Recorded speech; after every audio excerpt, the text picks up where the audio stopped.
What do you got? I think I can prove to a judge that both of these men had the mens rea. What the hell is a mens rea? It's a legal term the lawyers use. It just means the intention to commit a crime. Okay, come on, let's go. Mens rea? Put the cuffs on him. How could we have gotten mens rea? We take blood? Can you do it without taking blood? We both use condoms. How is this possible? I want to see a doctor. Can I have an independent blood test? Money! I feel sick. What are you doing? Mens rea! Oh! Oh! My God! No! Lilu Dallas Multipass. Hey, everybody. Good morning, good afternoon, good evening, wherever you are, whatever you're doing, whoever you're doing it with, however good it feels, and however many times you want to do it. Welcome. Welcome, one and all. Glad to have you here on Legal Vices. As you see, we are locked and loaded, ready to go.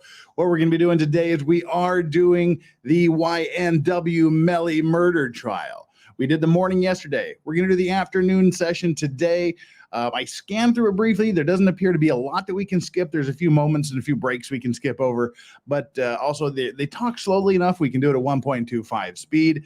And once we finish with this, we'll go into the live stream for today's morning stream. And we should be able to catch up right about lunch. And in the meantime, wow, I'm coming in awfully hot here, aren't I?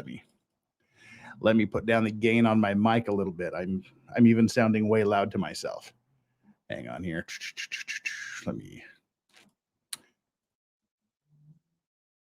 There. That sounds a little more bearable. But as always, the first thing we're going to do is today's cocktail. Today's cocktail is the classic mojito. It's summertime here in the Northern Hemisphere, so you want to start getting into these fresh cocktails that just pop. And the classic mojito is one of those. It's basic. I couldn't do it here on stream, so I prepared most of it. I pre-made most of it. So getting into today's cocktail, the classic mojito. Easy to make if you have the ingredients, and they're not that difficult. First, you want 1 sugar cube, 1 teaspoon of simple syrup. What I like to use the brown sugar cubes.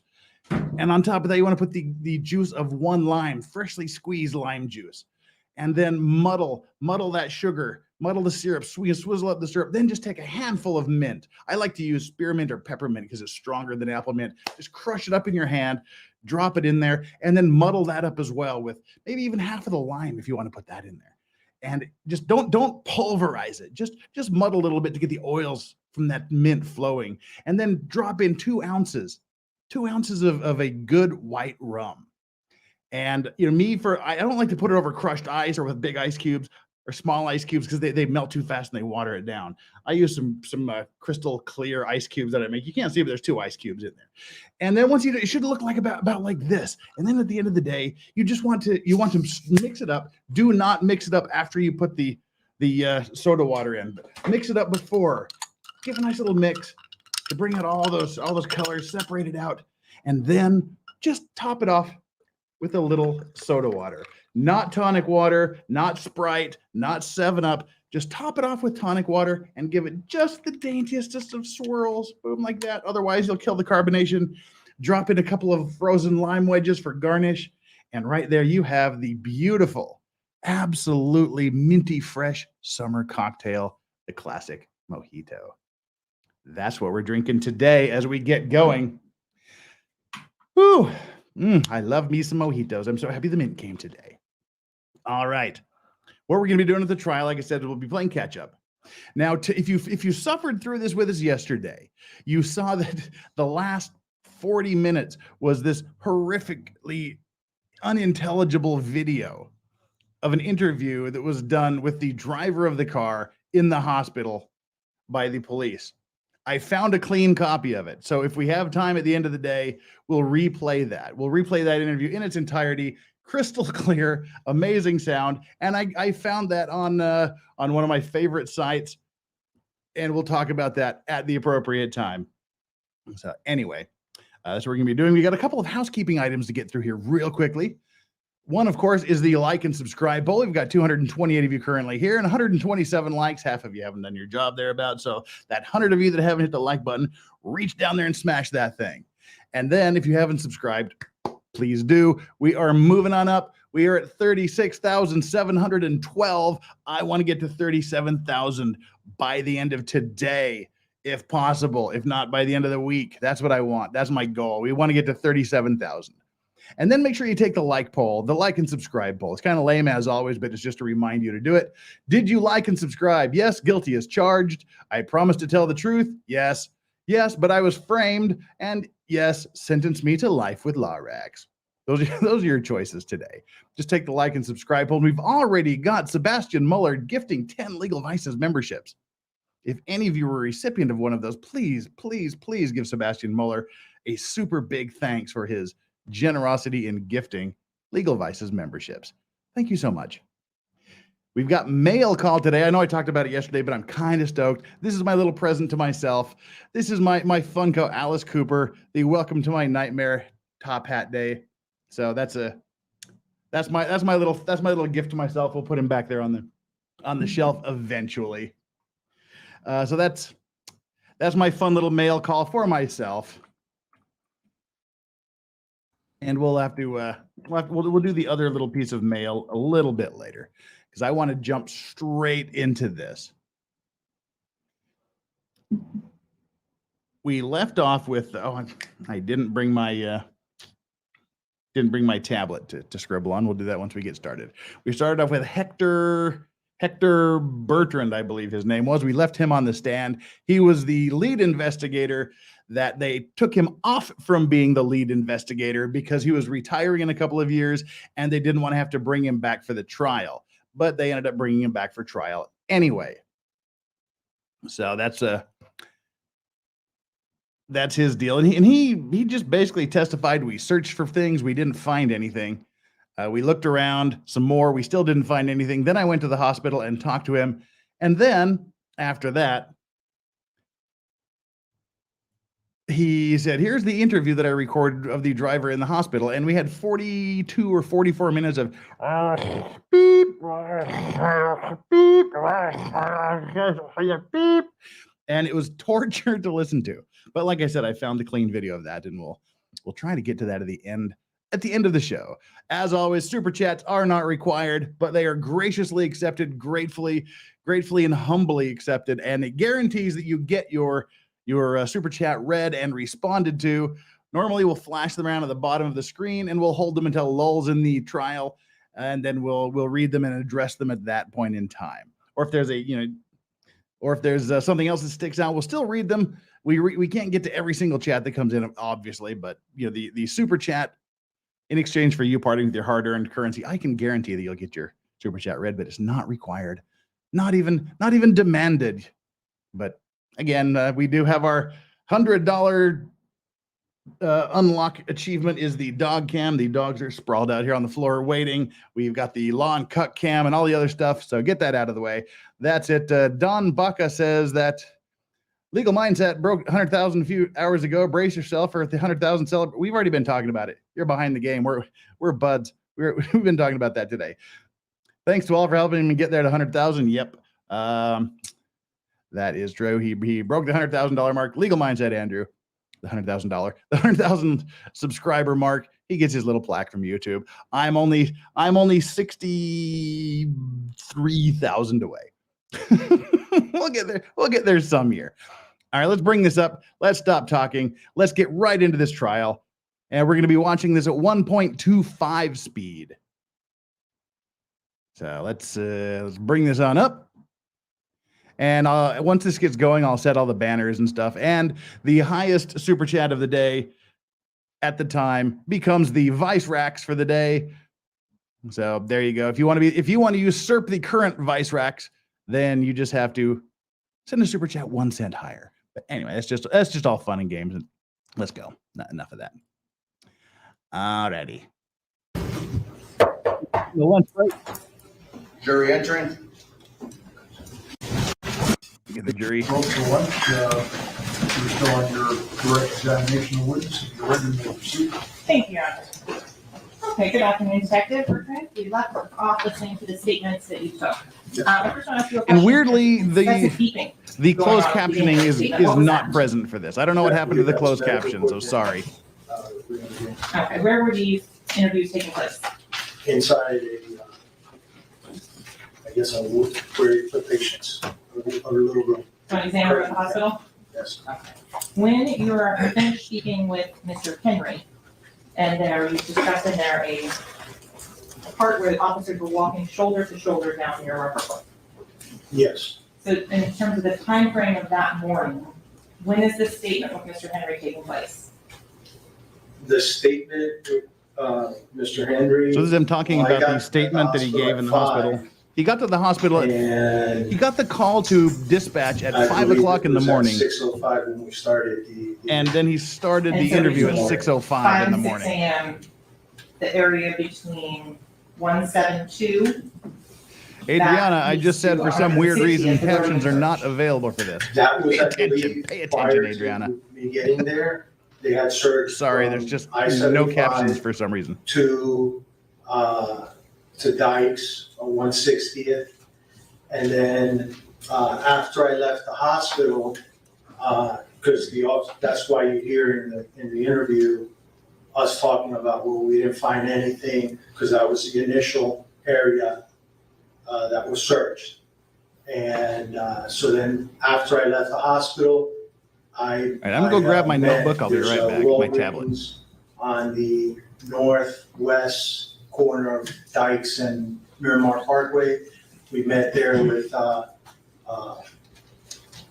20 officers or so. There were sergeants, CSAs, road officers, traffic unit, and I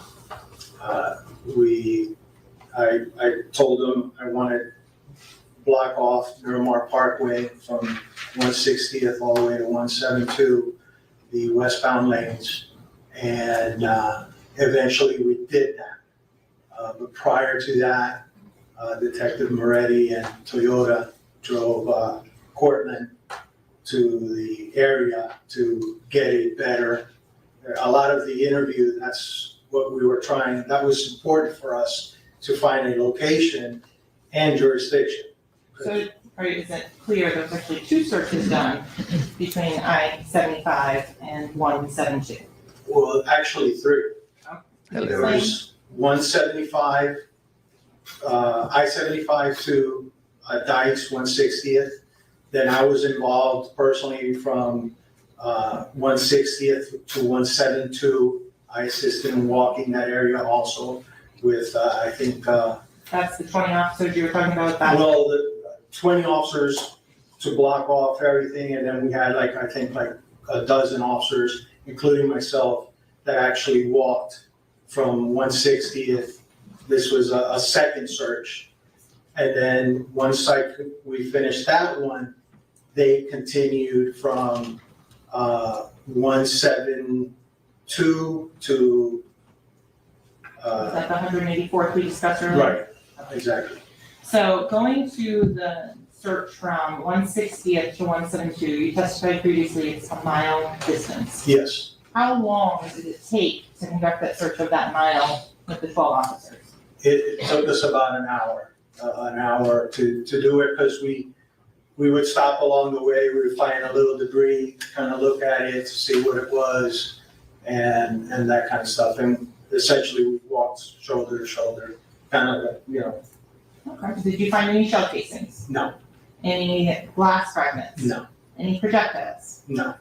Any tire marks? Okay, so they found No. nothing? Any sort of impact or anything on the median that would indicate a crash or recent friction? No. The next thing that you did you continue on from 172 to 184 of that mile-long search? Other officers continued that search. But were you there personally? No. At that point, did you travel to a location in Fort Lauderdale, Florida? Yes, And would that be 805 Northeast 4th Avenue?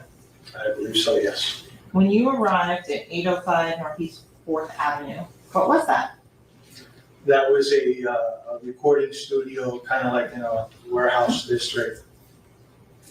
When you went there, did you make contact with the management and the owner-operator of that business? Detective Toyota did. Once you went to that studio, did you determine the name to be New Era? Yes. after you went to New Era. Okay, because if you recall, they were all at a recording studio, and At one then point I did. they two cars left the recording studio, a red can't remember, red something or other, and a gray Jeep, and they were in the gray Jeep. Yes, Detective Bertrand, is that the studio footage that you recovered from New Era on October 26th of 2018 along with Detective Toyota? yes, Does it fairly and accurately depict the studio footage that you reviewed of October 26th of 2018? yes. At this time, the state request states GN. No objection? Okay. It'll be admitted.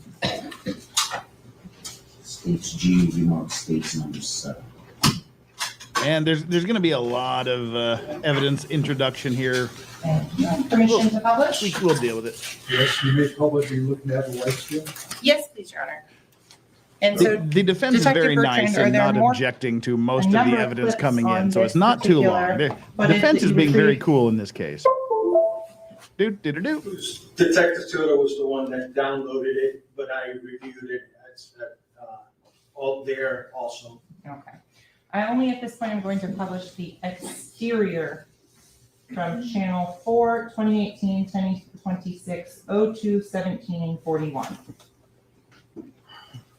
Oh, hey, MJ, yeah. Oh, okay, this is them leaving the studio, I guess.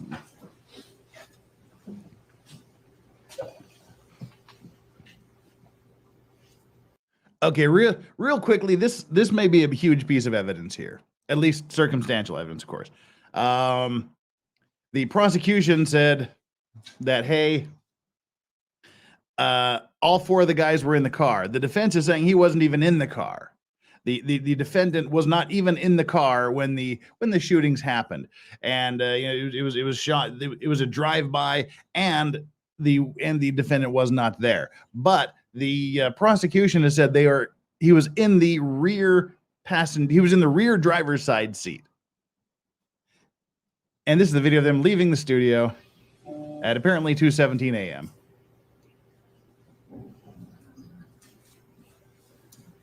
Oh, okay. The guy in the white, he's one of the guys that got shot. Oh, that's him getting in the back seat right there. Okay, he's getting in the. No, that's the driver. Looks like the driver. Couldn't tell. Anyway, the guy in the white sweater, he is one of the ones that got shot, I guess, because he was in the front driver's seat. The guy in the front driver's seat and the guy in the rear, the front passenger seat and the rear passenger seat got shot.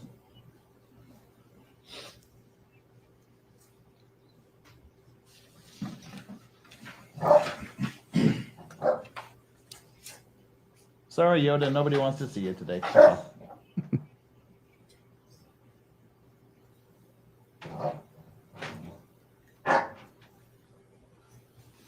Excuse me, you're able to see? Yes, all right. Hmm.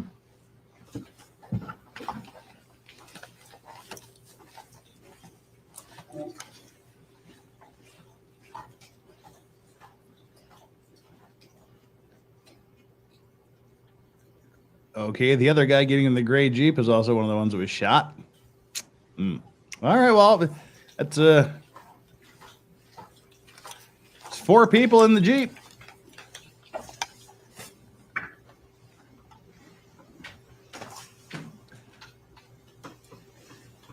All right, if that wasn't the defendant in the rear driver's side seat, I don't know who it was. There were 4 people in that Jeep when it left. That's not good for the defendant. Detective Bertrand, in your experience in collecting and reviewing surveillance footage over the course of your career as a homicide detective, is the time always accurate? No. Is it your recollection that not this leading. was off by 1 hour due to Oh, that's time adjusted? What's the objection? Leading and foundational. Rephrase. When this video was recovered, was there a determination made as to how far off the time was? Foundation. Same objection. What's come sidewalk? The judge is already getting into it in the afternoon session. And what was all right? We've got to mute that. And what was wrong with those questions is they were lacking foundation. She was saying, these clocks were off an hour, and they haven't established that these clocks were off an hour yet. So they didn't give you the foundation. And then he said, well, how far were you aware these clocks were off? And they didn't lay the foundation again that he knew that these clocks were anytime off. So I guess the judge doesn't like it, and he's going to get grumpy here. He could be either saying, look, learn to ask the right questions, or he could be saying, oh, look, come on. You're wasting time with the objections because eventually she'll ask the question correctly. Let's just live with some of these. I don't know what he's saying, but we'll have to check it out and see what the questions are. We'll see what she asks when she comes back. Why am I touching these things? Dang it.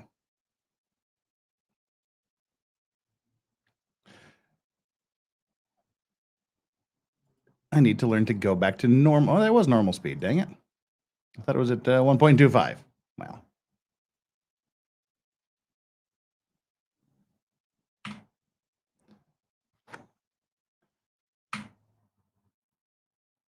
Let's get through these.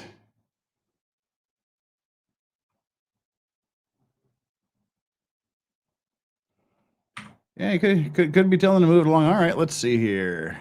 Get back to the extra. Was there a process in which you determined the time of which the DVR was currently recording it and the difference to the actual time? I really wasn't involved in that. The judge told her to ask better So you questions. wouldn't be the best person to ask No. that. Understood.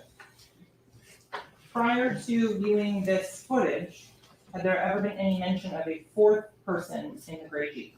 No, After you went to this location, did you travel back to Miramar? we did. And where did you go when you went back to Miramar? We went to the office, which is in the clubhouse of Sunset Lakes. And at that point, did you obtain surveillance footage from there? Detective Toyota did. And we're gonna get that in for a different witness, so. Okay. Moving on to October 28th of 2018. Wow, got to do a quick timeout here. Sorry to interrupt this, but we this is the channel protocol. Any $100 super chat gets an immediate acknowledgement and the traditional shot of whiskey. The only one I have handy is the Lusty Claw that we sampled last night for the first time. And it's okay. It wasn't super, wasn't bad, but D1 bringing the heat, just saying, let's go straight to Doggo Cam. Why not? That gets the Law and Cuck cage on as well. Thank you, D-What, for your extreme generosity. Thank you so much, brother. Take care, enjoy, and cheers to you for being quite the mensch. Release the hounds. Let's see. Yoda is most handy, so. Where is Yoda? Oop, there's Yoda. Wait. All right. We'll adjust. We'll conduct the fine adjustments here in a minute. But thank you so much for the generosity, D-What, and thank you as well, Bella Stella. You were the Vice Rax for about 12 seconds. D-What is now the new Vice Rax of the day. If you want to be the Vice Rax of the day, that's a $100.01 super chat. But anyway, that's just silliness. Let's get back to the trial, and then we'll make all the adjustments. Thank you for the generosity. Did you go out of town? I'm sorry, October 27th, 2018. Did you go out of town to help further interviews in this case? I accompanied Detective Toyota Moretti. We'll recognize you, Bella Stella, for your brief stint as today's Vice Rax. Tomlin. We went to Vero Beach. Okay, when you went to Vero Beach, did you record those interviews up there? No, Do you remember who you spoke with? I didn't speak to anyone. I stayed, I believe Detective Moretti conducted all the interviews.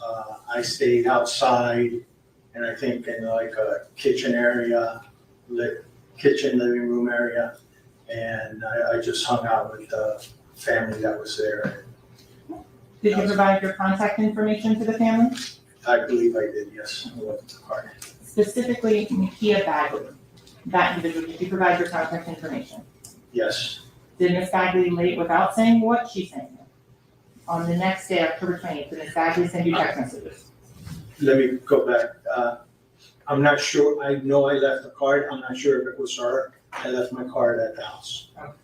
So that was on October 27th. Yes, So on October 28th of 2018, without going into what was sent to you, did you receive text messages from the family members of one of the deceased?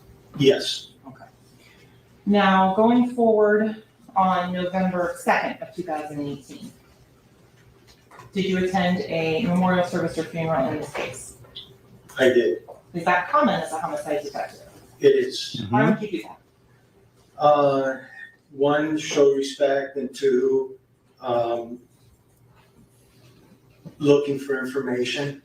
Sometimes family members Well, will come and approach us and talk to us. We'll find out if the friends. prosecution thinks, well, the They'll prosecution come, thinks otherwise. We'll find out if the jury previously thinks they know otherwise at about the end us, of the but now they trial. see us there and they approach us. Were you able to determine or develop any other leads yourself at that memorial service for No. Mr. Williams? No. Okay. Moving forward to November 8th of 2018, when the first batch of phone records came in, did you take additional investigative steps? I accompanied Detective Moretti. He asked me, based on some phone records that he got back, he asked me if I could accompany him to search an area. And we did. We went out to US 27th. Should I go on? Please, and so We went to, first place we drove to was Holiday Park, which is a trailer park north of Pines Boulevard on the left-hand side of US 27th, when you say left hand, do you mean west side. the west side? Okay. West side. Yeah. Okay. And describe to ladies and gentlemen of the jury how populated that is. It's a trailer park. So obviously the construction is not like a house, it's not fortified or what have you. And it's pretty densely populated with a lot of trailers and stuff like that. In your statement with Mr. Henry, you alluded to some investigation of the sheriff's Byfront says office Holiday Park is off more of than a trailer park. I-95 How so? Beach Boulevard. Yes. As I a do not know anything about detective it. in the homicide bureau, was it common to reach out to other jurisdictions for information? Yes, I think while we were there, we got some information of Objection. Sustained as to what the information was. So with regards to the trailer park, did you find any evidence of a shooting that had occurred at that trailer park? no, Did any witnesses come forward and speak to you at the trailer park? no, Were there any ballistic signs at the trailer park that there'd been any shooting? no. In fact, we kind of concluded that based on the construction of the trailers and stuff like that, and the amount of damaged bullets that were fired at the car, it was our belief that someone would have called if it happened there. So going forward to Okay, that's November interesting. 21st of 2018. They're Did saying you if have the occasion shooting to would have respond happened to where US 27 where they Pembroke alleged Road? it happened, somebody was a probably second would have search. called the police from And when you from a responded drive-by to shooting in their- this Who location. was present? Detective Moretti, Detective Toyota, Detective Smith, I believe Detective Tomlin was there, I was there, and there were some canine officers from Fort Lauderdale PD. When you were there, did you personally collect any evidence? No, Who would have done that? crime scene, Why is that? because that's their job. I was gonna say it's not As his a job. homicide detective, do you collect evidence? Sometimes, but we always have a crime scene. If they're there, under certain circumstances, we may, if crime scene wasn't there and we couldn't get them out. And other than the investigation at US 27 that you were present for and Pembroke Road, did you have any other involvement in this case? No, going back to the one on the November 8th, we also searched from Pembroke Road After we left the trailer park, we went back to Pembroke Road, and Detective Moretti and I walked from Pembroke Road all the way to Taft, north on Taft to Taft, and then back. That was about 2 miles. We wore the northbound lanes and then southbound lanes, and we didn't find anything And that's again on US 27. on this one. Okay. Okay, so they did a broad sweep of a couple of hours. Counsel, is there any cross-examination of this witness? Yes, please, Your Honor. Thank you.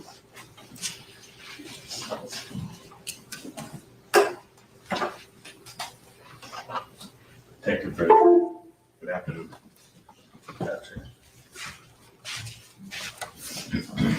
How soon after the How soon after the are you going to finish the sentence? At the hospital, would you say you got involved in the investigation?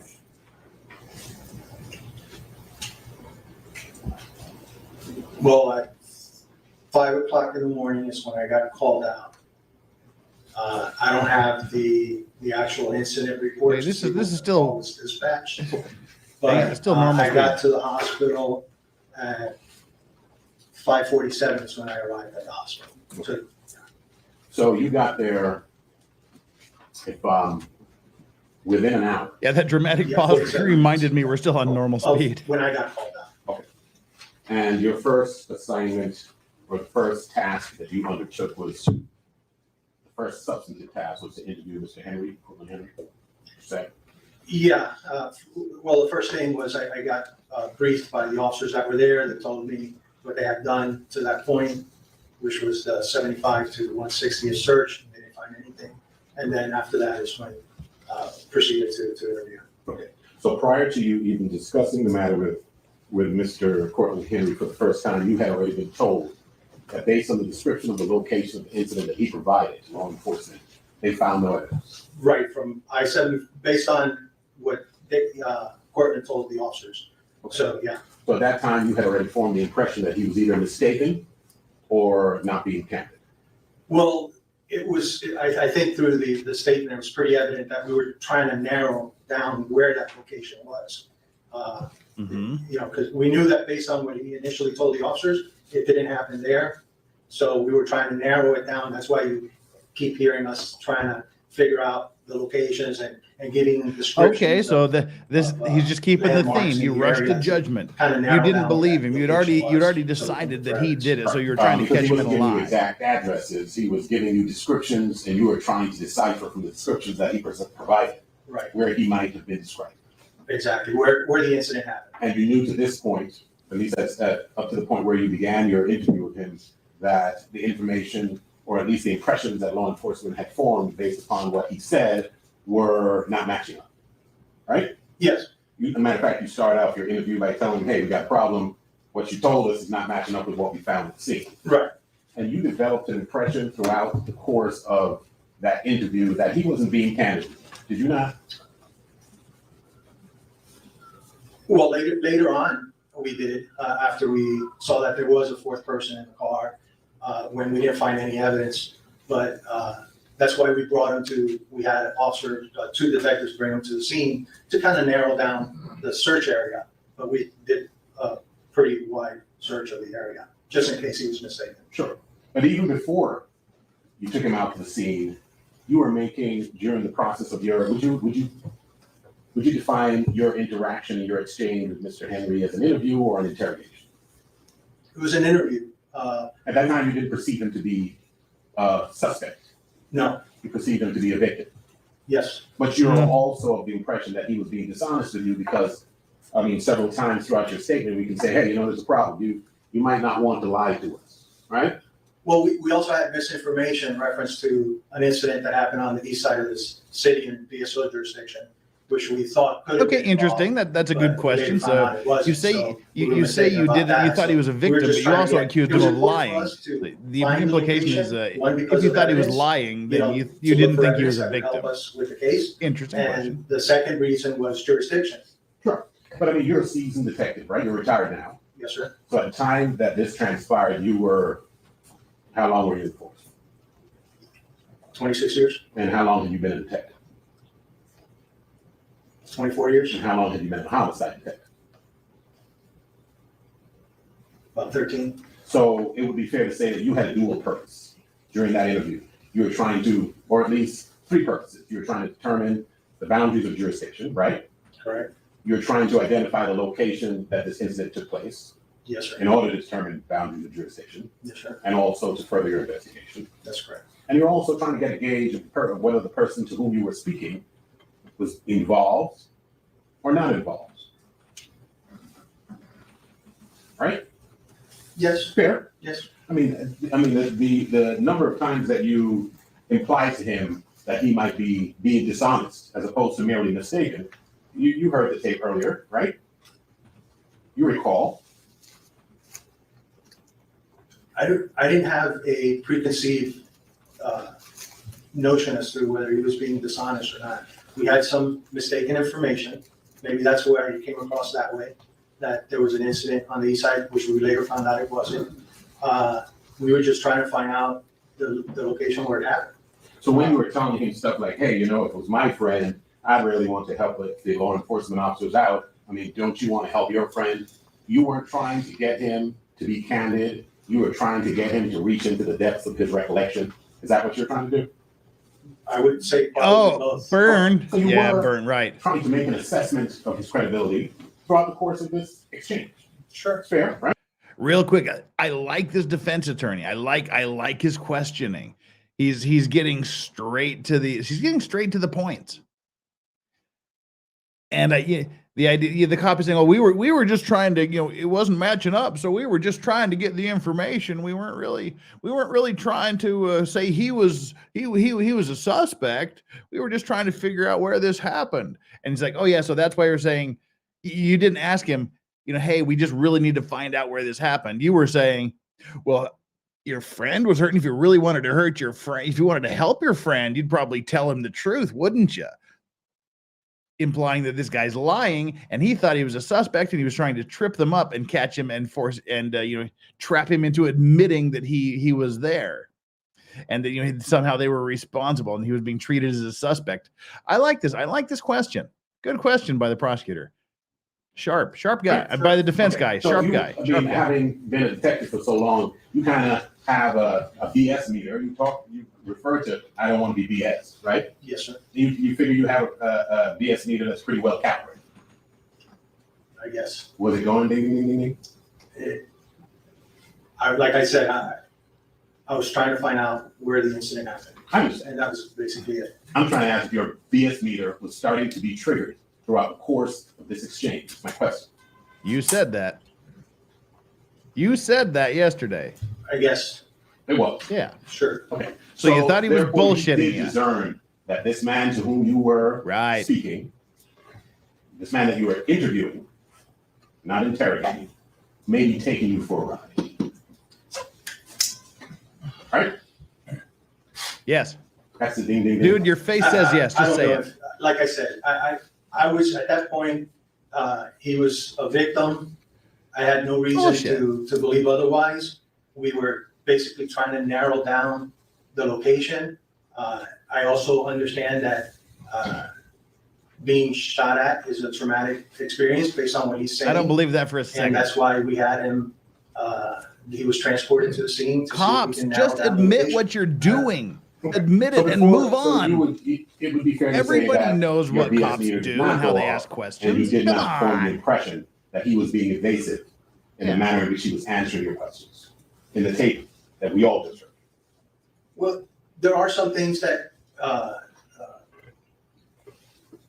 that's why I asked him, trying to gauge whether one of the questions that I asked him was, if you knew who did this, would you tell him? To see his response. So I guess if you want to call that a BS meter or whatever, I'm just trying to gauge if he's being truthful with me, if he's hiding something. Something. As if he was a suspect. We asked him all kinds of questions, whether it was a drug dealer, whether he had a beef with someone on 75, all kinds of questions, trying to gauge what could happen. We're also trying to find out why it happened and any other things that he might be leaving out. Sometimes it's like I said, a shooting is a traumatic thing, and Fair to say, sometimes when you leave out information, it's inadvertent, and sometimes it's deliberate. correct, and we have to explore that. And you were trying to figure out which one, Correct. but you drew no conclusions throughout the course of the. Later we did. Later when we didn't find anything, Later? and when we saw the video, we knew that Later, not when your Where he bullshit told us it detector's happened. going off. Later, not when didn't you're happen. telling him, come on, you want to help your friends. Why don't you tell us the truth? You Come on. perceived him to be scared because you suggested maybe you're scared. Is that what you had perceived? Or did you perceive him to just be evasive before? Or neither? I didn't draw a conclusion. I'm trying to ask him questions, again, to have him open up, see what could be him being hesitant, or if he's leaving something out, or just exploring different avenues. Okay. What about the part when he told you that he didn't have a phone? Did that seem curious to you? Actually, I didn't even think about it, but now it sounds kind of weird, but I didn't even think about it at the time. You know anybody without a phone? It's not living under a bridge. No. So at that time, this information, this indication, this loud indication that maybe he is deceiving you, it didn't occur to you now, but upon reflection, you would say it's now occurring to you. Now that I put the question. It's easy to Monday morning quarterback when you have a lot of time. We're in the middle. My goal at that time was to find out the location, okay, so that we can look for evidence and jurisdiction. Those were the two main things at that time. And then obviously why, and get some background information as to why it could happen and things like that. I understand that. And just to further your analogy, I would submit that during the process of this exchange, when somebody tells you, an adult male tells you, I don't have a phone, that being curious is not Monday morning quarterback. That's like missing somebody wide open in the end zone, right? But it didn't occur. No, really at that time. Little it argumentative wasn't, there, yeah. Maybe later on, it could have been something that Detective Moretti would have considered, but at that time, like I told you, what my priorities were, at least for me. I noticed you mentioned Detective Moretti. It's not something that would have occurred to you. Was it fair to say that Detective Moretti was the one making the investigative decisions on the case? I called him to be the lead detective because we had, like I stated earlier, we had an agreement between the homicide detectives. I was 2 years left before it was almost 2 years exactly to time to retire. Is he playing So tic-tac-toe with the agreement himself? was that if I got She's called out, scheduling her next the other lip guys filler in the appointment homicide in unit would Botox. take over the investigation, and that I would assist. At least she hasn't started. to- Yesterday she was all Exactly. smirky and smiley and giggly and laughy. Oh, now she's just falling asleep again. She's bored But now. In the you're morning not session, she was suggesting that the fact giggling that and you were laughing and lead smiling. meant It that was if your weird. investigative instincts suggested that certain actions be taken, that you wouldn't suggest that to Moretti. You're not saying that. Again, I don't know how many times I'm going to explain it. To me, at that point, we were trying to find out the location and try and get some historic and stuff like that. Okay, so we're past the phone thing. I'm just saying, as a general concept, your perception of your role. There are no closed captions for vis-a-vis some Detective reason. Moretti's wouldn't be because he's the lead. I wish and if I something could. occurred to you, you would not convey it to him. But You for would some keep it reason, to yourself. No. they disposed of the closed Okay. captions. So, there came a point later where Subtitles you took / closed captions Mr. Portland unavailable. Henry, or at least Detective Moretti did, out to the scene. So there would be no mistake as to where he said that, right? Detective Moretti and Detective Tuan drove into the scene. So now Having we a don't swig of her have Jack Coke. the possible disconnect between what he's describing and what you perceive. Now he's saying it happened in this location, wherever it is that he took it, right? You would have to ask Detective Moretti what was discussed. They just told me, I believe it was like the area of 163rd and Miramar Parkway, but we started, like I said, on 160th and proceeded westbound. And law enforcement exerted a lot of effort, searched there, found nothing. Correct. Now you know this guy is not telling you the truth, I'm sure, right? Well, at least that it didn't happen. Okay. So at least he's not telling you the truth as to the location of the incident, right? Correct. And he told you where he lived. I think early on in the transcript, he told you the address on 44th Street, right? Yes, sir. And it occurred to you, of course, that maybe we should go and execute a search warrant on that location just to make sure that we are investigating the possible people that are involved. Did that occur to you at the time? No, I didn't do a search warrant in that location. Well, I know you did. I'm asking whether it occurred to you that you should have. No. And Oops. based upon your being in and around Moretti, you never heard him suggest maybe we go do that. In order to get a search warrant, you have to have probable cause to that a crime was committed there. And at this point, we had no evidence that the crime was committed at the house to get a search warrant. Oh, sorry, I took You the had banner down and I evidence, forgot to put it back probable up. cause to determine that crime was committed at the house, or you needed probable cause to determine that possible evidence of a crime may be retrieved from that location. Correct. Well, yes. Yes to both of those. Right. And so the gentleman who shows up at the hospital telling lies with two deceased people in his car, it doesn't occur to you that the place he goes directly next might be a source for you to find evidence. Wow. Right? Yes. We had no evidence that he went to the house. What? Where'd he go? According to him, to the hospital. Where'd he go after that? I have no idea. With that event? Wow. That's a big piece of evidence right there. That's worth stopping the stream over. They didn't get a search. They didn't check where the first place he went after allegedly they dropped the dude off at the hospital. Where did the truck go? Where did the Jeep go after it went to the hospital? Why didn't if they were going to hide evidence of a crime, if they were going to do something, they would probably do it at the first place they went. They didn't get a search warrant for the first place the Jeep went after the hospital. Why? Because they don't know where it was. They went through all the phone records and triangulated where the hell everybody else was. Where they found him at some dead end street. They tracked them here and they tracked them there, but they didn't bother to track them where they went. The first place they went after the hospital. And not only did they not do that, they didn't do that, and they didn't get a search warrant for the place. That's interesting. And why not? And the answer, well, the question was, where did he go? Where did the Jeep go right after the hospital? I don't know. Ooh. And that answer falls right into the lap of the defense's assertion during opening statements that they target fixated, they had their guy, so therefore they did not need to investigate any other possible scenarios. That was a score one for the defense there. We went to different areas.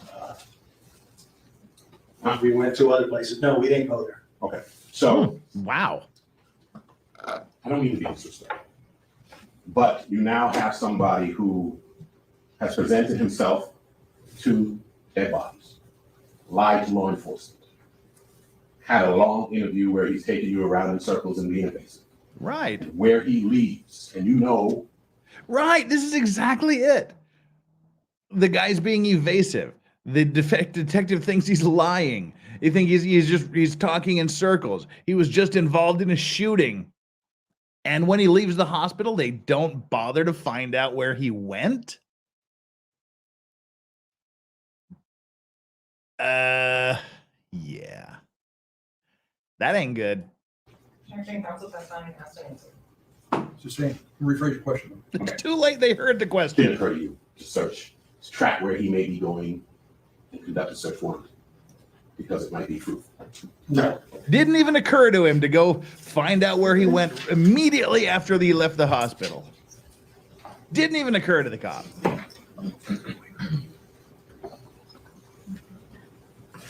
At the time that somebody at least determined that Cortland Henry may have been involved in this tragedy, you were already off the case?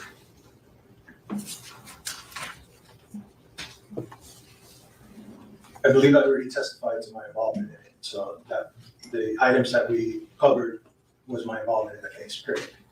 Okay.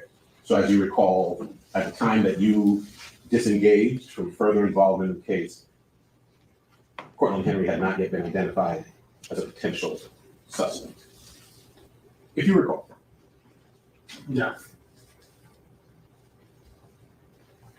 May I have a moment, Your Honor? Yes, sir. Thanks. All right, that was a strong cross. See, this is the thing. The state is doing adequate on their direct of their witnesses. Sir, the location that The defense Cortland is Henry doing very identified good as on his their residence cross-examination of was points. also the place he identified as residence of the two victims. Yes, sir. And that didn't trigger you to think maybe to search that location either? No. Okay.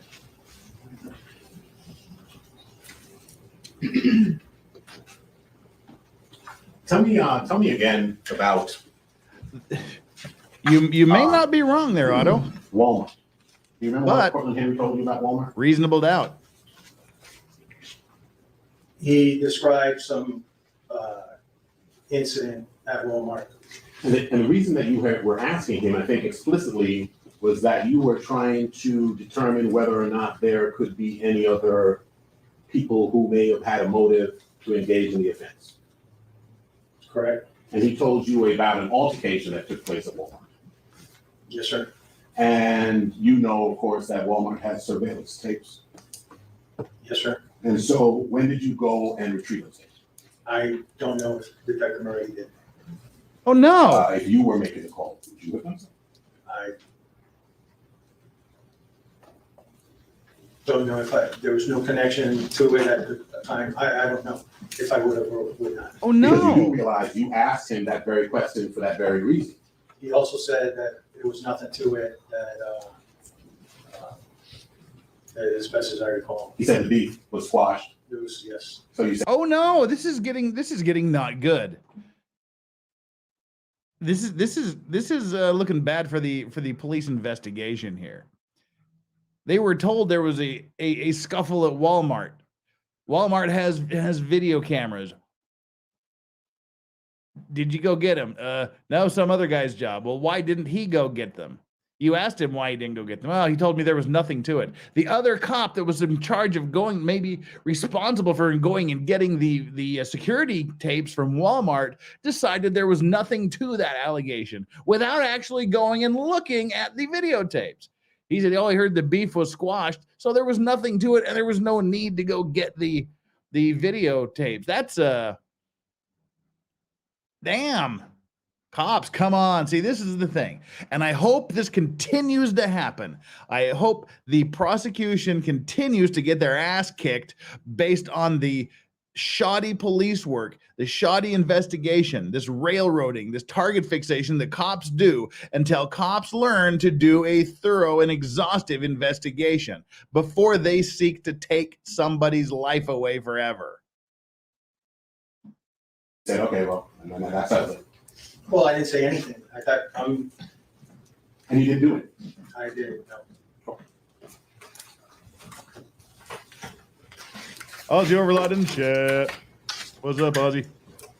That completes your cross-examination, counsel? I think so, sir, but I'm being vetted.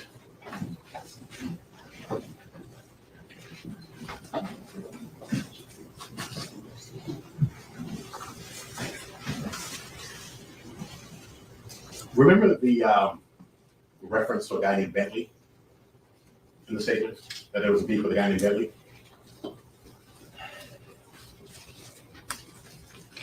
You don't recall? No. Okay. Because we listened to the statement earlier, and that statement said the beef was squashed with Bentley. It didn't say that the beef was squashed with the Walmart. Dang. Right? I don't recall. Okay. But you just know that you didn't go and check up on either one. You correct? Okay. Thank you. Nothing further. Wow. Counsel Zane Reader? That's right. Detective Bertrand, does surveillance footage exist forever? No. Is there a retention time frame in which you have to be able to go to whatever location to retrieve it? In most cases, from a week or two to 30 days max. Did Mr. Henry give you any more idea of time frame as to when this Walmart incident happened? If he did, it's contained, I don't recall at this point. Wait. Whoa. Time. Whoa. What the fuck? All right. We were talking yesterday about this defense lawyer. She's falling asleep. She's bored. She's giggling and laughing. She's chatting away. Now she's whispering to her client, holding up in front of a jury a book that says evil plans and stuff and says mwahaha on the back. What the actual fuck is this? Is she out of her damn mind? This is the only memo book she can bring into court and literally hold up in front of the jury? A book that says evil plans and stuff on it, where she's whispering to a defendant that is on trial for his life? She is whispering into a notebook called Evil Plans and Stuff, whispering into the ears of a dude that's been charged with premeditated, with planned evil shit. They have charged the defendant with planning evil shit, planning the death of 2 people. And she's holding up a notebook called Evil Plans and Stuff with mwahaha on the back cover. Holy crap. This woman is out of her damn mind. Oh my Lord, this woman is, what the, okay. Wow. Jesus, people. Don't do this. Don't ever do this, lawyers, please. What the shit is this? All right. And it's literally facing the jury. The jury is literally looking at her do this right now.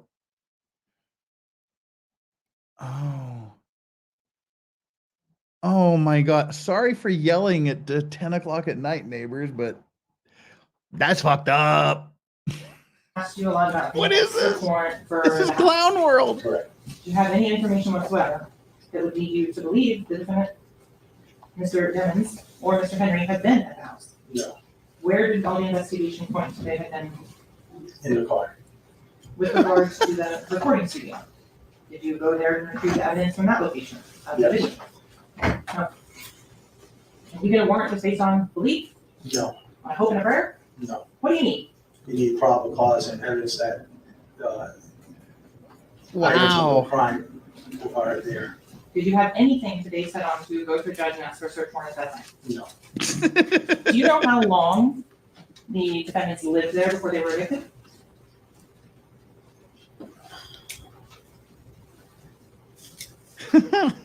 Maybe you don't know when they were evicted that I time. don't recall.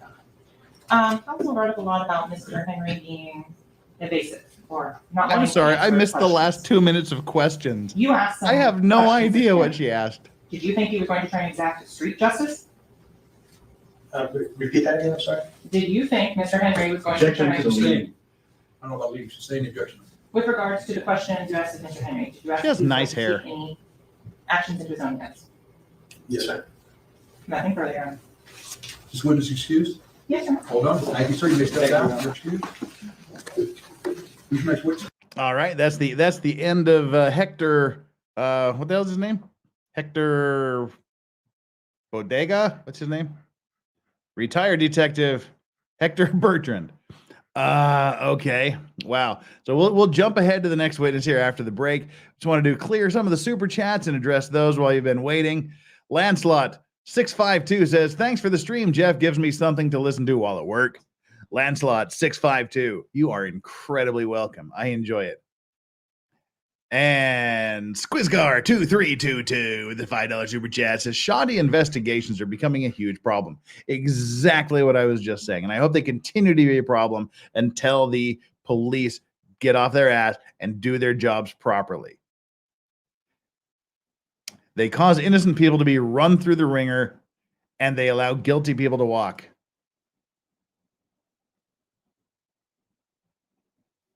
Can't argue.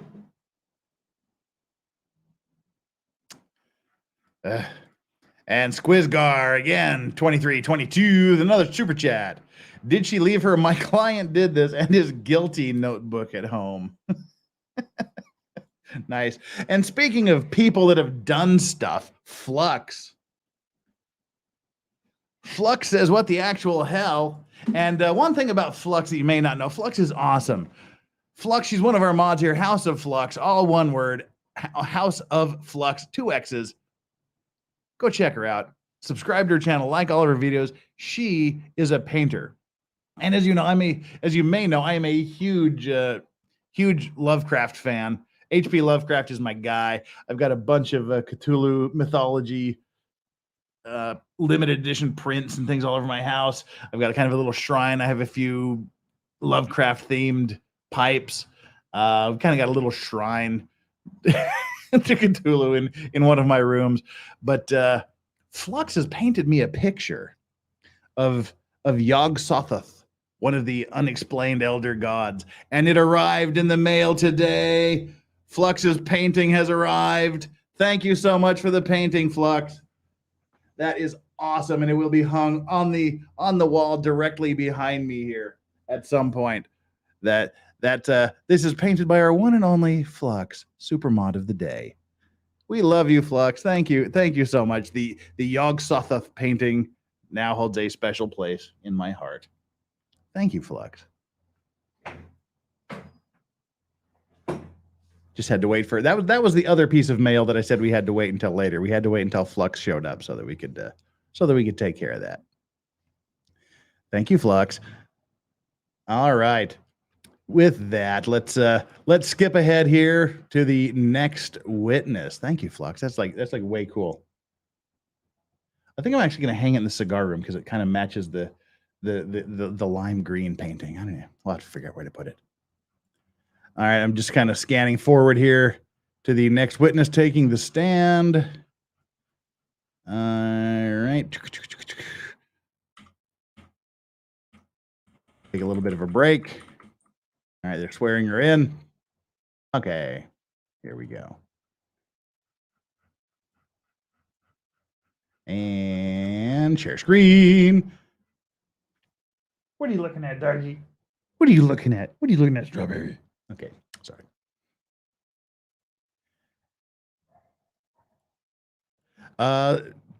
Casper Kazar says, someone please explain to me how YNW Melly shot them in the car, but none of them had GSR on them. Apparently they testified, well, in their opening statements, they said that there was stippling. I believe it was in their opening statements. They said there was stippling on them, and they asked one of the witnesses about stippling on the deceased, and they're saying they couldn't tell how far away the shooting was because they didn't recover the gun. So the implication is that there is some degree of residue and or stippling on the victims, although they said that the story is that they were shot outside the van, like from outside into the van. So stippling may come up. We are just in the beginning of a 12-day presentation by the prosecutors. This is the afternoon of day 1. So they'll be bringing in scientific evidence later. We'll see if any of it corroborates the statement that there may have been stippling on them. So there we go. Let's jump into this again. Thank you. Raise your right hand and be sworn. You solemnly swear or affirm the testimony you shall give in this case is the truth, the whole truth, and nothing but the truth. Yes, sir. Please state your full legal name for the record. Morgan Curry, Please spell your first and last name for the record. MORHAN, CURR. Thank you. Please have a seat. Madam, that microphone will adjust up or down, not back and forth. Are you ready? Yes, ma'am. Counsel, you may proceed. Thank you. Good afternoon, Ms. Curry. How are you today? Good afternoon. Where do you currently work? The Naval Criminal Investigative Service. What do you do for the Naval Criminal Investigative Service? I conduct criminal felony investigations, also hold arrest authority. And in terms of your job description, what area or specialization do you? Yes, so specialize in cold cases as well as in forensic consulting for the Naval Criminal Investigative Service. What does that mean to be a forensic consultant for the Naval Criminal Investigative Service? Yes. So handle any type of forensic expertise or crime scene processing.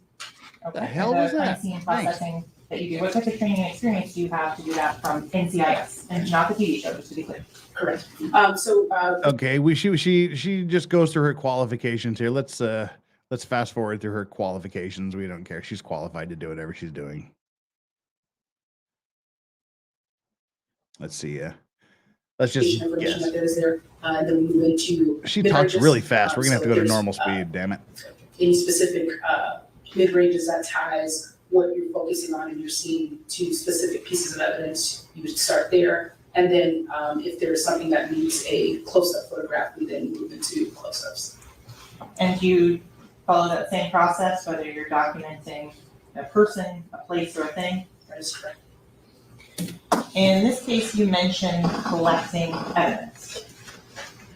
Can you describe to the ladies and gentlemen of the jury what you do when you're collecting a piece of evidence? When you're collecting a piece of evidence, you start initially by documenting it with notes, and then from there photographing it. And then if there's photographing it in that same sequence. So overall is where it's located, mid-range, and then close-ups. After that, you would then collect it and bag it appropriately to be transported from the scene. Okay, so I'm going to go back now. When you're collecting it, what do you do to ensure there's no contamination of the evidence? So we always make sure to have PPE, personal protection equipment. So that includes things like gloves, masks, face mask if needed, a tie-bed suit, which would be kind of like a coverall suit to protect your clothing and or to protect the specific pieces of evidence to be contaminated with the items on your clothing. And so then from there, we would bag them into specific pieces of bagging materials. It could be paper, it could be plastic. So investigator Curry, is there a reason why paper bags are used or plastic bags are used? Yes, so we use paper because it is a porous material, being a breathable material. Any type of biohazard evidence that you're collecting should be in a porous material, some type of paper material so that it can breathe, so that it's not contaminated with mold or other bacterial items.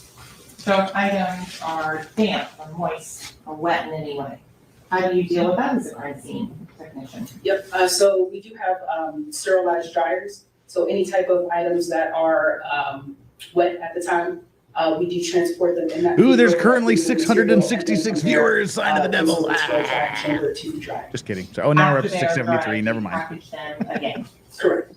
After they're dry, they are packaged in that paper material. And with regard to our courtroom presentation, are there occasions in which the clothing is placed between clear plastic to make it easier to handle and deal with in court? Correct. Okay. So I'm going to start. I'm going to approach here. Yes. Sorry. Uh-oh. This is the excuse me. This is the crime scene investigator. So this is where we get all of the boring evidence entered into court. Let's see. We'll see how they handle this here. I guess it looks like are they taking a break? Yeah, it looks like they're taking a break before they do this. So we'll fast forward through.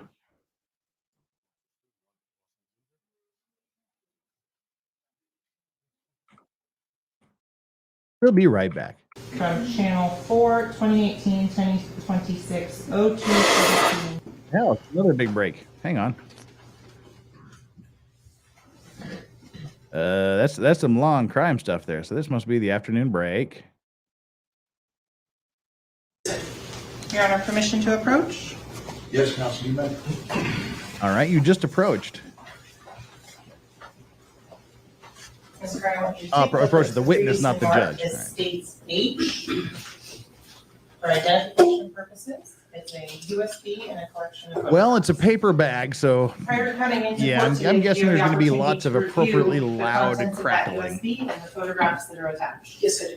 Are the photographs a fair and accurate representation of what is on the USB device? Yes, it is. Do those photographs fairly and accurately represent the documentation you did of the two individuals who were deceased on October 26th of 2018 as you found them at the hospital? Yes, it is. Your Honor, at this time, the state would request from the state's H into evidence as a composite of 45 photos and 1 USB. Is there any objection? No objection to the photos. I assume the USB is exactly what the photographs are. We did not look at the USB. That is correct. That is We absolutely literally correct. just talked about that, Kevin, in response to the last time you said that. Some of them apparently did have some sort of stippling on them. You literally asked that a few minutes ago, and I literally talked about it just then. Will be marked as states 8. So we'll wait to see whether they introduce scientific evidence showing that they had it. But they've already said it, and they've already questioned witnesses about And permission to that publish, issue Your Honor? yesterday. Are the photographs, they're marked?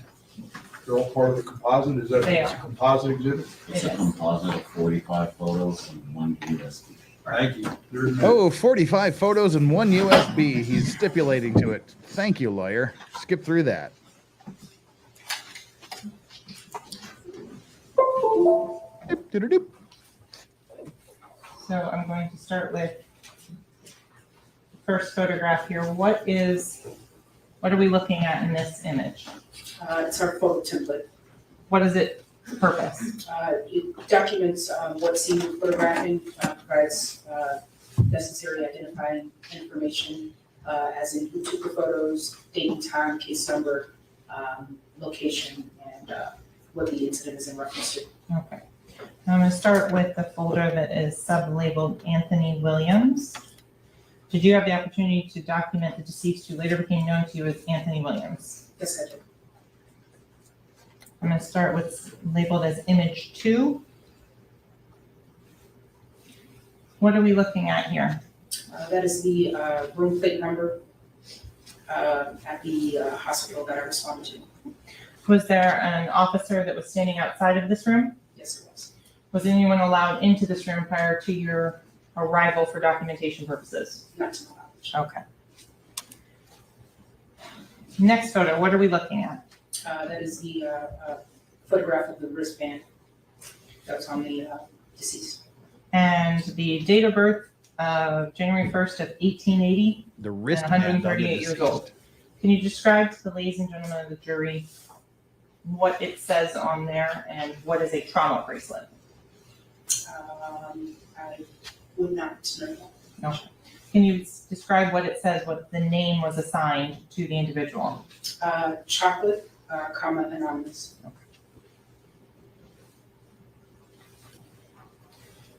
The second photo, what do you see here? That is an overall photograph of the deceased. Why do you take an overall photograph? I mean, it's a big, giant, dead body goes back picture. to our initial documentation of how we process each scene. We start with an overall to gather as much information as we can about what we're observing, and then move in to specific areas. Damn it, the Zippo's out. I'll be On right to the back. next photograph, what are we looking at And you here? can enjoy the It's photographs a that you can't close-up, see. Give me of 2 the minutes. deceased face. Okay. Is there items of jewelry that are visible in this photograph? Yes, it is. So starting with on the ears, is there jewelry that is in the deceased ear lobes? Yes, it is. Okay. We'll move on to the necklace and a different one. Going on to the next photo, what are we looking at? Again, another close-up of the deceased face. At this point, there is now no longer a hospital gown. What happened? In order for us to fully document as is, we start off with the overalls with the gown on, and then follow behind with documenting the full overall of the body. So we remove the gown with hospital staff members.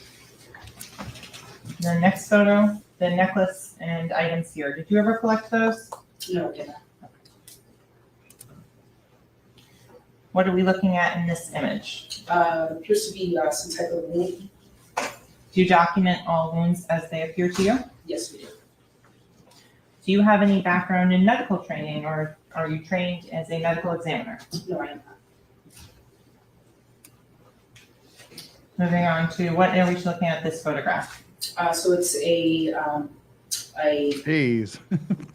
Whoa. forward or supine facing photo of the deceased. So the back of the head. Do you do anything to clean up the deceased? No, we do not. Just take a picture of him the way he is, huh? Bags inside the paper bags, what are those? So that contain various clothing items and personal belongings to the deceased. Is this what you're talking about before you get to the drying chamber? That is correct. Is this packaging from the hospital or from Miramar? It's from the hospital. What are we looking at in this particular image? Yes, so it's a GSR kit, gunshot residue kit.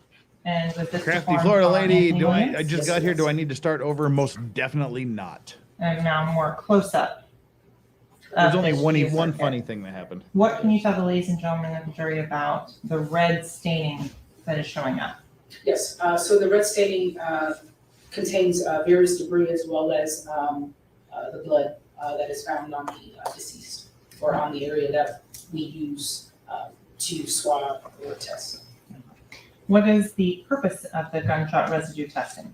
Yes, so the purpose of the test kit is to determine if there is some type of gunshot residue on the specific item, whether it's an individual or a specific piece of evidence that you're testing. And the specific name of the gunshot residue test that's being done is what? Friend or foe. What was the result of this gunshot residue testing? It's negative. The presence of GSR. So going now to the images under the subfolder Christopher Thomas, starting with image number 34, what are we looking at here? So again, a photo of the room number at the hospital. Yeah, we're definitely, even though she's talking The quickly, next we're gonna. photo that is here, is this We can't even see the establishing pictures. shot? Let's skip through this nonsense. The black box that's put on there I for don't want you modesty, talking was that done slow. by We you? can't see the pictures. Let's see here. When you take the photo, how is the bottom? As it's proceeding. Okay. Do you document the same? Okay. To collect whatever we can on that cotton swab. And then from there, there is a chemical that is within that same tubing or that same kit. That chemical is then applied to the cotton swab there, with about 5 seconds or so for a reaction. And if there is a presence of GSR, you will see there's a photograph within the kit or some type of depiction within the kit that shows that if blue specks come up, it does have some type of presence for GSR. And if you do not see those blue specks, then there's a negative presence for GSR. So going forward, I'm going to show you a large bag here that I'm going to approach with so you can view the contents. I'm going to open up the evidence seal on the outside of the bag now. So, Mr. I don't think we established prior to today, do you live here locally? No, I do not. As part of the Naval Criminal Intelligence Service, where are you stationed? Out of Virginia.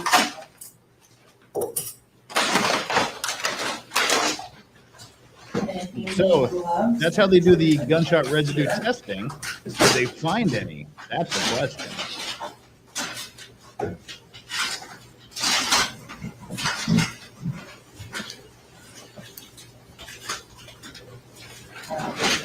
Scissors as well.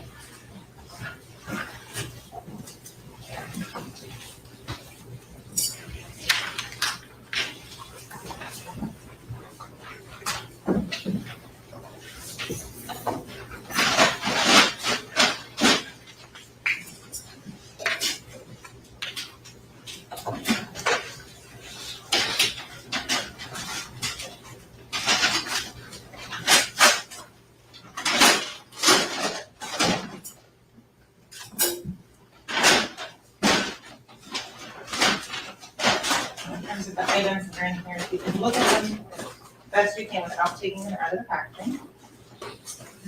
Do those items appear to be the same ones you collected from the victim, Anthony Williams, on October 26th of 2018? Yes, yes. So I'm going to start with our defense counsel. Do you wish to approach? No. items have been placed into clear plastic wrap. Clear. Oh, yeah. More ASMR shopping bag. Shopping bag ASMR, baby.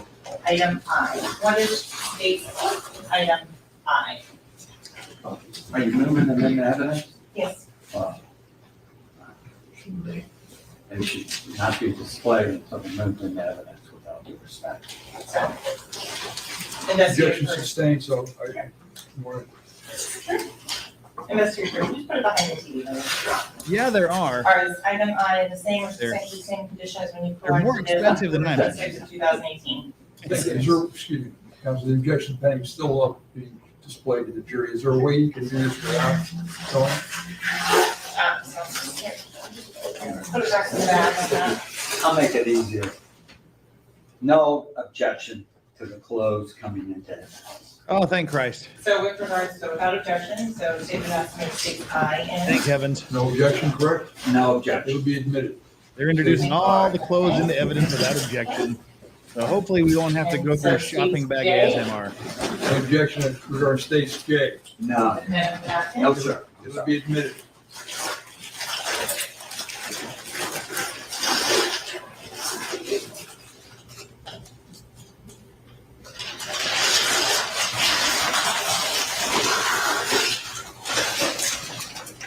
Oh, I disagree. We'll talk about it here in a minute. States I will be marked. States number 9. Number 9. Number 9.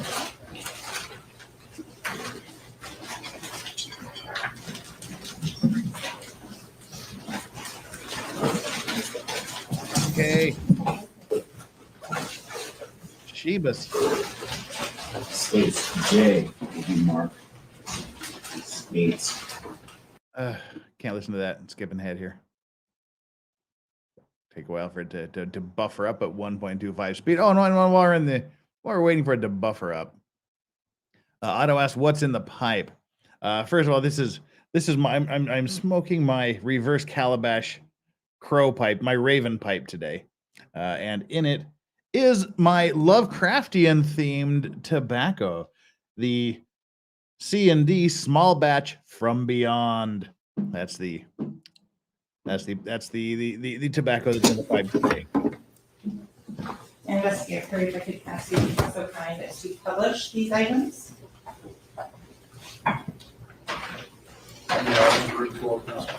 There are 3. 2 socks and a pair of Positive gloves. 3. Okay, we're not going to listen. Gloves, if you're hanging, the scissors are right there. Can you be so kind as to open it? Open up the bag with the socks in it.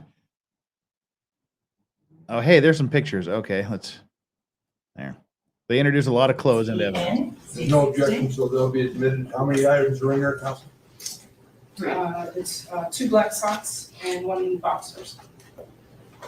They'll be admitted. Thank you.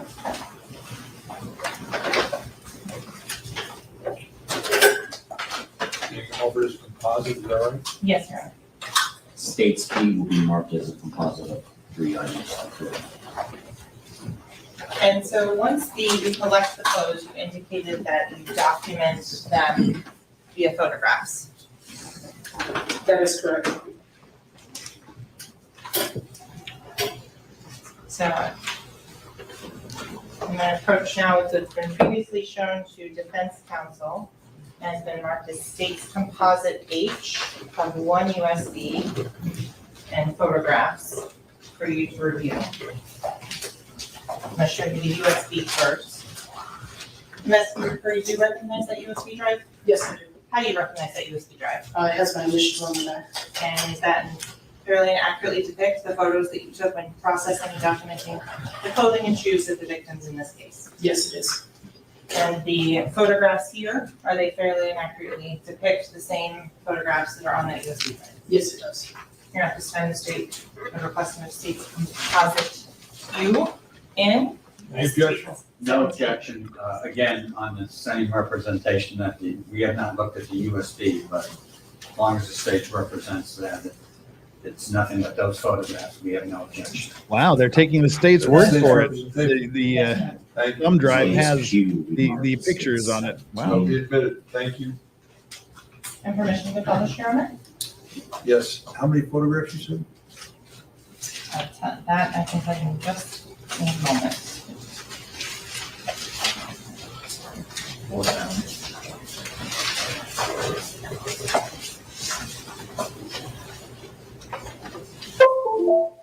Investigator Curry, if you have the clothing, why is it important to document it at the time of collection? To be able to document how they were received, as we weren't the individuals that collected the clothing from the deceased.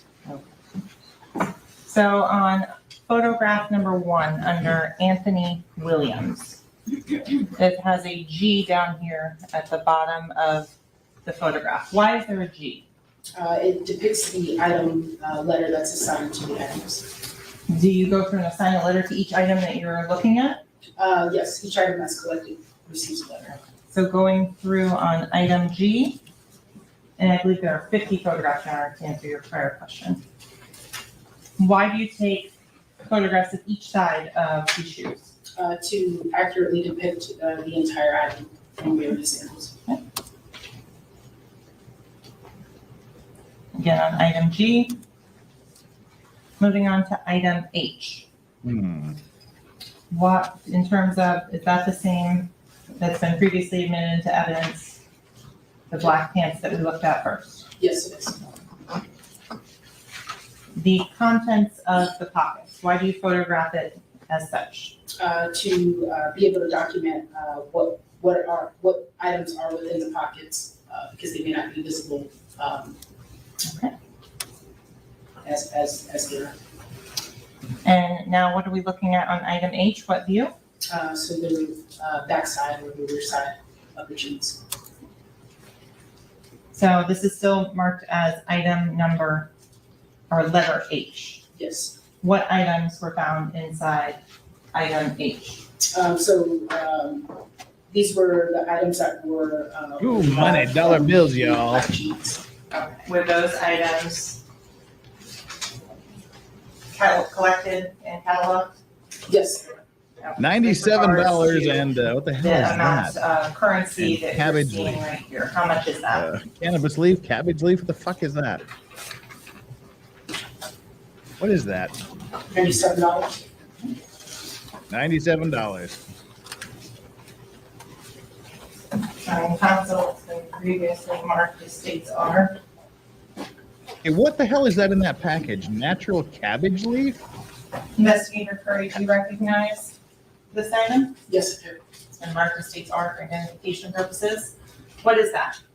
It's a currency bag filled with the currency from the IDH that was identified. And is it in the same, potentially same condition as being collected it on the day of processing? Yes, it is. Is it sealed with your name and I ID? can see the tobacco leaf, but it says like Is cabbage it verified leaf. by another individual as to the amount of the currency? Yes, it is. Here at the time, the state would request that states are I'm in. asking what the package says, not what it is. It'll be admitted.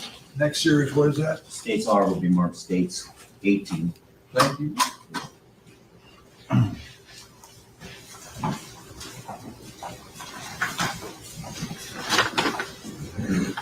I'm interested in what they're, oh, too late now, what they On were to what's calling it. been labeled here as states.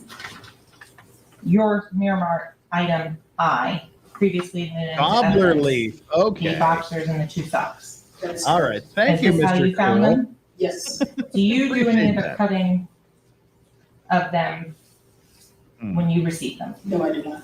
Do you know who does? Generally medical staff. This is why your mother tells you to, oh God. What's item J? Picture of the jean jacket that was provided by medical staff. Oh, God. Deceased, Yeah. from the deceased.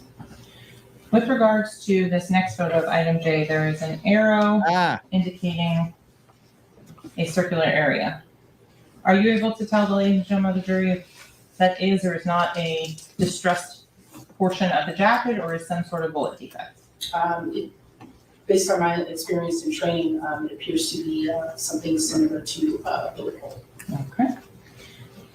With regards to the arrows, is that where you're putting those on there? That is correct. wow. Ugh. Moving on Oh, to the God. back of item J.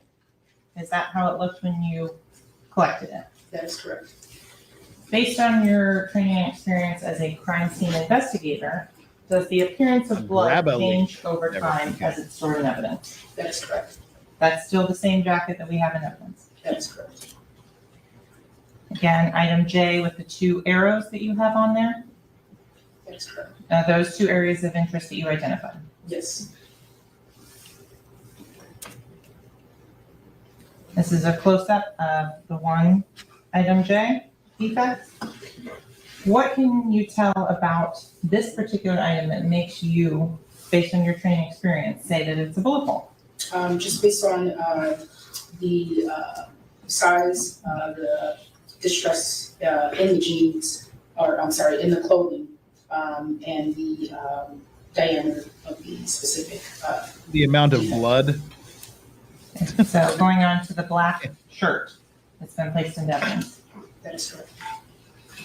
That's item K as you documented it. And the little letter Ozzy K. Overlord doing you his put on each of these research, photos. sent Why do me you a put it screen on capture. It is grab a photos? leaf. Um, All right. Because it's a close-up, Thank you so just much, to Jaden. be able to identify that this particular close-up pertains to the overall item K. Now looking at the other side of that same t-shirt.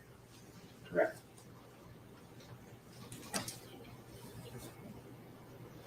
Again, how can you tell, or what based on your training experience will tell you that this is a bullet defect?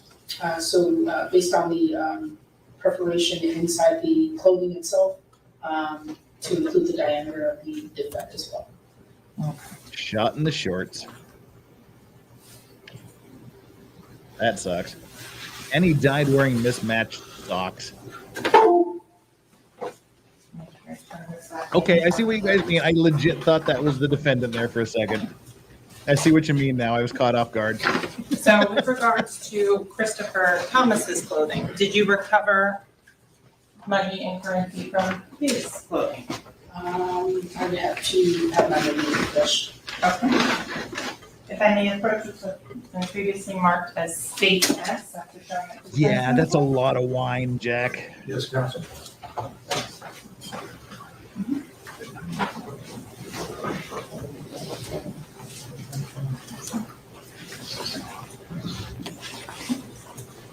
And welcome to Adara the Wholesome, the newest member. I'm showing it's been previously marked as The state clean and S for sober crew. identification purposes only. Do you recognize your seal, your ID number, and the date of October 29th, 2018? That is correct.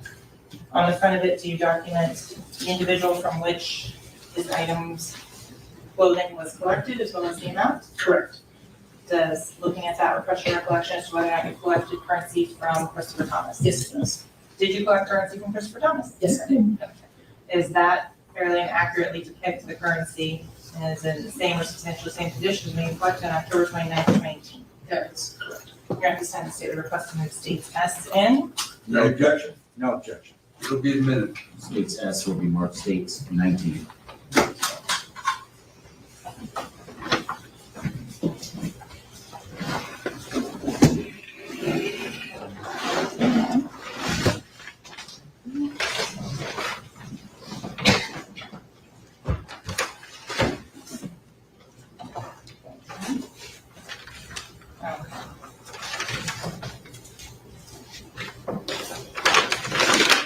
Kevin Kazara says, do you have a Gandalf pipe? The correct term is church warden pipe. They're called church warden pipes, and I got probably 6 of them, 6 different ones. 5. I have 5 of them.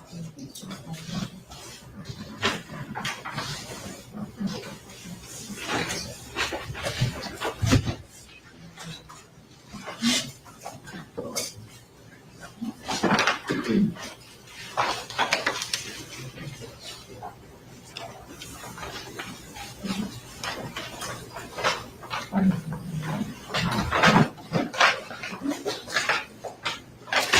showing you what's been marked as states T for identification purposes. Are those the sneakers that we just used in those photographs? Yes, it is. Did it in the same or potentially same condition? Yes. Here at this time, the state requested to move states T in. Any objection? No objection. T will be admitted in the next series, Council.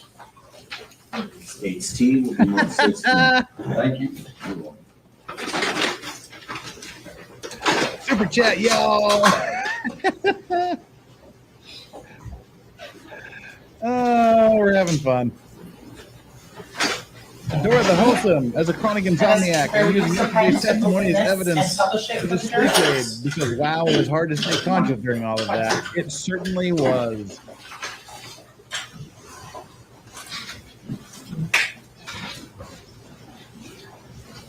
And Hugh Jazz asked about GSR really being useful as evidence. The first chance we get, we'll talk about that a little bit. I'm getting ready to jump through this here.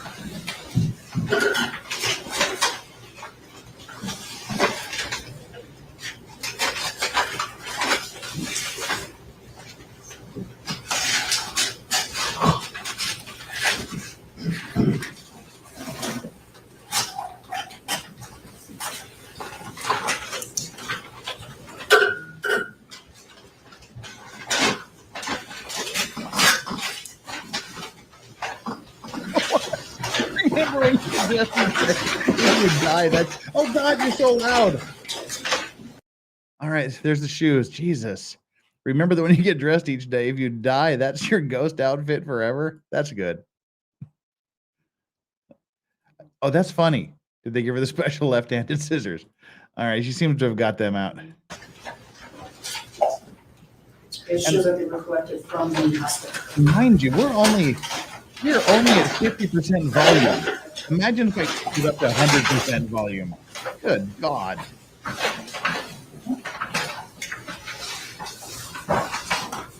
Yes, the court clerk is shaved Ron Jeremy.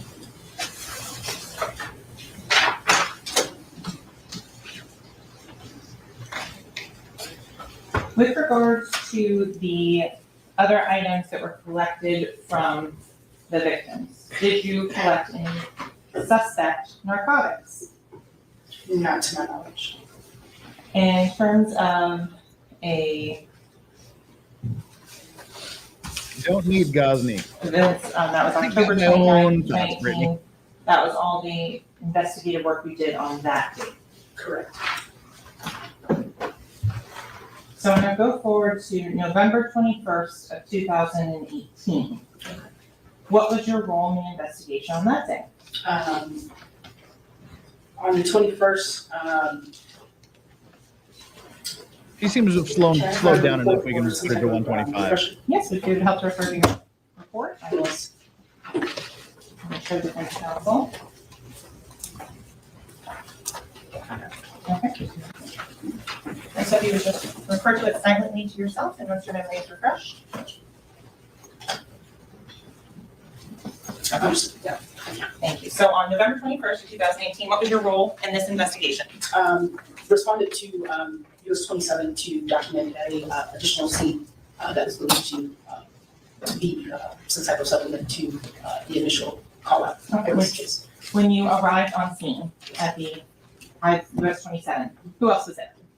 Several other detectives, law enforcement personnel, to include Miramar Police Department detectives and other crime scene investigators. And with regards to those crime scene investigators, what was your specific role? To assist in documenting and collecting any evidence that was observed on the scene. Did you document collect evidence there? Yes, I did. Okay. In terms of, we're gonna start with the photographs. Did you take photographs at that scene? Yes. Okay. MAGA, I don't Showing know. what was been previously marked as state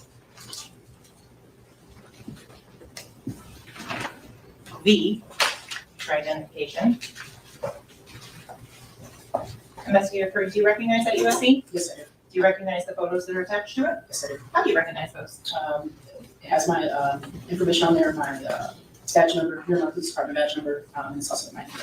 Did you have an opportunity to review the contents of that USB and those photographs before coming to court today? Yes, I do. Did they fairly and accurately depict the evidence and your processing and documenting on November 21st of 2018? Yes, it does. Here at this time, the state requests to remove states V into evidence and permission to publish. Any objection? No objection, basically with the same proviso. The USB, we have not seen if those are copies of the I have decided that this is a perfect trial for some rot gut They're the white same wine. Kung Fu Girl, the best Riesling made in the state of Washington. Mmm. It's like rot gut, Thank you, Hunter. but it's perfect for this trial.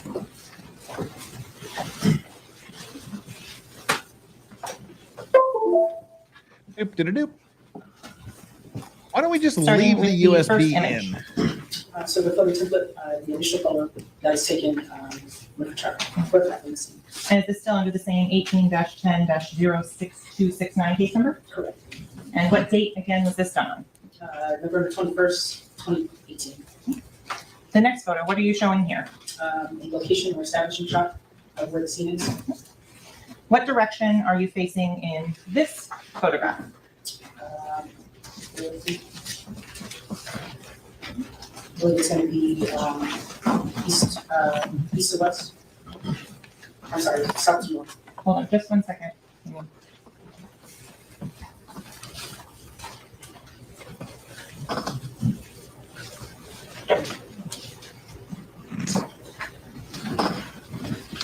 So you said you are facing east in this direction, west, and US 27 would be behind you? Yes, that's correct, east to west. So for the purpose of further on pictures, the power lines that we see on the right side, that's the south side of the road? That's correct. And Okay. there are no power lines on the north side of the road? That is correct. Okay. You indicated that there were other investigators on scene as well. That is correct. Is this some of the canine officers you were discussing? Correct. It's like a pig. I mean wow. I meant the So again, I meant the looking dog. It in looked like the eastern police direction, but officer now was walking a focusing on dog. the south I side of didn't the road. mean Can it you looks like describe a to the pig ladies and walking a gentlemen dog. I of the did not jury mean some of the that. yellow and orange markers and what they're there for? Wow. Yes, so I'm gonna make the myself laugh. yellow and orange markers are there to help depict items of evidence that can't necessarily be seen as they are maybe covered by the shrubs or the grass. So moving on, what direction are you facing in this photograph here? No, that's not what I meant. I swear. Towards the west. And so at the end of this street here, what road is this? On the end there is US 27. No. The items that we see here, the flags, do they correspond with a photo marker or are they indicating something else? So they may be corresponding with a, they have a photo marker next to it, but they depict the actual pieces of evidence. So going on to the That's why next photo. That's why pigs Again, are with the only power used to lines hunt on the truffles. south side of the street. How many items did you indicate with photo markers on the south side of the street? 7. And so on the north side of the street, how many items did you indicate with photo markers? 3. There's a dude in a ghillie Do they suit there continue in that's sequential order? starts sniping people. 1 through 7 is on the south side, 8, 9, and 10 on the north side. Correct. And showing 8, 9, 10 on the north. So I'm going to go back to item number 1, back on the south side. Can you describe what we're looking at in this photo here with photo marker number 1? Yes. So the shell casing, cement casing, that's it. That's that particular item? That is correct. Was this item collected? Yes, it was. Is that sitting on a bunch of broken windshield Why do you glass? take multiple photographs from different angles of these items? Just to get an overall picture of a specific item and then also accounting for lighting or better visibility of that.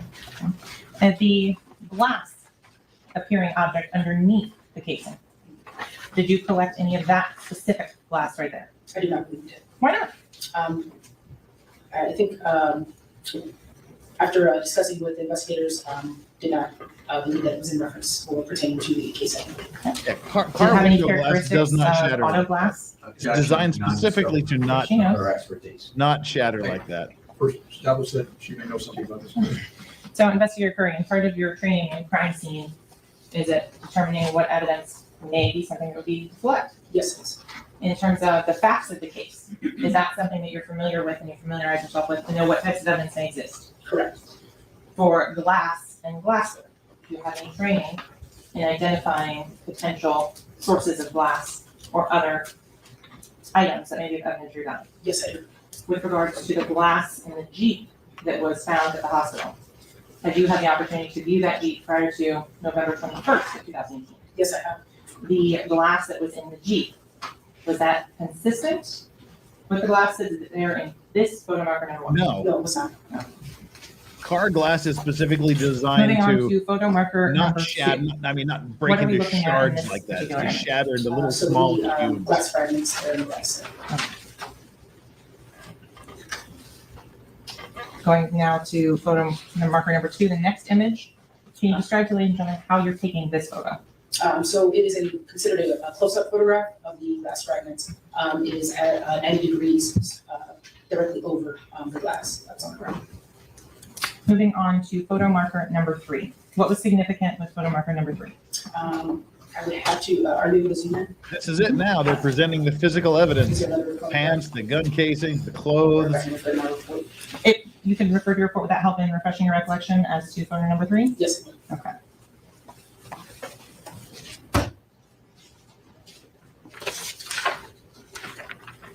Has the team to see the report? Same report? That's Same report, I have it, thank you. Okay. And draw your attention to the third photo number 3.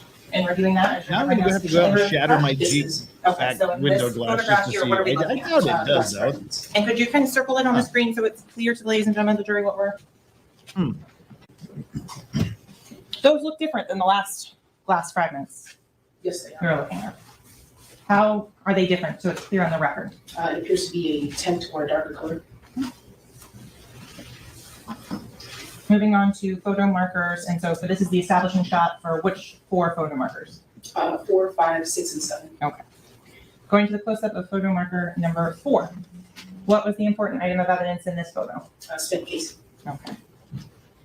There's a scale on each photo marker. Why is that? So we're able to document the size of the specific item in the picture or that we're photographing.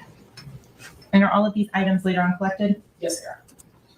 Going on to photo marker number 5. I'm going to start with the item to the left here. Oh. What is that? I haven't put the cut cage on yet. Moving over to the right of photo marker number 5. What is that? Spent casing. Did you collect both of those to spent casings? That is correct. Okay.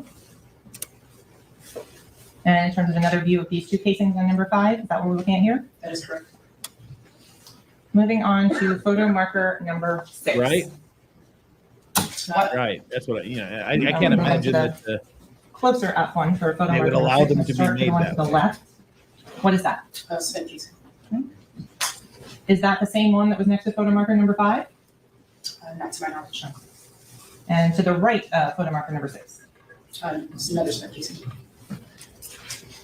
Going on to photo marker number 7. What are we looking at in photo marker number 7? Spent casing. Were all of these Right, spent it would casings have of the same caliber when you collected them? Yes, they were. Again, last photo here of number 7. Spent casing. Moving on to the north side of the street on 8, 9, and 10. What did you collect at photo marker number 8? Glass fragments. Is that a view of those glass fragments? Yes, it is. Moving on to photo marker number 9. What did you collect at this location? Glass fragments. Moving on to photo marker number 10. What did you collect at this location? Glass fragments. We're looking here now at one of the last 2 photos. What is this photo depicting? Measuring or The policeman's non-existent ass. device. And what is that measurement device? It measures distance. Oh my God, they have lasers now. Why are you using this technology from 1950? So I'm going to go through now with those items that were collected.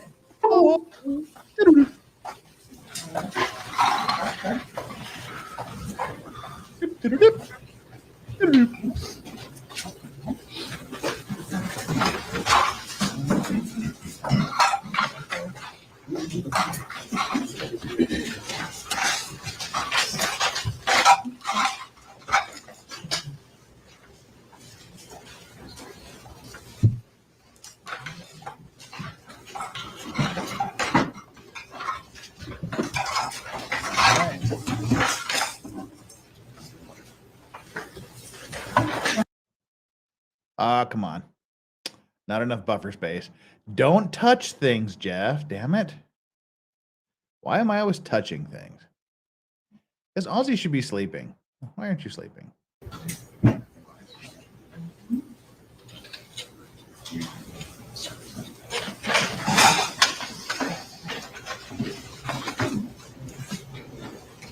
Can we approach? Yes. All right. White noise incoming, so we'll just block it first.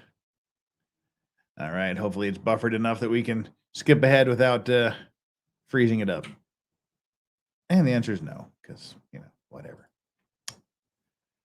And we're actually not that far behind. We're only about an hour behind live time now, and we're pretty close to wrapping this up. Still talking to his lawyer, flirting, whatever they're doing. What? God, what is so fucking funny about being on trial for your life, people? You should be listening to the objection. You should be figuring out what's going on, pal, not Jack John with the China over here. You got Ludo from Labyrinth over here. Jack John with you holding up murder books and shit. Is she rubbing his back? Ew. That woman is so fucking weird. What is her deal? I don't get her. If she's a lawyer, why isn't she up there? All right, I guess we should unblock. That's correct. What does that item consist of? The glass fragments, as all of the glass fragments that were obtained from the scene. Are there 5 samples of glass fragments that are in that container? That is correct. And that you recognize your seal and ID number as signing on that. Sustained, don't leave. With regards to that, is there anything else on there that was not on there when you last sealed it? Yes, there is. The yellow sticker here, do you recognize that? Big everything, Adriana. Here, this time the state is requesting that it states WN. Objection. Yes. Right. Yeah, she was just handling him all over the place there. Monty. Anything else? Incorrect as to that. It's there. Excuse me, anything else, Mr. Anderson? No, sir. Objection overruled. Will be admitted. States W will be marked states 22. I'm just sick of people. Moving on to what's been marked as states X for identification purposes. Joint counsel.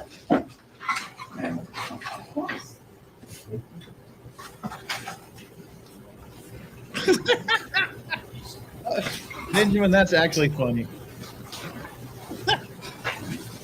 What number? And Investigator Gray, I'm showing you what's been previously marked as states X for identification purposes. Do you recognize those items? Yes, ma'am. How do you recognize them? My writing on the packaging as well as my name and ID number, member ID number at the time. And are they in the same or substantially same condition as when you collected them on November 21st of 2018? That is correct. Are they sealed? Yes, they are so. Your Honor, the Senate State requesting that state X in. No, no objection. Will be admitted. States X will be marked states 23. So Investigator Curry, on states 22 and 23, did you photograph those items? Yes, I did.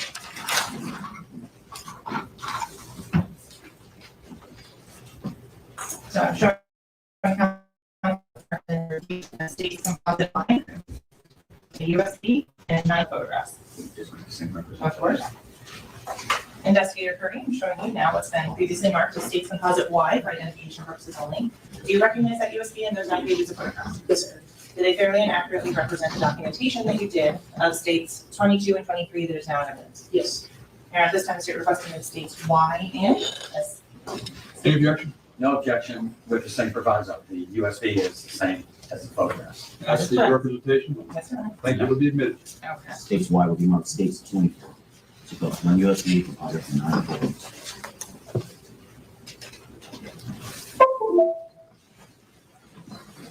So starting with what's labeled as image 76, if you could just briefly describe to the ladies and gentlemen of the jury the case number that's on there as well as the number marker. Yes. So the case number identifies, it's in reference to the same case that these items were collected. In regards to the item number pertains to the photo marker that was in the photographs.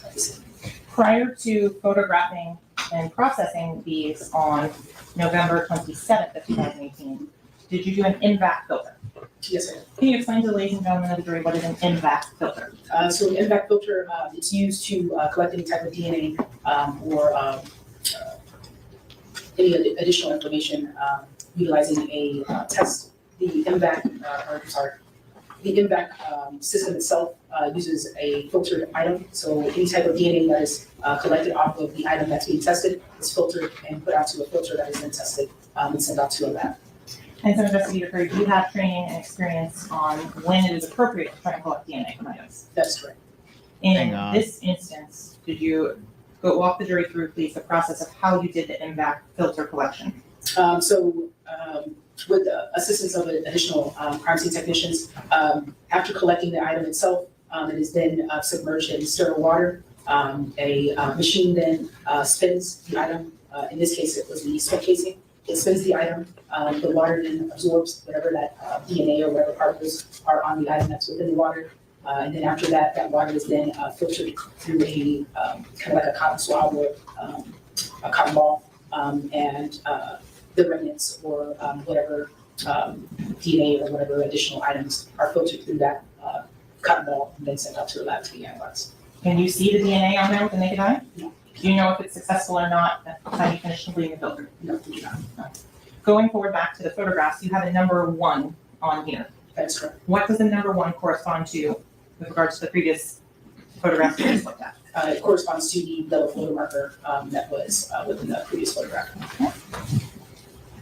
Do you photograph each casing from all sides and angles? Yes. So that's item number 1. 3 photos of that. And now, so if you tell the ladies and gentlemen of the jury what item we're looking at now. Spec casing, identified as photo marker number 4.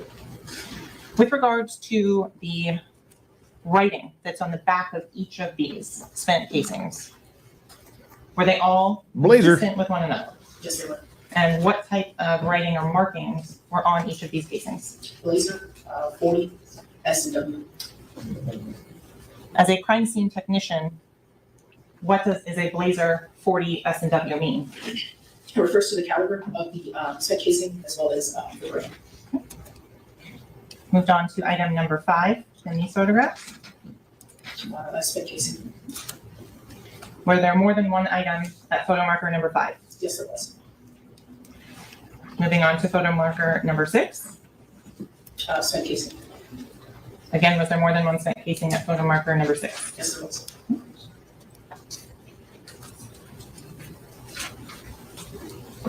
Moving on to photo marker number 7, what are you documenting in these photos? Spec casing. Moving on to photo marker number 2. What is that? What are you documenting in these photos? Glass fragments. Oh, glass fragments. Look like Photo marker Sydney number Pollack. 3. It's not Sydney Glass Pollack. fragments. God damn it. Photo marker number 8. Now we're back on the north side of the road. Is my recollection correct on that? That is correct. Okay. Jackson Pollock. God damn And it. photo marker number 8. Glass fragments. Photo marker number 9. Glass fragments. And photo marker number 10. Glass fragments. Looks like a cell viewed So through an going old forward, microscope. after you photograph these, I want to go to your investigation when you were in Margate, Florida, with regards to this case very briefly. Did you assist with a search warrant in Margate, Florida? Yes, I did. Did you collect any evidence there? Yes, I did.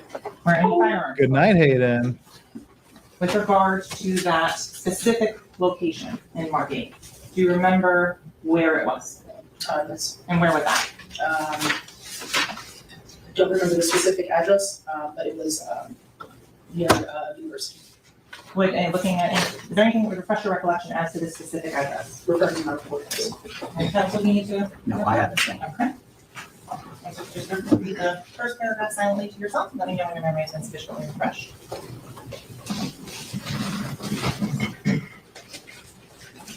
Refreshed. Okay, and so what was the address of that? 5700 Toscana Place, apartment 307.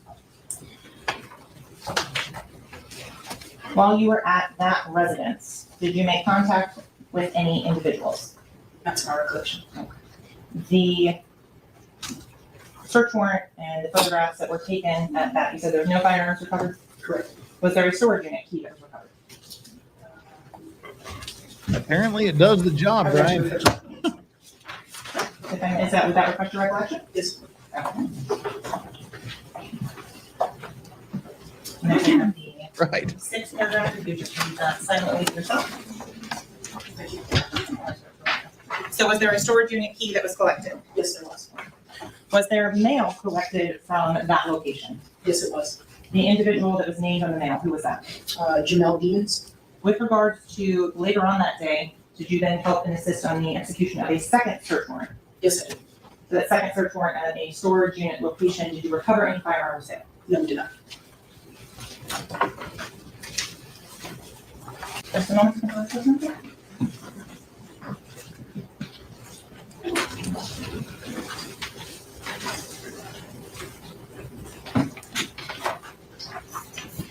So I'm going to show you what's been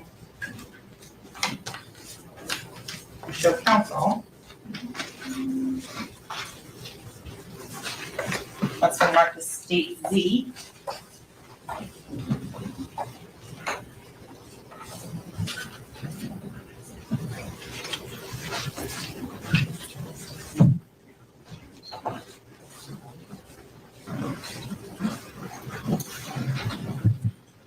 La la la la la.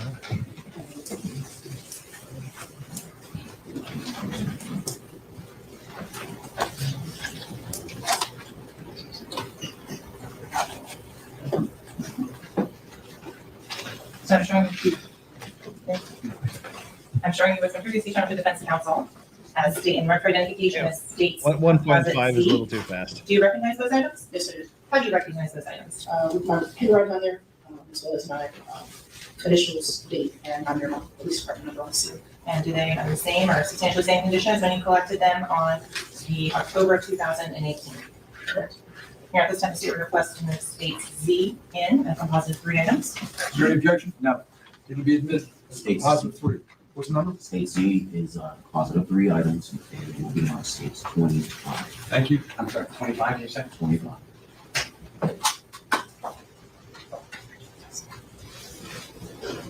And so I'm going to permission to publish state Z. Okay.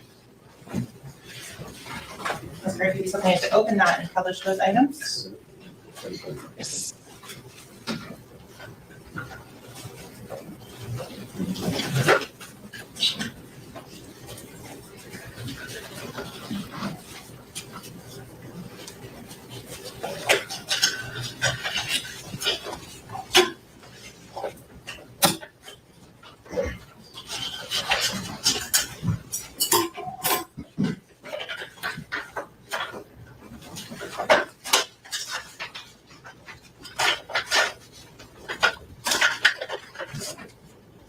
Can you please tell me number 3 what the items are?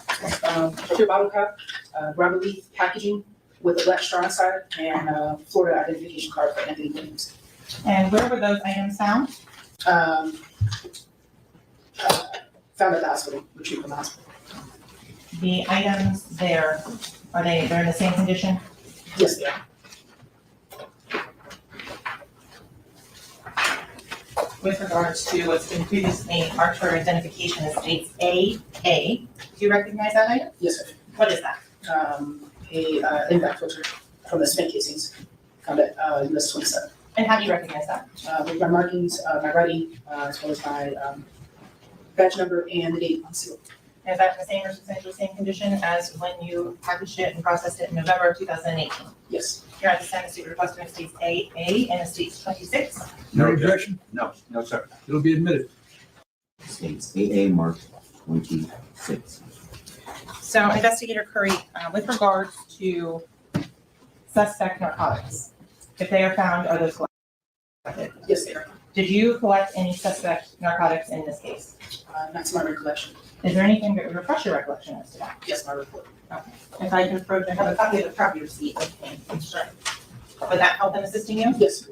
Okay. Can you explain to ladies and gentlemen of the jury what is a property receipt? Yes. So property receipt identifies any type of evidence or items that are obtained or collected. Is that something you document at the time when you were collecting the items? That is correct. Looking at that property receipt, are you refreshed as to direction if you collected any suspect narcotics? That is correct. Did you collect any suspect narcotics from the person of Christopher Thomas? Yes, I did. And what was that? Cannabis. Okay. And that item He had packaged? some cannabis on him. Cannabis. Ooh, cannabis. Do you have the ability to test suspect narcotics at the Miramar Police Department? Yes, we do. In terms of, is it? It was a drug-fueled, drug-crazed shooting. They had cannabis on them. Additional testing for any such information as to what that substance was, what agency does that, to your knowledge? Sent out to the BSO lab. Okay.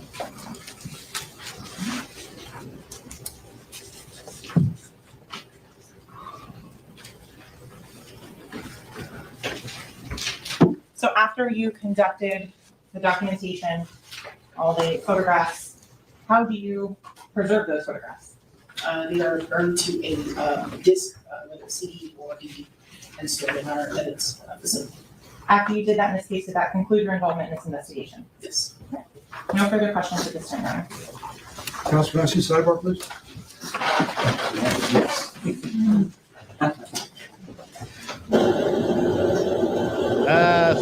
Sidebar. White noise. We don't like white noise. All right.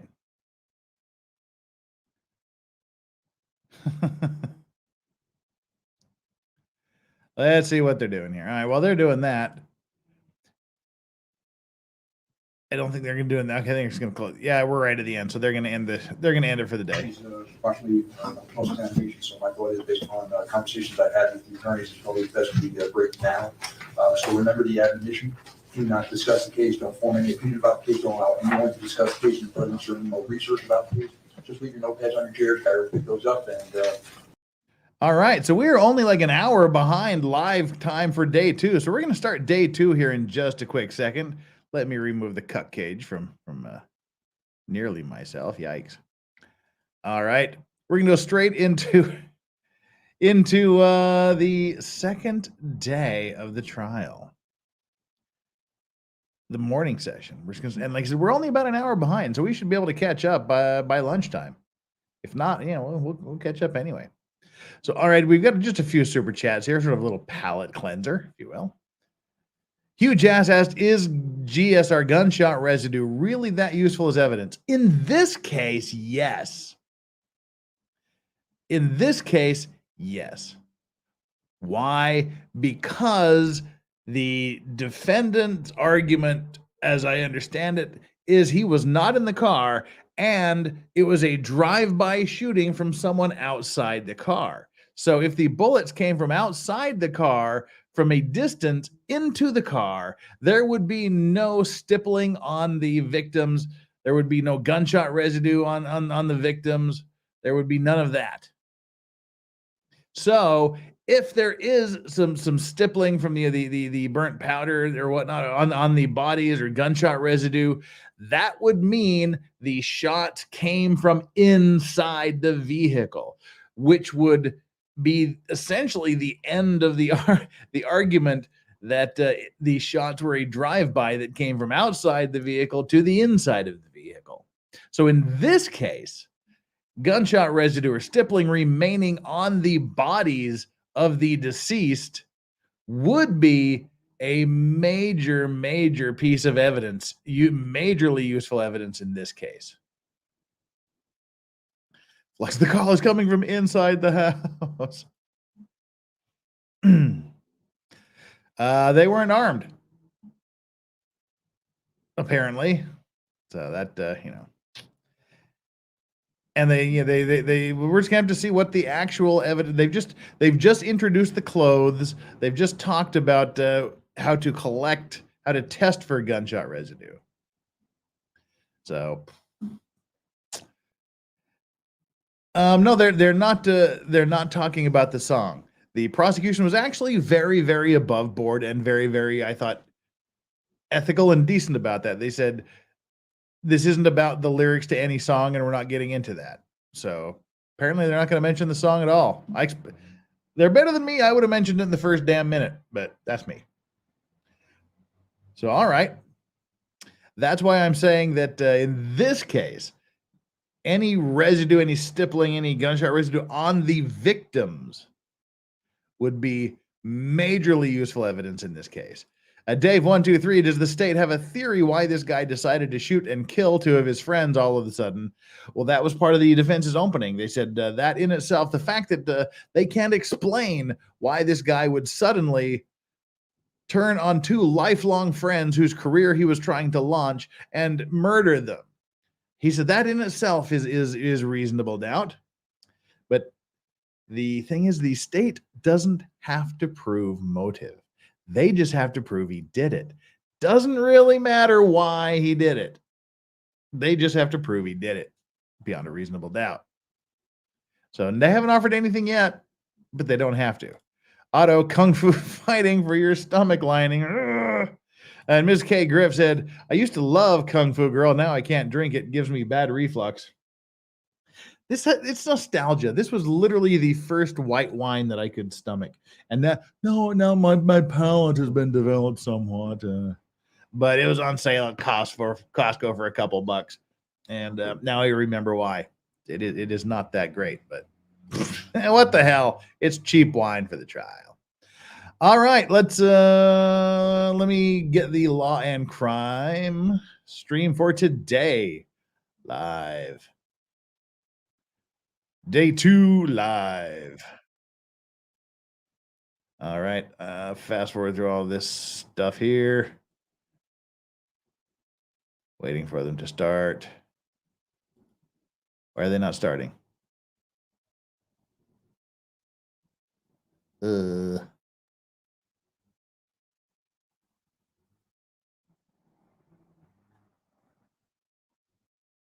Wait, whoa, timeout. Hang on.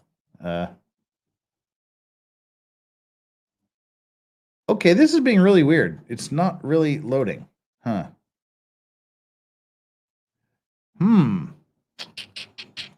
I'm scratching my head. Let me do this. Let me just close this browser entirely. Bring it up. YouTube. Law and Crime.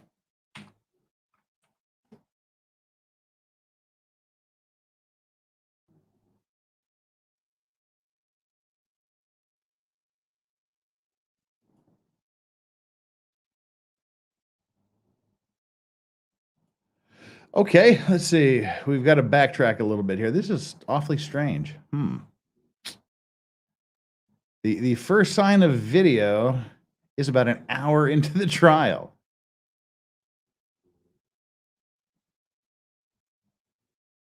Did they start it? I guess they started an hour late or something. Weird. Huh.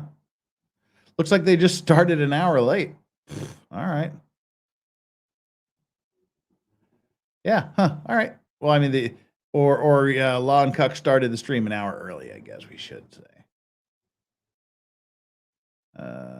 Where's the jury coming in? Talk. Does she have her stupid notebook here today? Who the hell is she? I am so curious who she is and what her role is. She's the only one that doesn't stand up when everyone else does. She's the only one that doesn't go to the sidebars.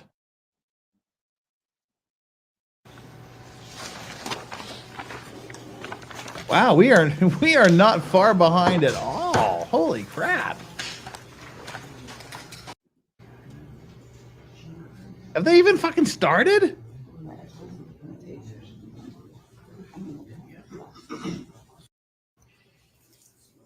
Holy shit. They should have started an hour and 17 minutes ago. And apparently they only started 25 minutes ago. Who is she? Thank you. Please be seated. Let the record reflect the vote of our jury as well as the defendant, Mr. Dennis counsel, his assistant state attorneys, and one of our witnesses, jury. Madam, I just want to remind you, you remain under oath. All right. Ladies and gentlemen, I trust you all had a good night. We're going to start now, I think, with the cross-examination by Mr. Edelstein. If you're ready, you may proceed. Thank you. Wait, there's no explanation as to why they started like an hour late. Not that I care, because hey, less for us to catch up on. We're going to be caught up in no time at all, folks. That is awesome. But in the meantime, something happened here. Oof. D. Watt says you're welcome. Thanks again. God, you're welcome, and take a shot. What did I do? Oh, here we are. That is, I mean, just ridiculously super generous of you. I just cannot thank you enough, and I deeply appreciate it. Seriously. Get me off the wine for a second.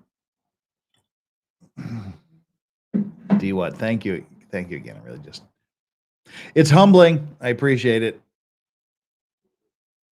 Cheers. That's all I got. Sorry. You've stunned me into silence. Appreciate your support and consideration. That one's for you. All right. Wow. With that out of the way, let's get into today's trial. Good morning, Mr. Wow. Good morning. I just have a few questions. I bet you do. You mentioned something about casings Yes, sir. that you found, I think your exact word was. Hey, we've got Correct. subtitles. Yes, so it's the exterior metal jacket that falls off or shoots off after the projectile. Apparently, one of his That is, if you have. one of the lawyers is named Raven Liberty. Apparently, but I don't know which one it is. The reason you tested it for DNA was because there are times where you can get the DNA of a person who puts the bullet into the gun, correct? That's correct. And nobody has the same DNA. That's correct. You don't know any of the results, but that's why you test it for DNA in the cases, correct? That's correct. Now, you also indicated that you went to an apartment. I think it was located at 5700 Toscana Place, apartment 307. Correct. You knew before you went in, did you not, that that apartment was rented to Jameson Francois? I would have to refer to my report. I don't recall. Okay. You mentioned, and I'm going to get to it in a second. You mentioned that you went there pursuant to Detective Moretti's request, I believe, correct? That is correct. And that he had a warrant to search that residence. That is correct. Let me see. May I approach, show this witness? Okay, is that her? We've confirmed that she is the Raven Liberty of Legend. Go ahead. Let me show you, may I approach you? May I show you a document? Let's see if this refreshes your recollection now. Point two. Yes, sir. Okay. Thank you. No problem. Does that refresh your recollection as to whose apartment that was? Yes, sir. Whose apartment was it? Francois? Jameson Francois. Jameson Francois. And you met a young lady by the name of Adria Scott, I believe. Yes. That turned out to be his wife. I'm not 100% sure about the relationship between you. She-Hulk. And you mentioned in Mr. Francois' apartment. Valhalla! There was a letter that was addressed to this young man. Correct? That's correct. And that letter was addressed to this young man at a different address. Correct? I do not recall.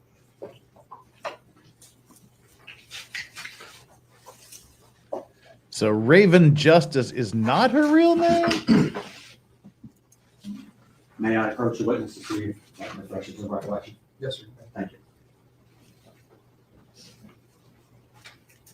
So the question is Nicole Burdette Thank you. Does that Raven refresh your Liberty, recollection? Yes, it or is. are they two different The people? letter you found in Mr. Francois' apartment was addressed to this young man at a completely different address, correct? That's correct. You also found in Mr. Francois' apartment a storage key, right? Yes. And some ammunition, correct? Correct. .40 caliber ammunition. Correct.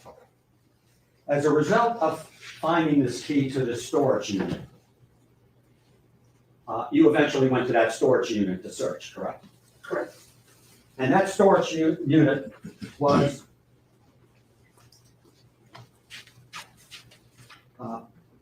owned or rented to Francois and Jameson Francois and his wife, Scott, correct? That's correct.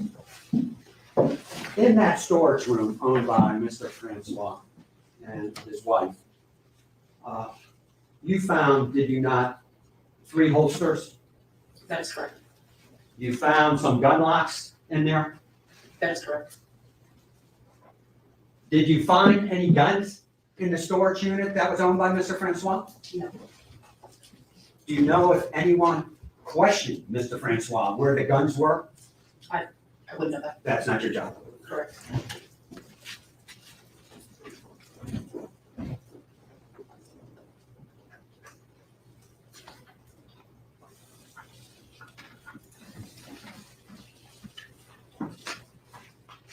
May I have one moment, Doctor? Yes, sir.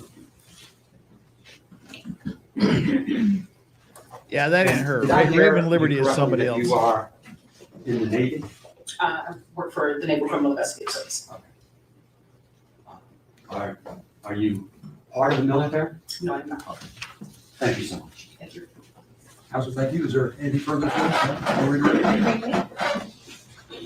Investigator Curry, you mentioned you found some holsters. With Yes. regards to the holsters, was it a back strap included? Yes, there was. What type of back strap was it? I would need to refresh on that. We're looking at your property receipt of the recovered items, what refresh your memory? Yes.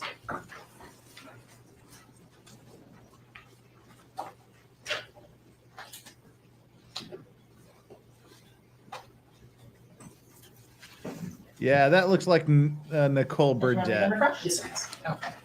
Looking at the property receipt, let's do again, what type of back straps were found? Block. Nothing further. All right. Is witness excused? Yes, sir. Thank That you. was innocuous. Step down, ma'am, you're excused. Counsel, call your next witness, please. Yes, Your Honor. The state calls Deputy Raymond Maycock. Deputy Raymond Maycock coming up. All right, we do got 729 people here and 654 likes. Please hit the like button if you haven't subscribed. Please do. We're trying to get to 36,800 subscribers, and we're closing in on that very slowly but surely. I'd appreciate your subscription. I would love it if you would subscribe to me because, hey, I'm cool and you're cool, so let's all be cool together. How's that for a grift? Currently, we have how many subscribers? 36,711. This is our witness stand. When you get there, what I'd like to do is just remain standing for a bit. Raise your right hand and be sworn.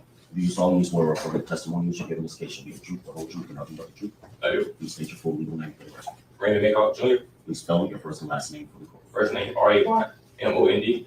Last name MAYCOCK. Thank you, sir. Please have a seat. Thank you. That microphone, adjust up or down, not back and forth. Yes, sir. Ready to proceed? Yes, sir. Counsel, you may. Thank you, Your Honor. Good morning. Good morning. Can you introduce yourself to the jury with your name and where you're currently employed? Good morning. My name is Raymond Maycock. I'm currently employed for the Broward Sheriff's Office in the Central Division. And what's your title? I'm a deputy, detention deputy, I'm sorry. And how long have you been employed by And DSO? apparently he's going through puberty. As a detention deputy? Raymond. And where exactly do you work as a detention deputy? I work in the booking area.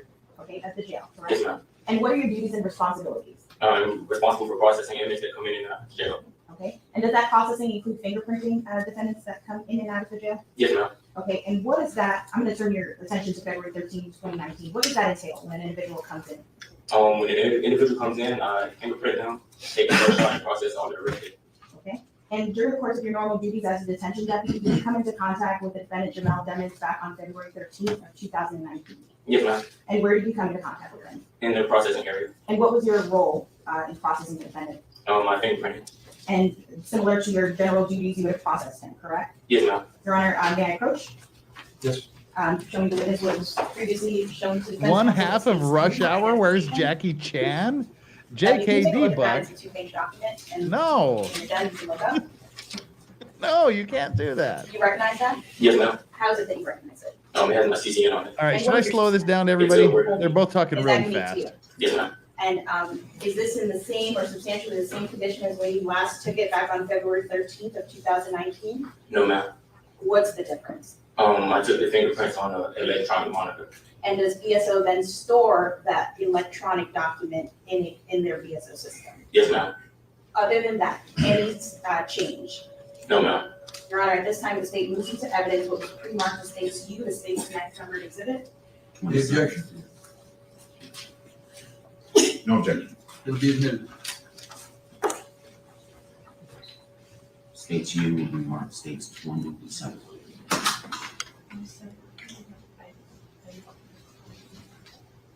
Deputy, do you have any further involvement with the defendant, Mr. Demmons? No, ma'am. Do you see the defendant, Jamel Demmons, in the courtroom? Yes, ma'am. Can you point him out by an article of clothing and his location in the courtroom? Sitting to my right hand side, has on a sweater and a suit jacket. Is that the individual that you fingerprinted back on February 13th of 2019? Yes, ma'am. Nothing further at this time, Your Honor. Is there any cross-examination? Just briefly.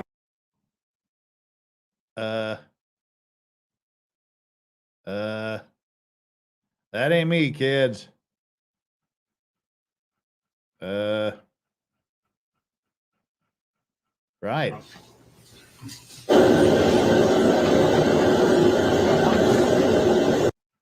All right, we got some sidebar going on there. Oh, she's wearing a green skirt today and a white blazer with some hopefully white stockings, or she is like uber pale. Oh, she wait. Prosecutor's wearing some pantsuit. What the hell's going on? I don't know. I've lost track of everybody. They've changed clothes. I'm confused.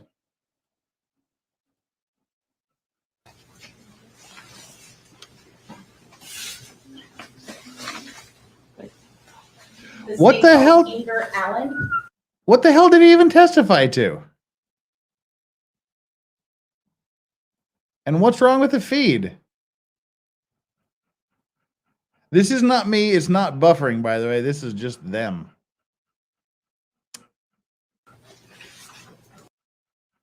Great. All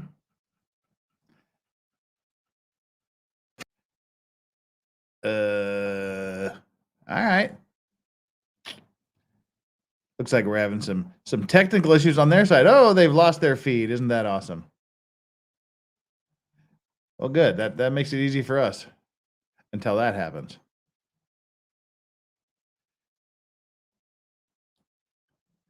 Yeah, we need the cuck cage now because they're intercoursing it up hard. Finally, it's not me that's making things go wrong. I feel happy about that. Ooh, live view. They lost their feed. This is really easy to catch up today. Good hell. We just have to exist here and we catch up. All right. There's the cuck overlay. What's up, Strawberry? What's up, Strawberry? Are you waiting for lawn cuck? Can you say lawn cuck? Yeah, let's see here.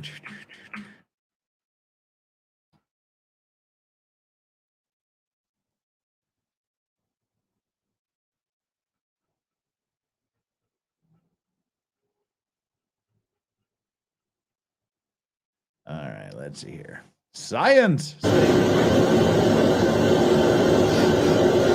right, this is somebody on the stand with a lot of background noise. All right.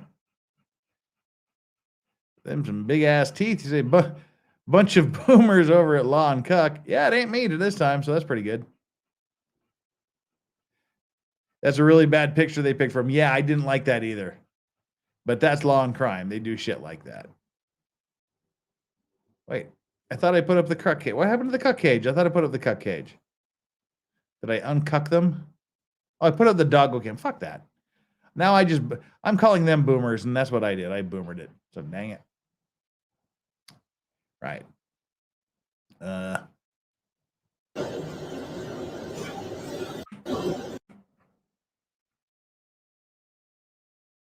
Scrolling.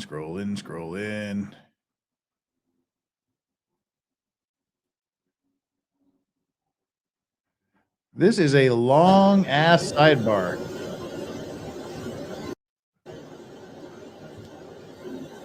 Have you performed comparisons? No. And have you previously testified in court? Yes. Specifically here in the state of Florida? Let's back up a little bit. You do forensic proficiency testing? Yes. And how often is that done? Yearly. Okay, so she's a forensics person, and that is literally a woman that has no neck. And how many times in your work week do you say that you perform comparisons? Every day. And how often in your career have you performed comparisons? 1,000. And have you previously testified in court, Yes. specifically here in the state of Florida? Yes. How many times? 86. And in this particular case, did you receive a comparison request from the state attorney's office? Yes, I did. May I approach, Your Honor? I'm showing the witness was previously been shown to counsel as states double B for identification. Do you recognize page 1? Yes, I do. And how is it that you recognize that document? Because I see my markings on there. Okay, and those markings were made during the course of your comparison in this case? Yes, they were. Any alterations or deletions to that document? No. I'm also approaching with what's in evidence in states 27. Do you recognize states 27? Yes, I do. And how is it that you also recognize states 27? Because I see my markings. Okay, is states 27 and what's currently now marked as for identification purposes is states double B what you received for comparison in this case? Yes. During at this time, the state. Right. It's just like, it's just her shoulders taper to the top of her head. Same objection, Your Honor. Thank you. Objection notes overruled. States BB will be marked states 20. Ooh. Just gonna retrieve this. Now, can you walk us through your comparison steps? What is that process like? We follow a process. It's ACE-B, which stands for analysis, comparison, evaluation, and verification. Okay, let's talk about the analysis phase. What does that entail? That is when we look at the evidence and we determine whether Evidence. it is quality enough for us to make a comparison. Okay, and Your Honor, may I approach the witness?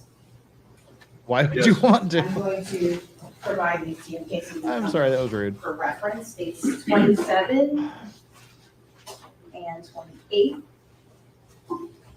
So in your analysis step, what's the first thing that you're doing when you have states? She's doing her 26? George Lucas impression. I'm looking at the quality of the prints that we receive. And are you using any tools to assist you in this process? Yes, we use a 4-power magnifying glass. And in this particular case, when you completed your analysis stage, was it Yes, she's a sufficient Kardashian. for you to move Not a on to the Kardashian, next? a Kardashian. You are Okay, correct. and the next phase you identified as the comparison phase. Yes, What does that phase entail? that's when we look for details and minutia. Okay, and what specifically, which exhibit are you looking for the minutia and detail in? The evidence. Yoda So is a in few front of minutes you, older you can than identify Strawberry. For the record, state's number on the back, Yoda was second to last of the litter, and Yoda was last. Wait, which is now. Yoda was at second to last, and 27. Strawberry was last of the litter. 28, my apologies, 28. So you're looking for minutia and detail. Why is that important? Because that is how I am able to determine whether it's quality enough for me to make an actual comparison. And was states 28 of quality value for you to compare and make a comparison in this case? Yes, it was. And we move on to the next stage at this point, the evaluation phase. The evaluation is where, once I make a comparison and I determine that it is enough or not enough detail for me to make Stop it. conclusion, and that is when I do say yes, that is either No Gal Dukat source references. identification or non-ident, or if it's inconclusive, well, I can't make a determination. Okay, so there are a few options in every case, right? So you have source identification, you can exclude it, or it's inconclusive. Correct. Now, at this particular stage of comparison phase, what did you determine in this case? That it was source identification, Okay, and what was that based on? that these two set of fingerprints were from the same source. So states number 27, is that correct? And states number 28 are Correct. from the same source, Yes, meaning that the fingerprints that you compared are of the same source. yes. And what about the V stage, the verification stage? Verification stage is where I give my paperwork to another analyst for them to do the technical verification of the work that I did.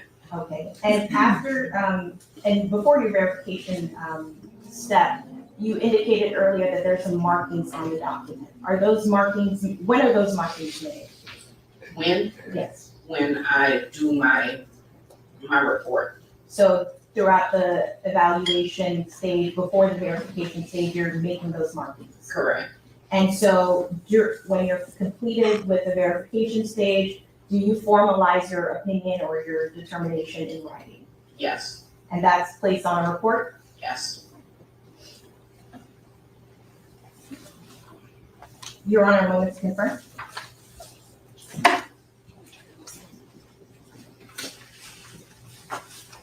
Your Honor, can I retrieve the evidence from the witness? Yes. And at this time, the state's requesting to publish states 27 and 28. You may.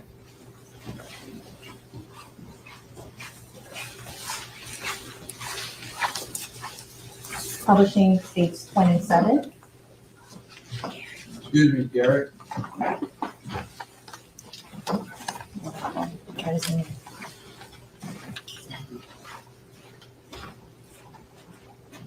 You guys are horrible. Stop it. And you should be able to see it in front of your screen, but states 27, you indicated the markings. Are those at the top left right here that I'm pointing to? By stop it, I mean Those don't markings that you stop. made? Yes. Now publishing states 28.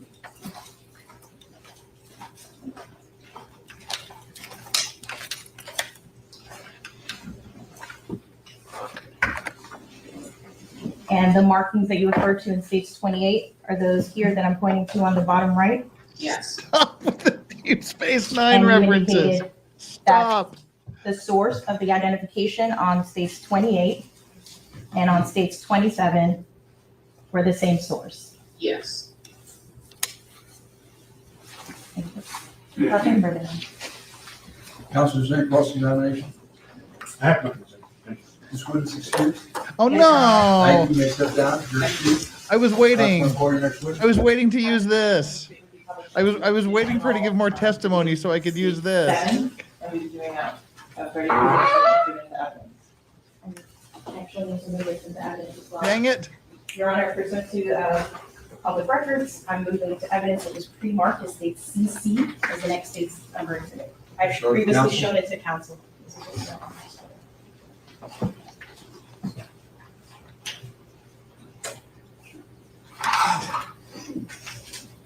Dang it. I want her to go back on the stand so I can use that when she testifies. Crap. Oh well.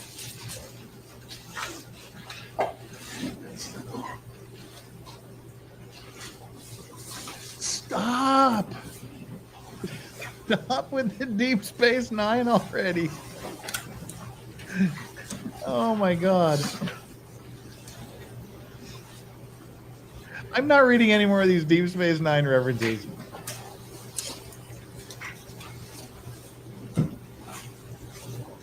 Yes, I am. Is there any objection?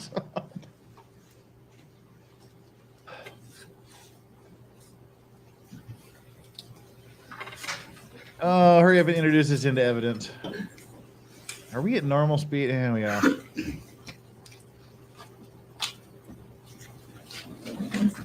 Let's double it up while they're doing nothing.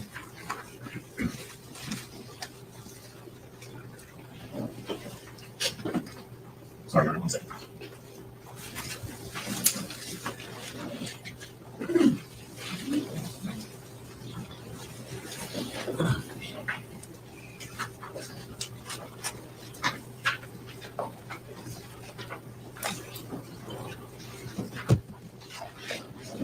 Okay. Wow.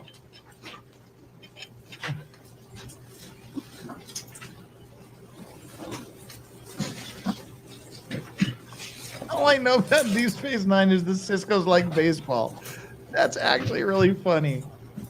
I don't know why, but it is. I just remember like he was always carrying on the baseball mitt. The kid was.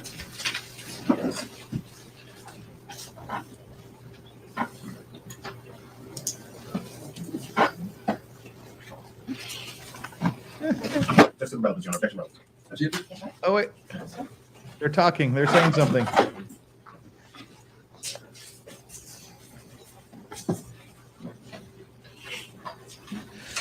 Wow, Ron Jeremy's looking a little more Ronnie James Dio today. Maybe she got her hair did. I don't know. Oh, for Christ's sake! All right, let's double time this. Double time. Okay, they're done double timing. All right, shit. And turn on the volume.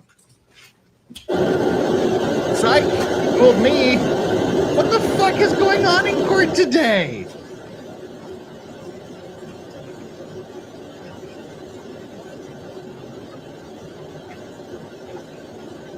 This is just the worst.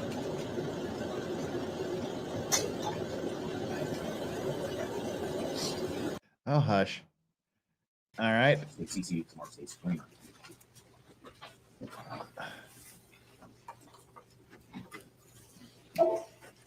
Oh, well, we're only 15 minutes behind now. That's pretty good.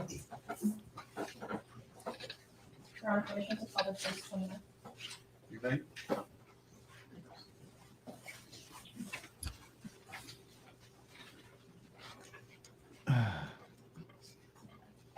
It's just his rap sheet.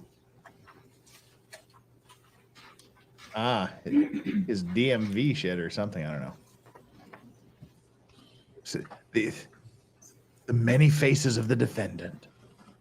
It shows his descent from clean-cut 16-year-old to rapper.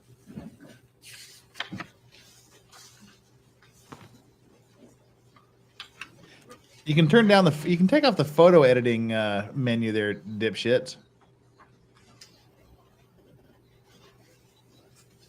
Why in the name of God are we looking at this? We'll double time this too.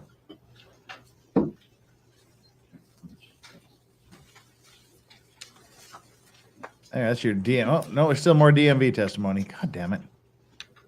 What is this? This is license renewal thing? Sanction clearance documents. Jamel M. Demon. Reinstate your... Okay, he lost his driving privileges at some point. I'm guessing it probably has something to do with the DUI or something. I don't know. Financial obligation to pay payment plan. Yeah, he owed some money. Oh, that's great.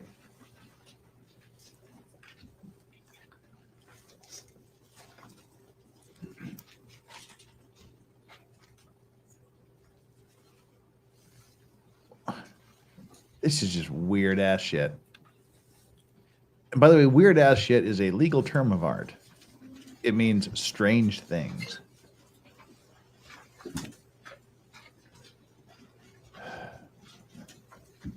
License fee, revocation fee. Let's see. What can we see why he had it revoked? Expiration date, selective service. He's registered for the selective service. Good for you, kid. You're not breaking the law. That's good.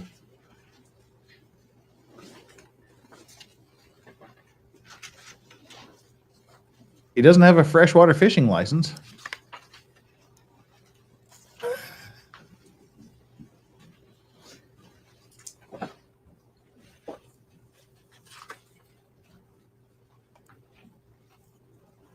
Okay, yeah, he's not a lifetime freshwater fisher. He's not a lifetime hunting license. He doesn't have a lifetime boater safety card. Oh, interesting.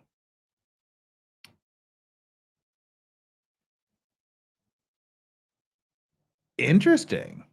Is this redacted? Developmental disability? Deaf or hard of hearing? Is that checked off or is that redacted? That's interesting. Huh. Guess it's redacted. We don't get to know if he's all tarded. Yeah, it's redacted because his social security number is redacted.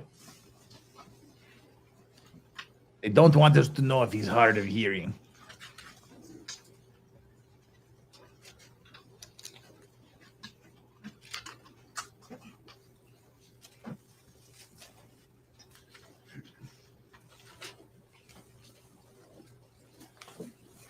Oh my Lord.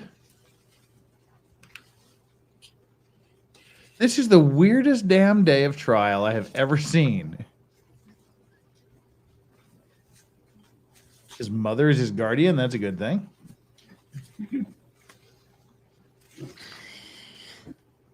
His ethnicity is black, in case you weren't aware of that.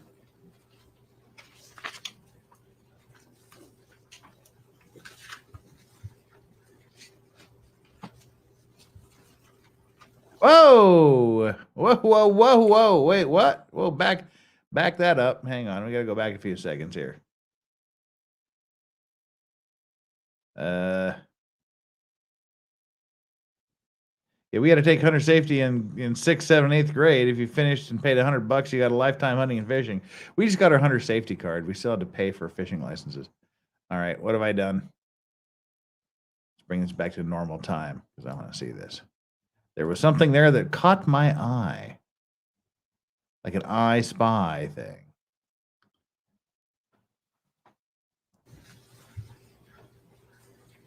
Hang on. Hey.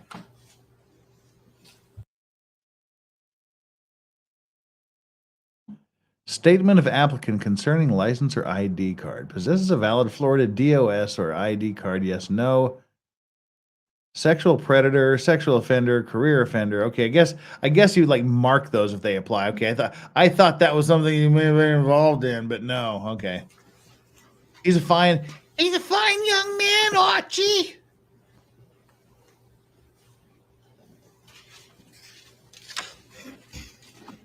He is an organ donor. And I bet you got a hell of an organ to donate. Publishing of State Exhibit 29. Yeah, Senate State resumes publishing of State 7.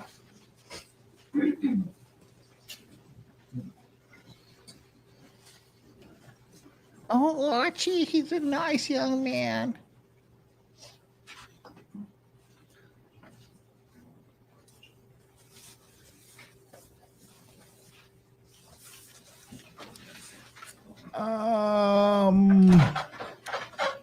Someone want to explain to me what we're supposed to be looking at here?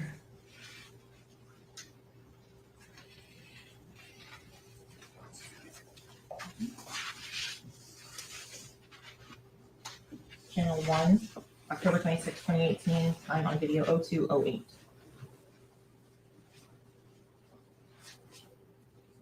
Channel 1, October 26, 2018, time on video 21111. White man walks in front of a camera. Guilty. Guilty. All right, let's re-cuckify the cucks.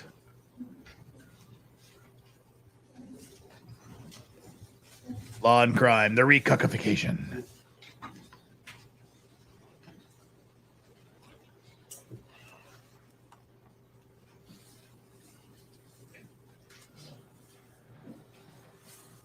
Channel 1, 10/26/2018, 2:17, 43. Two folks. Two peeps walk by. 3, 4. Who were those young men?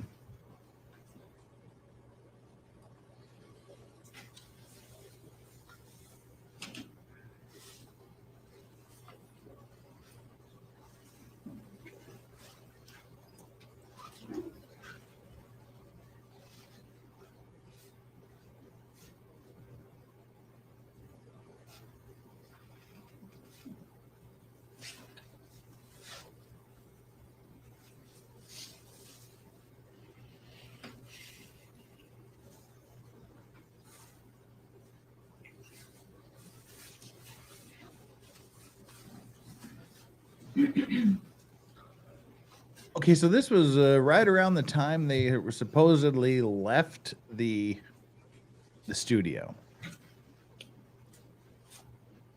Or maybe this is them leaving the studio. I don't know. Somebody need to explain something to me. No comprende. Yes, that's what I thought. It's the reverse angle. Yeah, it's the reverse angle because that guy went back in. Right. That's the reverse angle of them leaving the studio. So you can see their faces.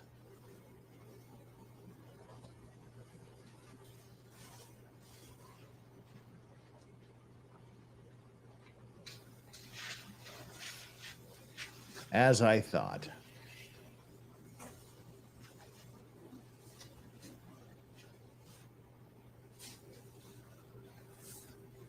Channel 3, 10/26, 2018, 2:11.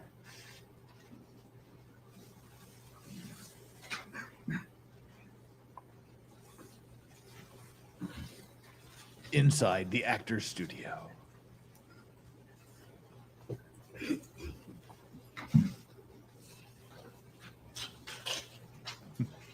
Nanu. Nice. That's really damn random, but cool. Channel 3, 10/26, 18, 2:17, 34.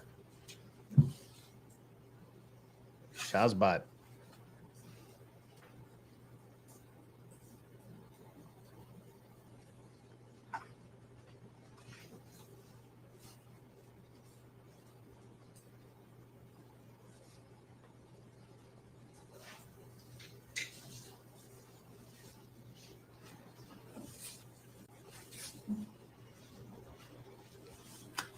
$756 of you watching some riveting inside the studio video of people walking out.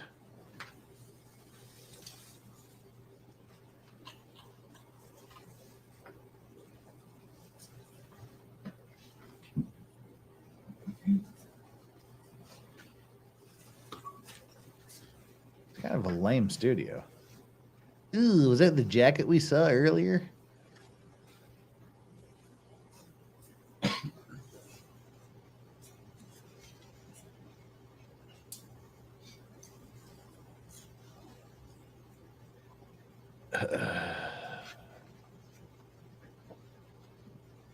If you're gonna go wild, and don't have your hair all did up like Sideshow Bob.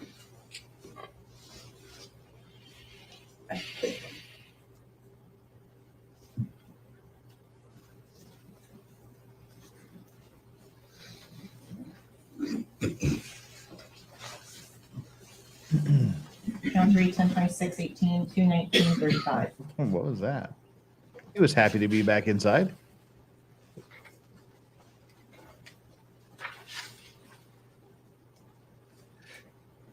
Let's see if we put it on 2.0 if they walk around like, you know, like Benny Hill, like yakety sax playing in the background. 10/26, 2018, 2:20:07.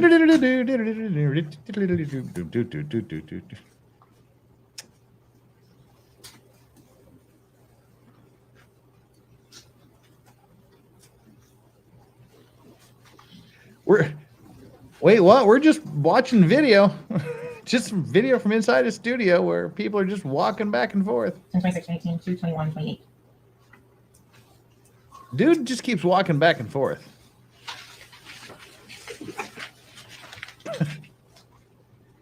He's fidgety.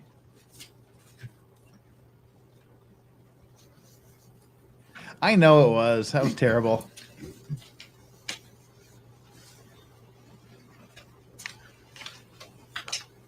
Ten 26, 2018, 02/28, 38.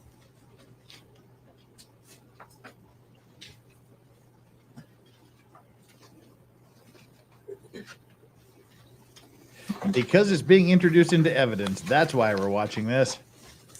Oh, we got another courtroom dog bark or whatever the hell that was. 10/26, 2018, 2:11:10, Channel 4.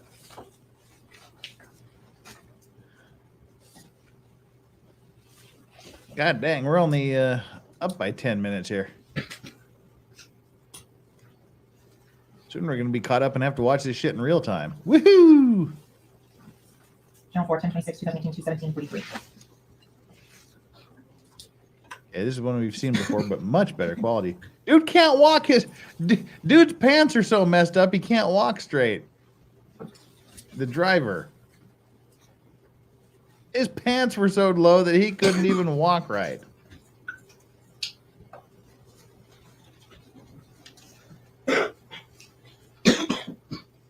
Like a fucking penguin. That's our suspect right there, getting in the car. All right. Him too. He's like wah, wah, wah, wah, wah, wah, wah, wah, wah, penguin.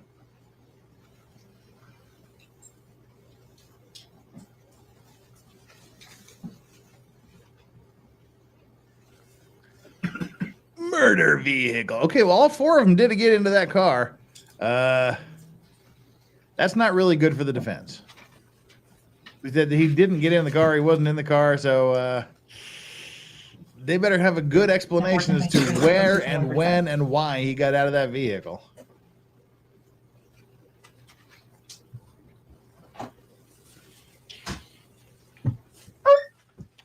Or I want to know what that is.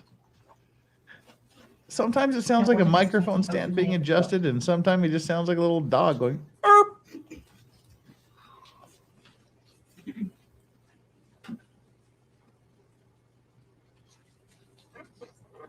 More exciting extended footage of the parking lot. Channel 6, 1026, 18, 02, 1056. Oh. The hell's this? 211. Okay, that's still the same time. Maybe this is the recording room. Or this is the actual recording. So I don't know. Channel 6, 1026, 18, 02, 11, 28. Channel 6, 1026, 19, 02, 17, 33.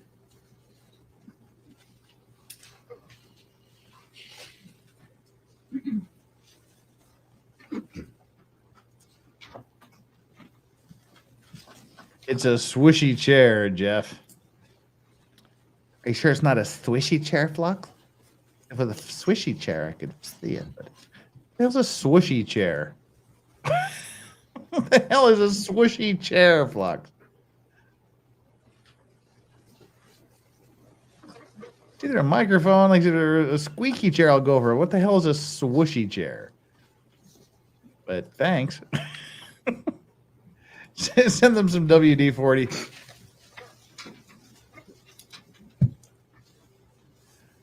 Actually, rumor has it that hanging down of the pants thing was a prison sign that you were up for some action. That's the rumor has it, which is why all the old school hardcore black guys that have done prison time get all upset when they see them with their pants on the ground. Pants on the ground, pants on the ground. Hey, but perhaps Tanny's our local person of color translator. When there's things that the 53-year-old white dude doesn't understand, Tammy provides us with cultural insight and interpretations. Really bad for the defense. Remember, the South Carolina jury said it was over when they heard Alex's voice on the tape, even though it was an idiotic statement. You are correct. But yeah, the saying I wasn't in the van at the time and then they all leave with him in the van, that's a bad sign. Please tell me those are not real lyrics. Please, please, dear God, tell me those are not real rap lyrics.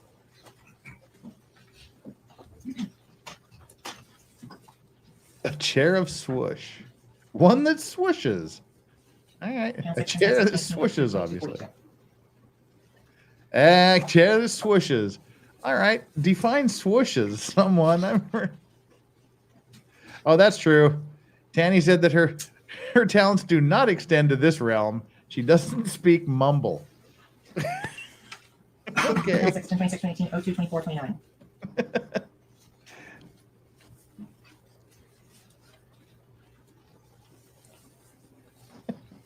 Cheers, Tammy. You're the best. Tanny rocks. Tanny. Tanny makes me want to have some more wine. Now 6, 10, 26, 19, 02, 25, 34. They dropped him off for food. Sent him off to Taco Bell, Waffle House, whatever.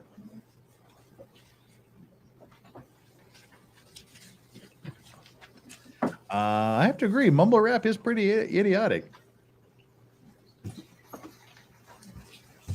Whatever happened to Tekashi 6ix9ine? Or the Island Boys? Whatever happened to them? I heard they went bankrupt. Fuckers.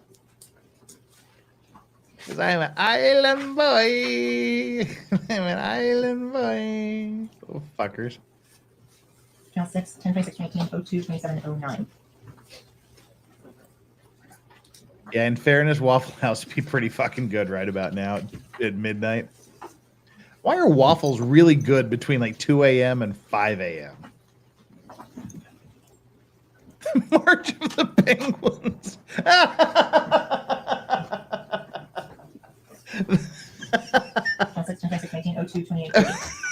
That was happy feet. He's got happy feet.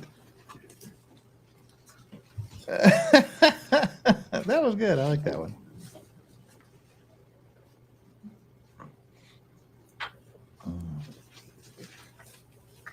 Channel 7, 10, 26, 18, 02, 11, 03. Channel 7, 10, 26, 18, 02, 11, 10. Yoda needs a hug. Oh, Yoda stretch. Collapse. I just like it. Yoda can't even lay down gracefully. Yoda just sort of topples over. Well, I know they're always good, but they're like really good between like 2 a.m. and 5 a.m. I'll even put up with sticky tables to eat waffles at 2 a.m.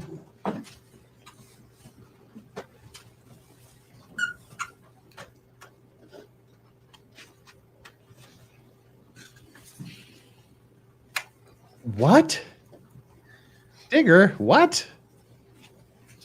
You can hear your eyes moving in your head?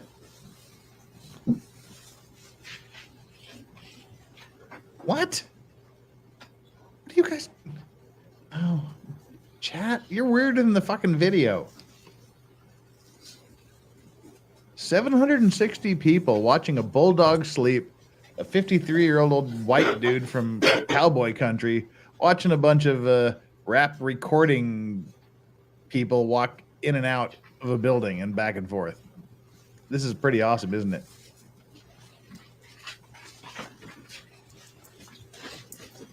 That sounds particularly awful. 7, 10, 26, 18, 02, 20, 11.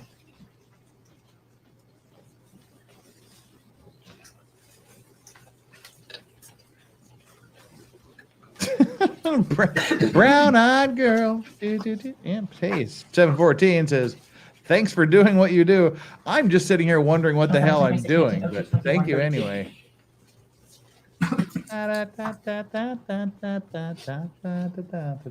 Brown-eyed girl.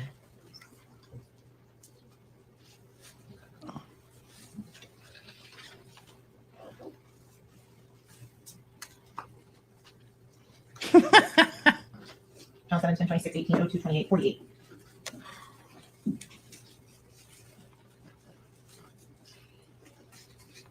Can't help it, but he looks like Mushmouth from Fat Albert. Hey, Mr. Albert.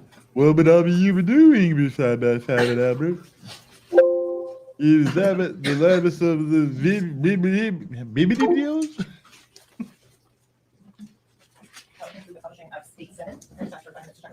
Is that the end? Oh, it's in time for another break. Get through. How awesome. Ladies and germs, we are now caught up live. We are in real time. Pre-trial as well, it's not really pre-trial, as Manning would say. It's just short break. We are on real time now. How cool was that? I thought we'd like catch up around 2 a.m. We are caught up in the space of just a few minutes. Woot woot. Well, now what the fuck do we do? I guess we just sit back and enjoy the ride, eh? All right, folks. Now seems like a good time for a midstream grift, if there ever was one. At the 3 hour and 5 minute mark, we currently have 765 people watching and 746 likes. We've probably had a full turnover since then. But thank you so much, all 765 of you. You could be anywhere watching this on anybody's stream, and I'm so happy you chose to be here. Whatever your reason is, I am just thrilled and tickled pink that you chose to watch this with me. So thank you from the very, very bottom of my heart for being here and putting up with me and my shenanigans and nonsense while we're doing this. It is what it is. We're having a lot of fun here. It didn't get off to a dynamic start. Didn't start out real great.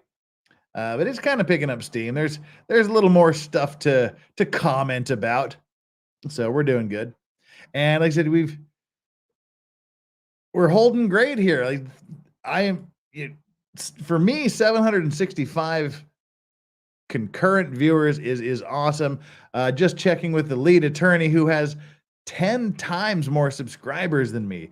He has 330 something thousand subscribers, and he only has twice as many viewers as we do. So that means you guys are way more awesome than his chat because you're here. He's got 1,400 subscribers and 333 something thousand subscribers. I got 36,000 subscribers and half his numbers. So you guys rock. Thank you for being here. Deeply, deeply appreciated. Please slap that like button, slap the subscribe button. And if you have subscribed already, please make sure you're still subscribed. I would love to have your subscription. So we're trying to get to 37,000. That's our next little goal. Currently, we have 36,009. How awesome. 3 people less than we started with. I thought we were going up, but we've lost 3 people as subscribers since this started. If you're one of the 752 currently watching and you haven't subscribed, please do me the honor of hitting that subscribe button. I would just be tickled pink. Or white in my case. I'd be tickled white if you would do me the honor of subscribing to the channel. This is what we do. We watch trials. We comment on legal things. We're going to be following lots of trials as they come up. We do O.J. Simpson every Thursday, except for when we're doing trials. And this Friday is going to be Fuck It Friday, where we just say fuck it. We have an incredible panel of guests on. Currently, hardcore confirmed for this Friday is Flux, our very own House of Flux. Lauren De Laguna will be joining us. That's going to be fun. Steph, the altar nerd. If you don't know who she is hilarious. She did a big old titty dance for us last month on the stream that got pulled down. Our very own Digger joined us last stream. She did a little bit of a dance too. Steph, the altar nerd, like I said, Steve Gosney has agreed to take a moment away from his incredibly busy death penalty case he's working on and join us for a bit. Megan Fox, who usually has commitments on Friday, has agreed to join us. Chandler Remington will be here. Nicholas Starov will be here. Meme Copium will be here. And a near certainty is Danny on direct. Natalie Wisco is also a near certainty. The well into the maybe categories is Runkle of the Bailey and Andrew, Law of Self-Defense. Andrew, those are some of the people that are there. Haven't heard back from several people. Other things keep coming in. Legally Dirty Blonde, she might be here as well. Chandler, if you're here, hit up Legally Dirty Blonde and make sure she adjusts her schedule accordingly. She's been dodging me. You need to pull your strings with her. Waifu Kron Jess, stand by. You may be getting an invite. And because we have to do all the the YouTube big shots at the beginning while they go to sleep, and then once our East Coasters start to go to sleep, then we can kind of open it up to the West Coasters and whatnot. Well, Valhalla always comes on. It's we just do our thing. So that's coming up on Friday, and Ricada might pop by. We're just going to have to see how many people show up. It's just a shit show. We grift for money. You throw tons of money at me, and I get liquored up on shots, and we just have a great time. Last month was the 1-year anniversary of my channel, and we had so much fun that I had to pull the stream eventually.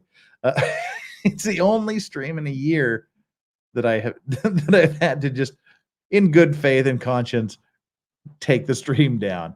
It was pretty fun. So we'll be doing that on Friday. That's what we do here. So, I'd just be tickled if you would join us, if you would be a subscriber and participate here, because the Legal Vices chat, the Vice Squad, as they call themselves, is hands down the best chat on the entire internet. So there ye go.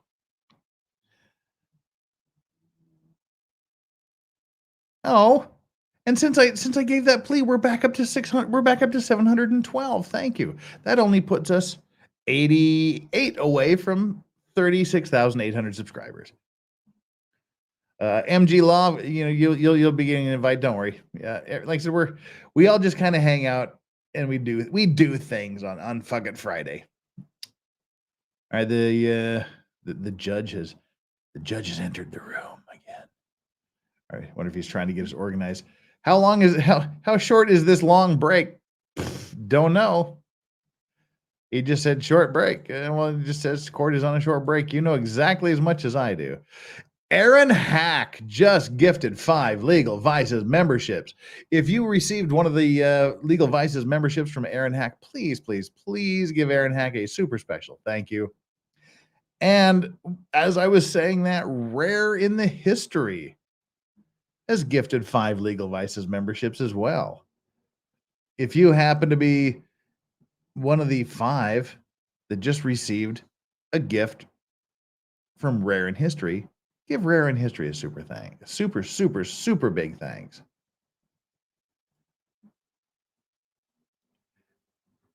Green Lantern and Green Lawyer. Oh, she's way better than Green Lantern. Can we get a recap of evidence so far? There's some clothes. There's some video that shows the guy getting in the car. Whereas he said he wasn't in the car. There's video showing him getting in the car. The argument from the defense, well, the assertion from the defense is that the defendant wasn't in the vehicle at the time and that there was a drive-by shooting where the bullets entered from the outside of the vehicle to the inside of the vehicle. But the prosecution is saying that they have evidence that there is gunshot residue or some other stippling of some sort on the people in the car, which would indicate that the shots were fired from inside the building. The only thing they've showed inside the car, they've shown some broken glass that they collected where the glass was on the outside of the window rather than the inside of the vehicle, which could possibly be really bad circumstantial evidence that these shots came and blew the windows out.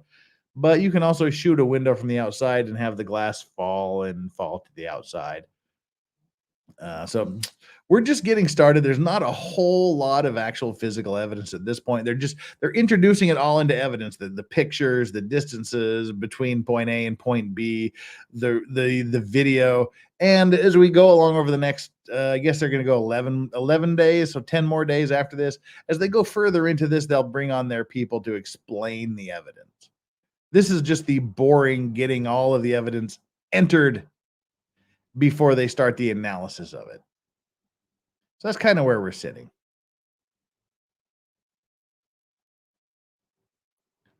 How do I grift for a gift? Somebody will have to explain that, because somewhere there is a enable gifts for this channel button somewhere, but I have no idea where it is. So if someone can post in chat, one of the mods post in chat how to enable gifts for the channel, that would be super awesome.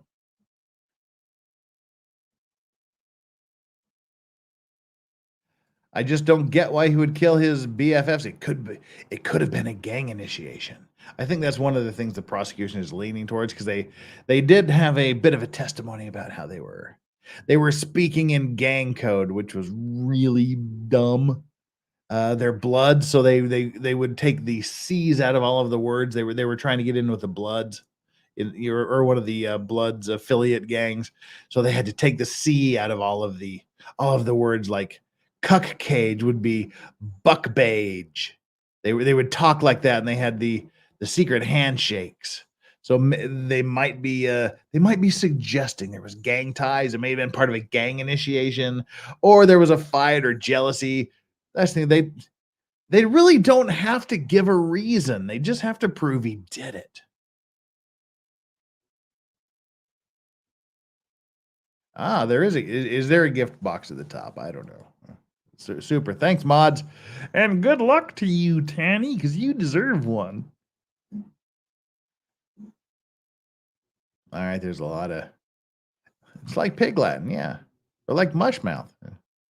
Or for all of you old school peeps from the States, like Zoom and the Abu Dhabi language. Was that what it was called? Abu Dhabi? Weber they be wubud tabag labag this? And then we be covered in baby gear about what they were sabibing. The Abu Dhabi language. That was kind of dumb. People used to send in self-addressed stamped envelopes to learn how to speak ubby-dubby. Send it to Boston, Mass. 02134. Send it to Zoom. Wow. Jim's having a stroke.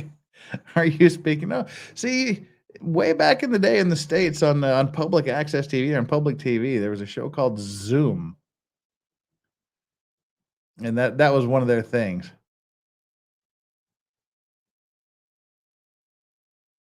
Are you talking simulation? Yeah,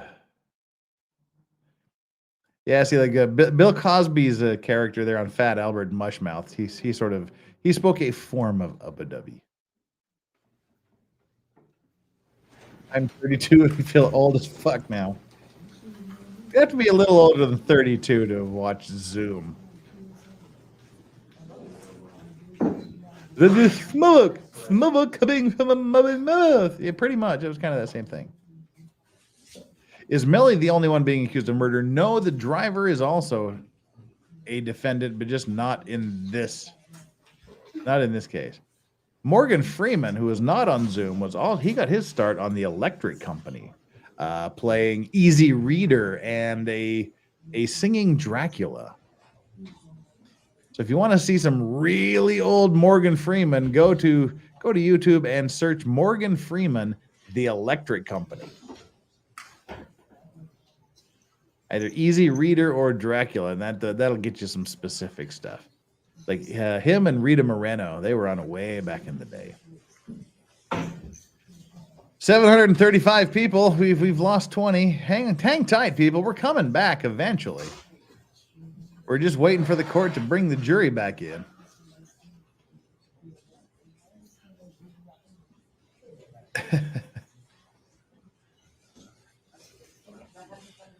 How could you forget about the Electric Company? There was this girl that had really long pigtails. Man, I was in love with her when I was a little kid. Holy crap, she was cute. I could never forget the Electric Company. And then there was kind of the fat, chunky kid named Buddy. They had to have the chunky kid. Whatever happened to Buddy from the Electric Company?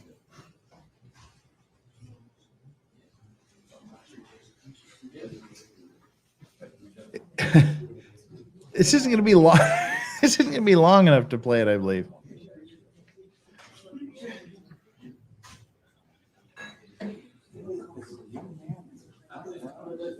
But I could lock and load it here. Let's see. Because, yeah, I was mentioning that at the beginning. Ooh.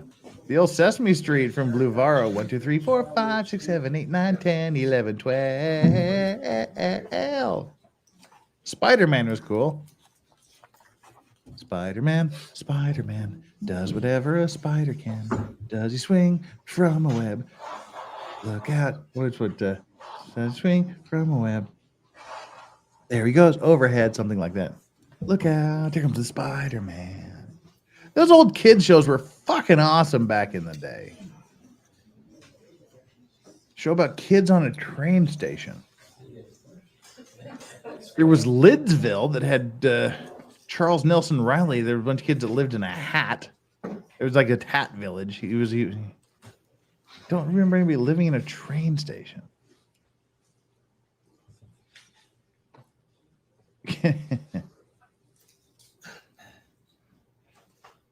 Did you watch Palabra Jada? I have no idea what the hell that was. We used to watch Menudo. What the hell was that show? There was a Via Alegre. That's where Menudo got their start. For all these who know who Menudo is, that was our Spanish language programming on local public TV. Via Alegre.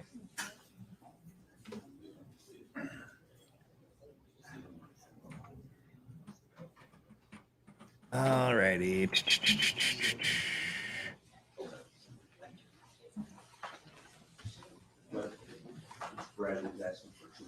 I just have to remember where I saw the video.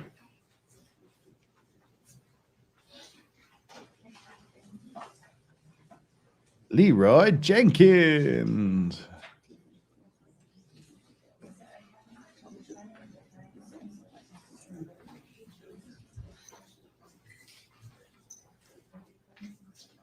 scary people sitting in the court.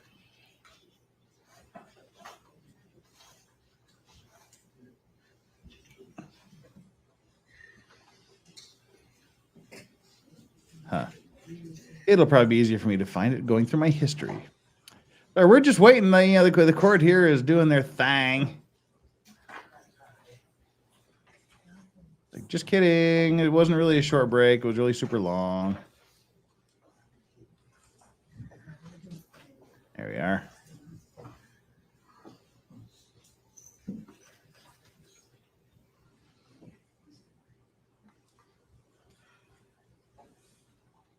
All right, let's do that. All right, we've got it locked and loaded. We don't know if or when the jury is coming back.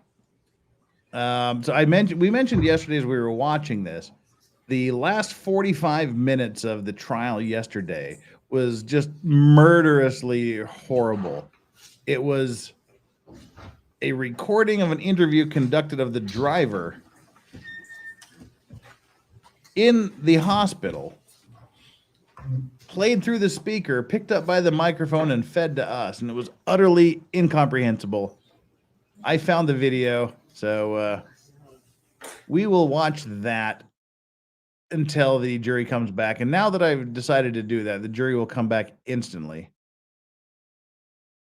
So this, get rid of the cuck cage. God dang it. The video comes from the awesome channel Crime Circus.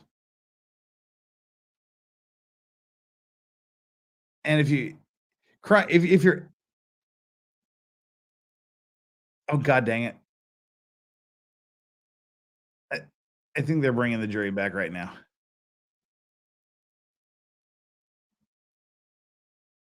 Nope. United States asked if they're just about ready. So I don't want to start this if we're going to bring the jury right in.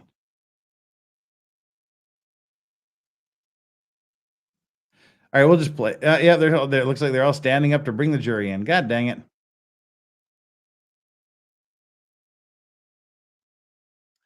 Right. See, I knew it. That's the easiest way to make it happen. But we will watch.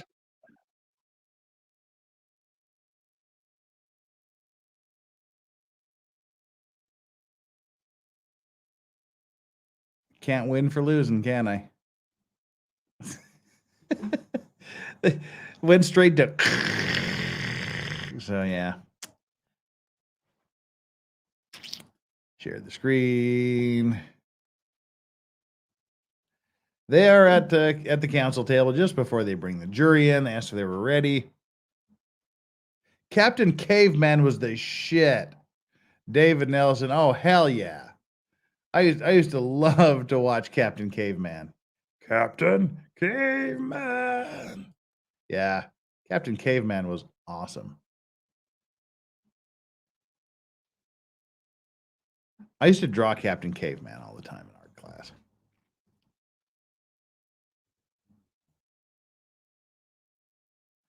Oh, I'm way behind, but Jeff, my dad used to smoke a pipe and I loved it. Smelled so good. Great memories. Yeah, one of my awesome dear friends, one of my best friends, who actually showed up in chat several days ago during our Travis Rudolph trial. He was the guy that turned me onto pipes. I turned him onto cigars. We all lived happily ever after. Shout out to you, sir. You're probably listening. And you know who you are. All right, let's see how. We bringing in the jury.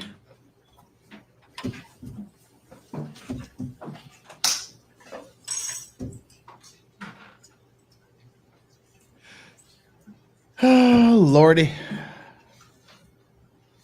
Lambert, the sheepish lion. Lambert.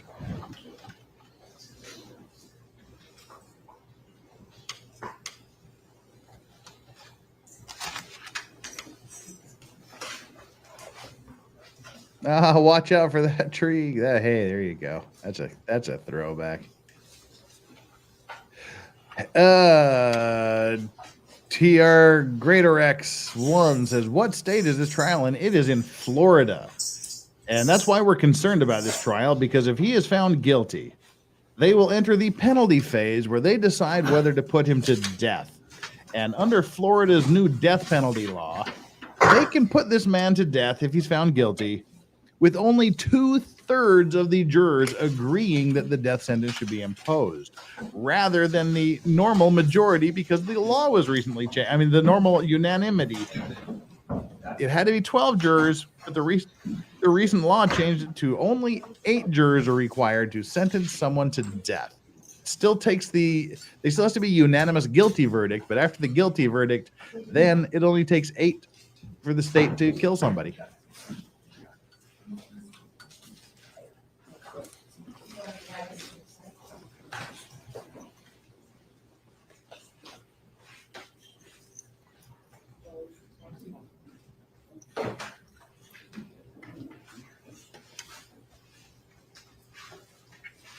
Okay, so were they just psyching us out when they said they were ready? I suppose so. They're all up there doing whatever the jury. So we're going to go to the Crime Circus channel, and we're going to watch the clean video of the interview with the driver that was conducted at 6 a.m. after the accident. So about 4 hours after the accident, after the shooting occurred. And we'll just bring it up when the jury finally comes in. What's the name of the group? And by the way, as I said, if you're looking for any decent interrogation videos, go to Crime Circus. Crime Circus, Drip Drop there. He somehow collects all of these really, really good interrogation videos. That's all his channel does, essentially, is interrogation videos. He's got 2 channels. YNW. What is it? YNW. YNW? Yeah. What's YNW stand for? Young Nigga World.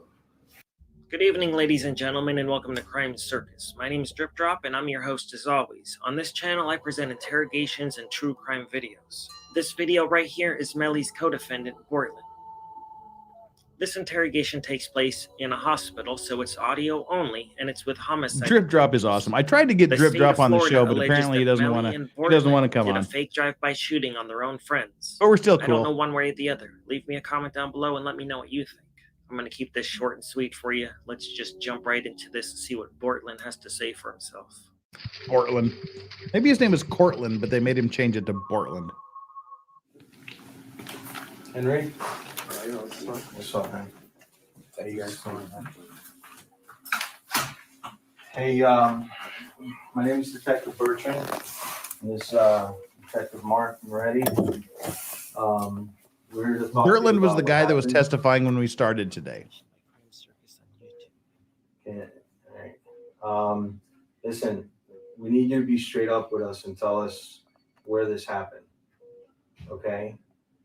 Tell you straight up. Understanding, you told these officers something, but the evidence doesn't show that it happened there. Tell me where it happened, officer. Right off of the exit. Right off the exit. Seems like we almost got to the light. Okay, tell me what happened. Man, I was playing music. Getting off the exit. I was already getting sleepy. We're almost home. You know what I'm saying? And like just out of nowhere, like I just heard gunshots. You know what I'm saying? So and I ducked down. You know what I'm saying? In the car. Hey, well, actually, and I almost crashed the car. Let me back you up a few minutes. Where were you coming from? I was coming from the studio, from Fort Lauderdale. Fort Lauderdale studio. Which way did you take? I took I-75, 595 to here to 75. Expressway. Then you took 75 south. That's what. If you come from Fort Lauderdale, you take 595, right? Yeah. And you get off, and to get on the expressway, right? Yeah. So yes, that's what I'm saying. Okay. And then we got off in Mid-Mark exit. And then when I got past, the little 3 turning signals. Yeah. When I got past that. Which turn signal were you in? Which turn lane were you in? I was in it. I was getting off the exit. When I got off the exit, after that light, when you make the right. Yep. I came down. You know what I'm saying? I was coming down to the light. You know what I'm saying? And as I'm passing through the light, you know what I'm saying? But was you when you? What lane were you in? I was in the left lane. I was in the left lane, but I was in the left lane. Left. He's on the far left side. Yes. Okay. And so you were already turning onto Miramar Parkway, or you start hearing the shots? I was already. Y'all not. I got off the exit. Yes. Okay? I got off the exit. I'm already off of the exit. You know what I'm saying? Mm-hmm. I made the right. Okay. We picked up 2 more subscribers. Thank you, folks. Okay. Keep hitting that subscribe. Mm-hmm. Were you going west or east? I was going west is this way, right? No. Okay. What actually? What help? Where were you going? I was going to my house. Where's your house at? Our house is over in by Silver Lakes. Okay. 18521 Southwest 44th Street. Over there. I can't really what is it? It's 185. 185. Oh, 5? Yes. 185. 21. This is a presentation by Crime Circus. Southwest. 44th Street. What? 44th Street. 44th Street. Okay, so you were going west. Okay, because you're saying that you made a right. I'm getting off of the expressway. You make a right to go west. You know what I'm saying? To go west. If you're coming south on I-75, you take the westbound Okay, exit. yeah, you make a. There's 3 turning lanes that go right. That's what Okay, it's so you made a right. Did you get to Dykes? What's that? I'm not from down here, so I don't know. Okay, once you make the right off of 75, the exit, there's another light there. There's that's All right, the jury's coming in, so we'll put that on hold until lunch, which could happen pretty damn soon. So the jury's coming in now, allegedly, because they're all standing up. They could all sit down again and start talking for all I know, but let's see here. Let's bring up the court cam.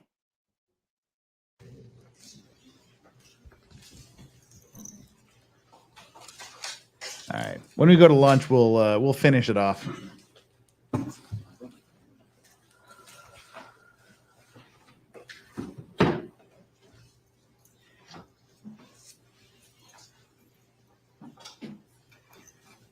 Dude, if you're in prison, shave that hair, man. That's just a handle for when you get in fights. Somebody wraps their hand around that and goes to town on you.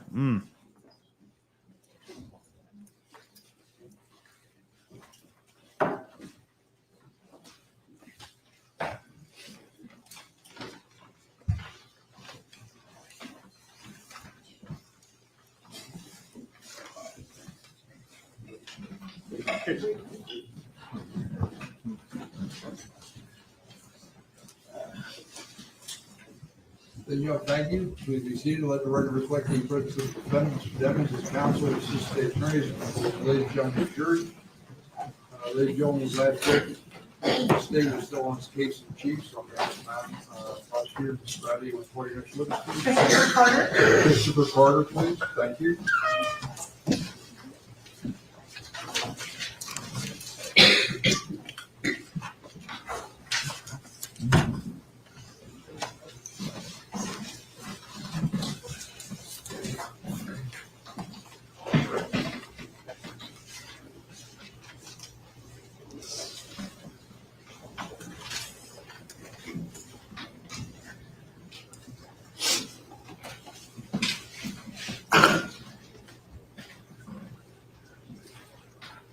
Good morning. Are you Mr. Carter? Yes, sir. Welcome. Come on up here. This is our witness stand. When you get up there, sir, what I'd like you to do is just remain standing for a bit. Raise your right hand. You sworn?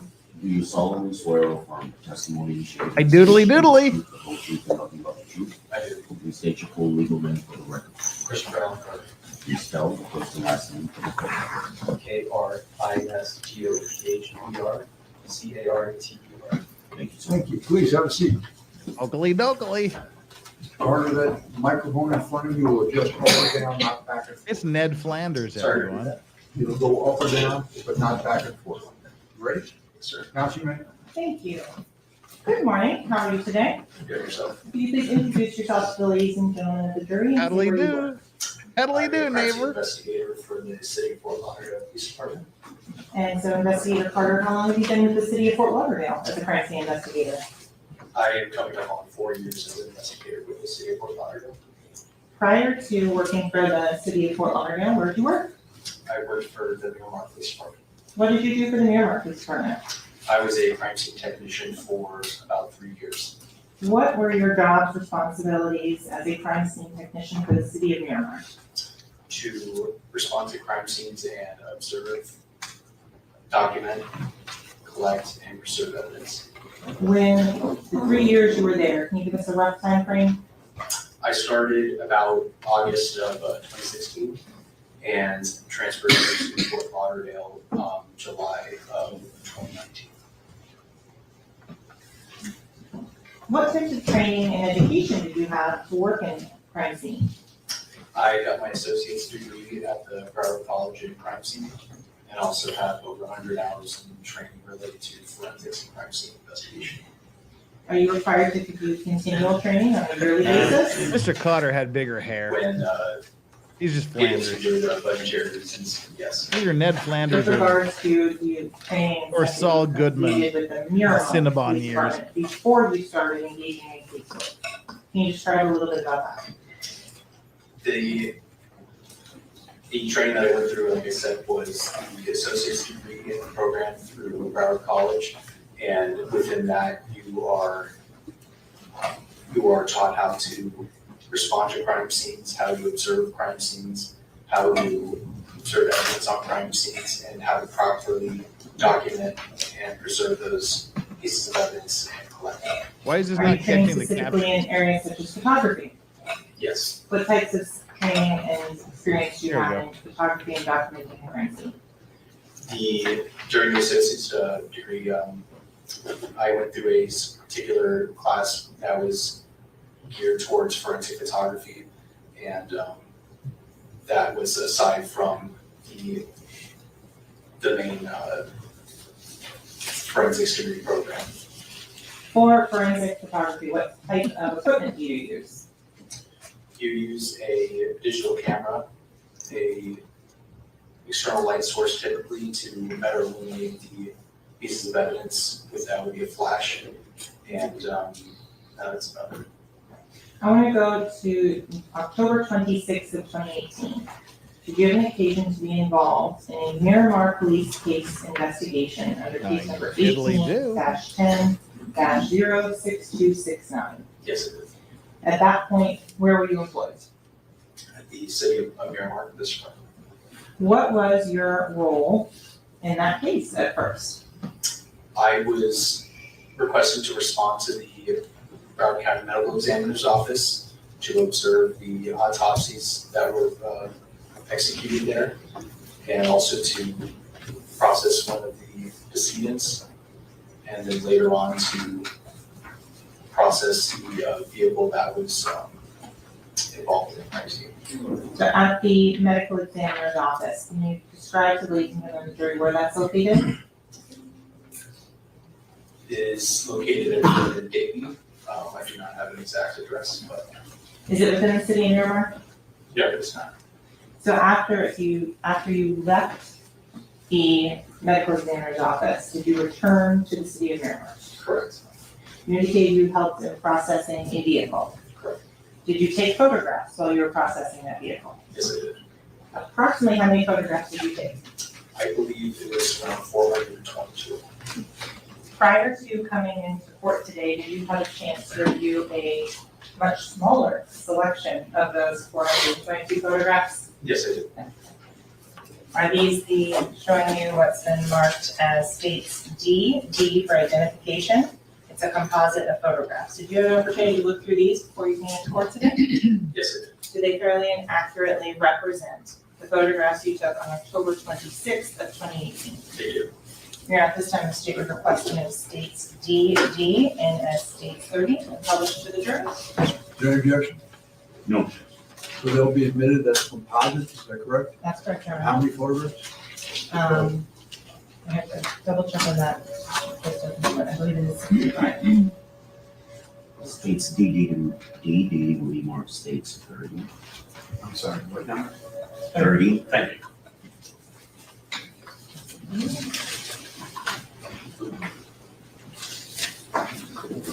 Investigator Clark, you can touch the screen as well to indicate areas of interest.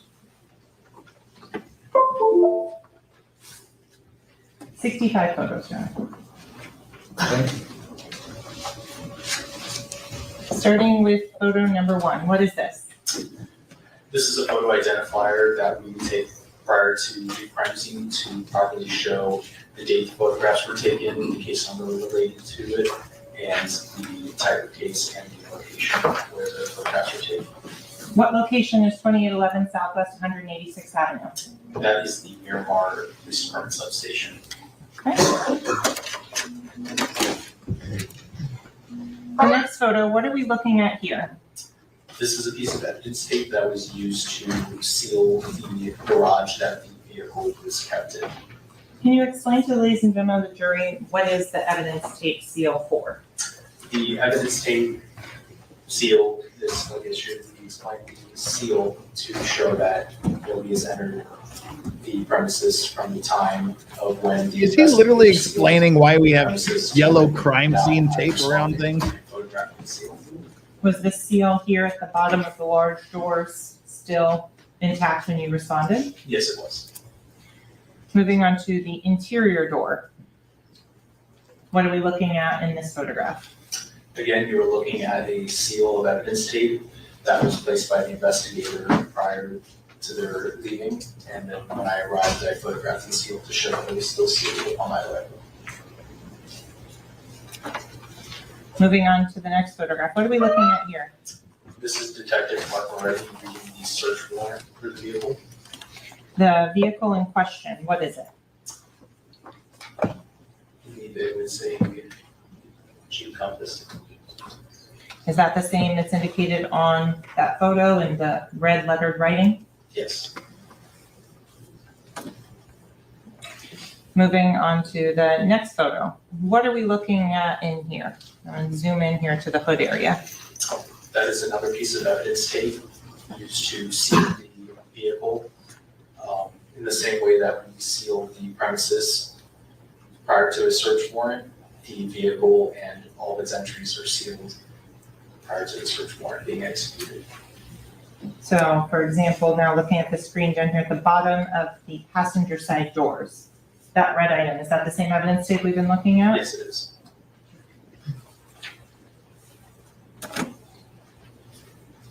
Moving on to the next photo. What are we looking at in this image? Bonnie and Clyde This is car. showing the front passenger side portion of the vehicle. Moving on to the next photo. This is showing the exterior of the front passenger side and rear passenger side doors. Have you begun executing and searching the search Phrasing. warrant at this point? No, I have not. So what is the purpose of all Phrasing. these exterior outside photos? All these are to document the vehicle in which I found it when I responded to the search warrant. And all photos are taken prior to execution of the search warrant. So again, going to the rear door seal, was that one still intact? Yes, it was. Okay.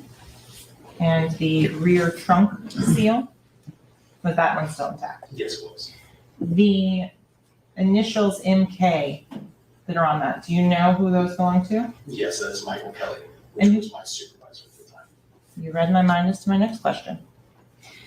On the back of this vehicle photo, what is the tag number of the Florida tag that was assigned? India Echo Kilo Delta 22. For those of us not in law enforcement, can you please translate? IEK D22.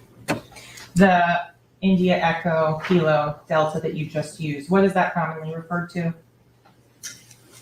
The alphabet. Fanatical. Going on, what are we looking at on this image? This is showing the driver's side exterior of the vehicle. And going to the seals on this particular item. Sorry, read that. The seals right here on this particular area or item of the door, was it intact? Yes, it was. Moving on to the front door seal at the bottom between the front driver's door and the rear driver's door. Was this seal also intact? Yes, it was. As to the state of the windows of the car, had they been manipulated in any way while you were taking these pictures? No, they were not.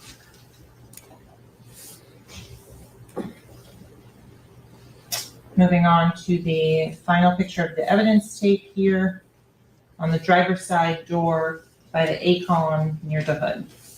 Was this evidence seal still intact? Yes, it was. What was the VIN or vehicle identification number of this vehicle? 3C4N JDD B2 JT 198929.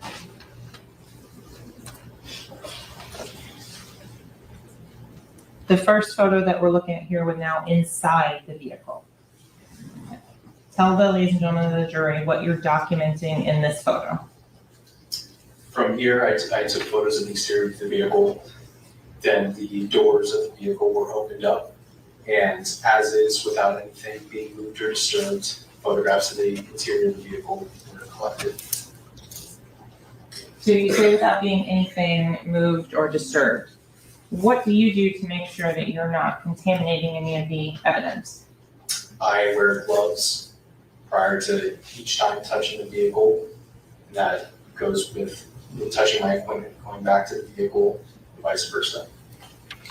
The front passenger side view that we're looking at right here. Later on are the items collected. Yes, they are. And we'll get to that in a little bit. What area of the car are we looking at here in this next photo? My apologies. The trunk? I don't know. That is the area between the front passenger seat and the door jamb for the front passenger door. Okay. Next photo, what are we looking at here? That is the front passenger side floorboard. Moving on here, the seats, did you manipulate them in any way before taking this photograph? No, I did not. Moving on into the next photograph, what are we looking at there? Those are gold caps for teeth. And so it's clear that that's a close-up photo from this rear passenger door. Is that a correct statement? Yes, that's correct.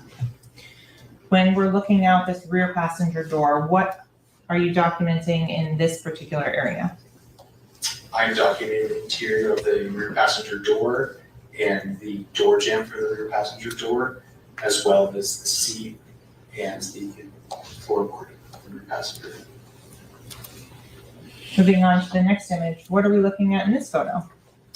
That is a spent projectile.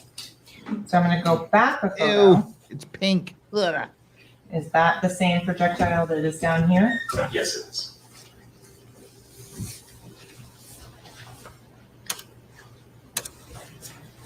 Going forward again, what are we looking at in this image?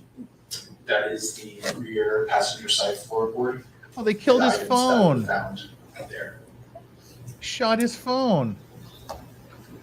Continuing to the next photo, what are you documenting in this image? Only the hardest of hardcore So rappers you can drink see Sprite. the partial back of the front passenger side seat, the, again, floorboard of the rear passenger side floorboard, the rear passenger side seat, and a projectile hole that you can see defect on this. Travis Rudolph And throwback. so I'm gonna zoom in on an area. Can you explain what you're talking about, the projectile hole? Yes. And you can use this screen to touch if you're to draw attention to certain areas. I observed a defect in the seat that is later on gone into detail. Hey, what's up with this guy driving like an old model Moving on Jeep, to the next with image thick here. leather seats? What are we looking at? This is the rear passenger side seat as well as the rear center console, pin cup holders, and partial of the rear driver's side seat. This area in the center with the two Sprite cans. Jesus. Is that how you found it in the down position? YouTube, that's just like some grape jelly or something they spilled. They were eating Taco Bell. That's just salsa. In Ugh. this image here, can you describe a little bit about what's the red and white plastic item on the bottom on the floorboard? What is that? That is a plastic bag. Okay. This car is ancient. What are you documenting in this image? This image shows the trunk which had been opened, and in the photograph you can see the car manual and a jacket. Did you disturb any of the glass? Enjoy your lunch after watching move this. when you were opening that trunk?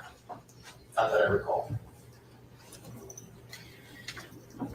What are you in this next image? I'm gonna go back one. Did you open the rear trunk to get better photographs inside? Correct. Is this the interior of the rear trunk lid? Yes, it is. Can you kind of describe to the ladies and gentlemen of the jury as to how the trunk lid is, how you're taking the picture so they can orient themselves in space? In this photo, the orientation is standing. Indigo, also one of our cultural ambassadors. Up, and I'm looking upward at the interior of the truck. And so why did you take a picture of this white fuzzy stuff? I observed a projectile defect. What? Moving on to the next photo. What did you document here? Is a yellow jacket that was found inside the trunk. Maybe I not. observed red stains on. She can't even spell drank. Why would you document red stains? Love the indigo. Presumptively would be blood. Two Did you people do were any presumptive killed. testing at this point? 2 people were killed, and the 2 survivors have been charged, allegedly. Moving on to this next image. What are we looking at I mean, here? they have been charged. I mean, they were This is the allegedly rear, responsible. Driver's side seat. From the vantage point of the driver's side, the driver's side door. Shows the driver's side seat, the driver's side floorboard, as well as some of the cup holders and rear passenger side seat. Next image, what are we looking at here? This is also another photo of the rear driver's side and cup holder. Next image, what are you focusing on in this particular image? This photo shows the rear driver's side floorboard, which has a Gatorade bottle, a cap, and a white plastic bag. Moving on to the next image, what are you showing here? In this image, this shows the interior of the front driver's side door and somewhat of the interior of the front driver's side seat and floorboard. Moving on to the next image here, what are you looking at? This image shows the steering wheel, partial of the front driver's side seat, the center console, and the side of the front passenger side seat.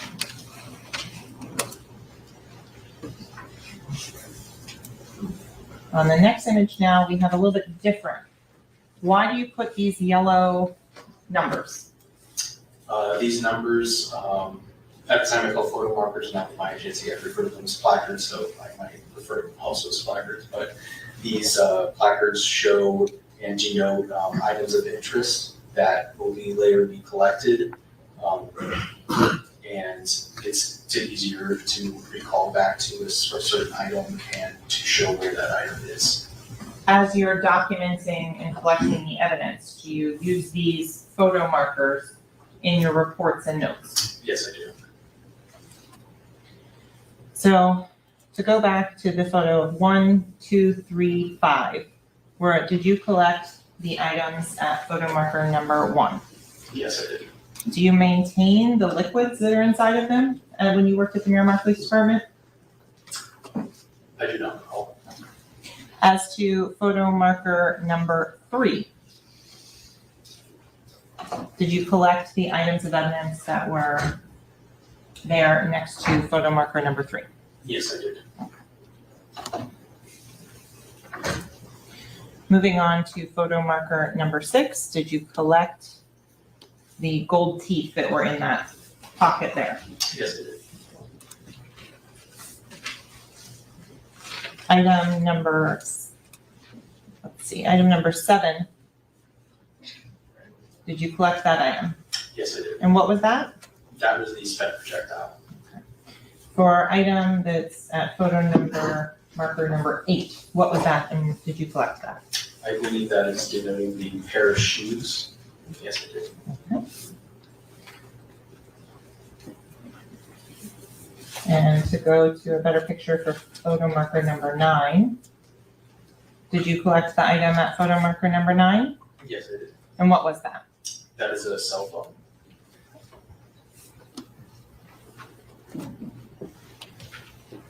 As to photo marker number 10,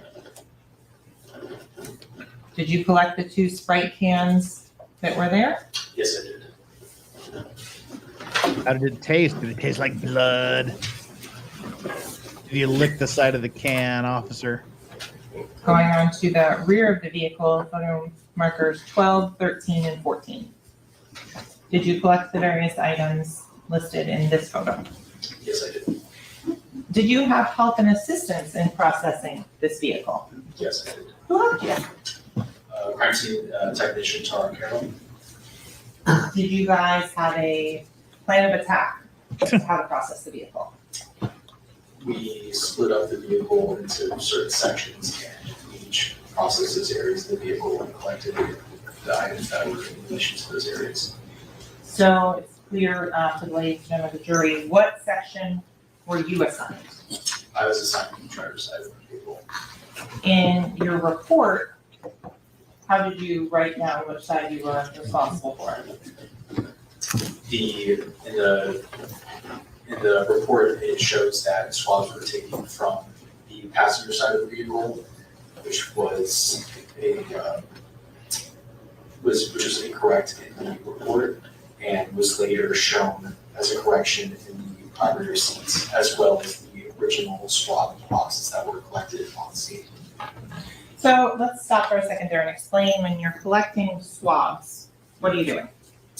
I am using sterile distilled water and placing that onto a cotton swab and passing that over, rubbing that over an area that in which I either believe there may be the presence of DNA, and that area is processed with the swab, then placed inside a sterile swab box, and on that swab box I notate where that item was, or what item was swabbed with those swabs. So let's go very minute, detail by detail. First thing you do is what? When you're getting the swab in the area, you swab an area. You change your gloves. I want very precise. Yes.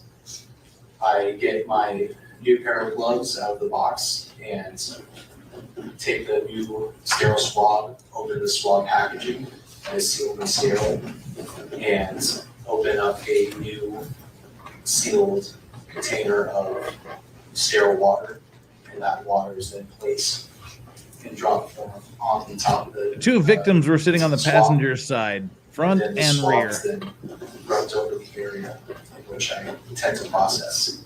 Do you ever dip the swab back into the sterile water and sort of double dipping, for lack of a better term? After you swab the area, what's the next step you take? The swab box is opened, the swabs are put inside the swab box, then that swab box is closed, and then I notate on the swab box what items processed with the swabs. Do you complete the property receipt at that same time? I do not. When do you complete your property receipt? The property receipt is completed later on in the office, but the items then going to be submitted to the Evidence Bureau. When do you do your report? The report is done following, usually when all work is done. Okay. So in terms of the most accurate description of what that swab is of, what would that be? The note on the swab box. Okay. So going back to the photos, and in terms of the process and the timing, when you're doing the swabs, is it before these photos, after these photos, just so the jury understands the way you process the car? The The way I process it is I remove all items that are deemed as evidence, and I remove those from the vehicle. And then prior to any other processing, whether that be latent prints, the car is processed for possible DNA, and then they're released. And to be clear, did you do any of the latent prints in this case? Yes, I did. Okay. Moving on to the pictures with item markers or photo markers 10, 11, 16 here. Were those items 16, 11 collected? Yes, they were. And forgive me. In terms of the numbers and the item numbers, was there a time or a number that you collected 1 through 15, 1 through 20, the items, and Miss Carol collected the others? Yes, there were. And do you recall which specific photo markers and items you were responsible for collecting? I would have to refer to my report. Would you looking at a report and refresh your recollection as to that? Yes, it would. If I may approach that? Yes.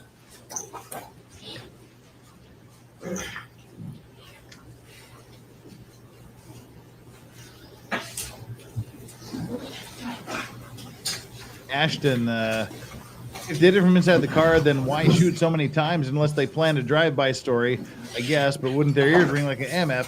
What the prosecution is saying is that they killed them inside the vehicle, then they got outside, and then they shot up the vehicle a bunch of times to make it look like a ask drive-by. again, which items or photo markers were you responsible for collecting numerically? Items 12 through 20 were the items that I collected. In terms of these photographs, they were all taken by you. Is that a correct statement? Correct. Moving on to item number 18 and 17. Did you collect those two? Yes, I did. 19 and 20 as shown here. Did you collect those? Yes, I did.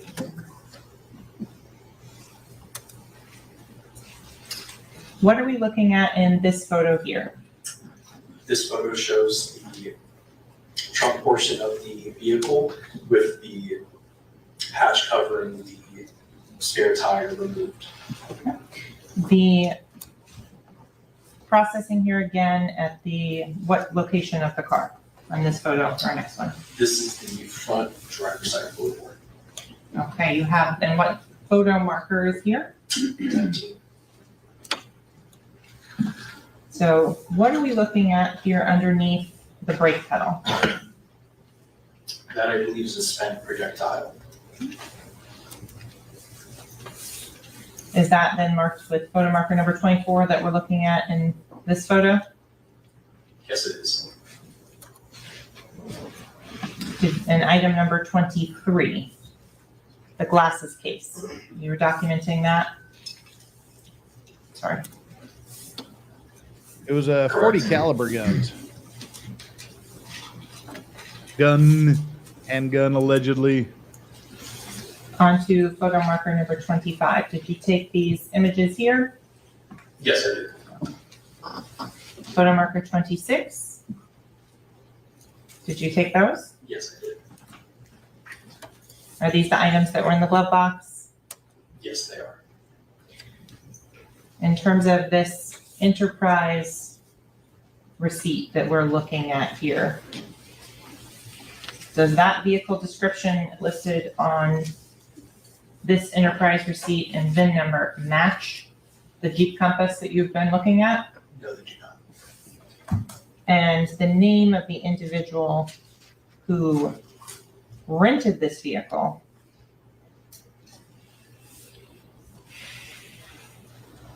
was that on this enterprise receipt? On the, and not the Jeep Compass, my apologies, I'll rephrase. The enterprise receipt, did it have a name of a renter on it? Yes, it did. And what was that? Jameson Francois.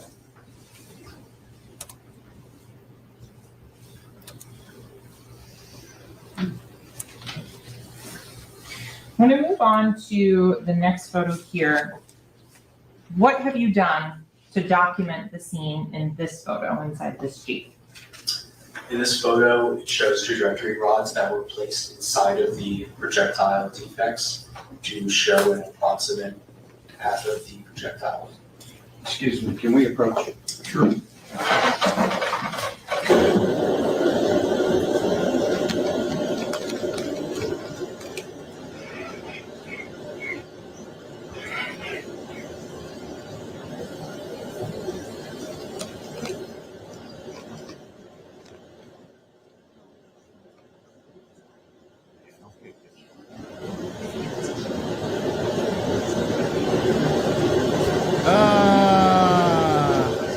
Low torsion across the USA. Can't take more than that. Brian says we deserve a Gosney rant on evil plans, book lady. Don't need a Gosney rant. My rant was pretty sufficient. It's just it's stupid. It's damaging. Nothing. Why would you even bring a book titled something like that into court, let alone hold it up in front of your mouth directly in line with the jurors across the courtroom from you, so they can see you reading or mouthing to this book, this evil plans and whatever the hell it said. Like you're whispering to a guy who's been charged with planning and doing evil shit. Oh, that was so bad. That was just dumb. I don't get this woman. She is weird. I don't even know why she's there. She hasn't stood up and gone to the sidebar once. She hasn't twitched other than to talk to him and talk to the defendant and laugh and giggle and whatnot. I don't get it. An American Dreamer, bring in the $2 super chat. Thank you so much, American Dreamer. Hello, Jeff. Thank you for sharing this with us. Well, thank you for being here, American Dreamer. Thank you so much for the super chat. So deeply, deeply appreciated. Oops, we don't do that. We're going to do this. There we go. Lady in green. Oh, no, we're not done yet. Psych. Fooled you, stupid old guy. There you go. Huge ass. I think I missed something important. Well, no, actually, you didn't. I don't think so, anyway. Babysitting him. I missed the book thing, though. What happened? She held up a book, like a notebook, a memo book that said, like, evil plans and something else. And then on the back cover, it said, Mwah. It was dumb. All right. These are called trajectory rods. Like I said, they are used to show the approximate path of the projectile when it struck the surface. She's a lawyer. She's sitting on the lawyer's side of the fence of the rail. How many trajectory rods are in this photo? Yes, it's like evil plans and stuff. That's what it said on the notebook. She held up in front of her face, pointing directly at the jury. Going forward to the next photograph, what are we looking at here? This is the opposite side of the rear passenger side seat, showing the trajectory rods coming through. Same objection? Yes, sir. Overruled. Again, showing what? Showing the trajectory rods coming through the back of the rear passenger seat and through to the front of the rear passenger side seat. And can you explain to the ladies and gentlemen of the jury how you place them? The trajectory rods are placed through one defect, pass through the object, and then through the other defect on the opposite side. Going forward to this next photo, all the other items of evidence have been removed. So I want to go for time frame. How long after the initial processing are we talking where you're doing these trajectory rods? I do not have a time. When we're looking at this photo here, what are we looking at? This is the rear driver's side interior door and floorboard seat. Looking here at this photo, what are you documenting and where is it in relation to that last photo? I am documenting a projectile defect that was in the door jamb of the rear driver's side door. And so I'm going to go back to the last photo. If you could circle a couple of times on the screen the area that you are photographing in the next photograph. Okay.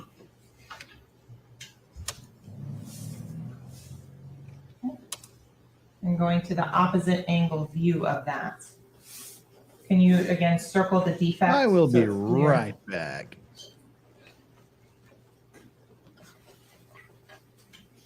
And to get this photo, how did you have to position the rear driver's side door? The door had to be fully opened and the defect had to be photographed from looking from the inside of the vehicle out.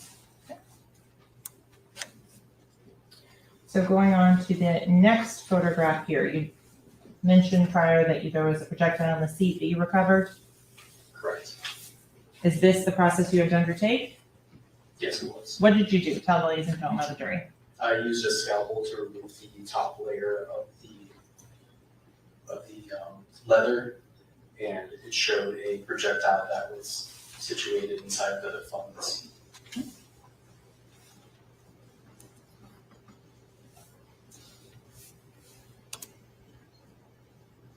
Is this another view of that process?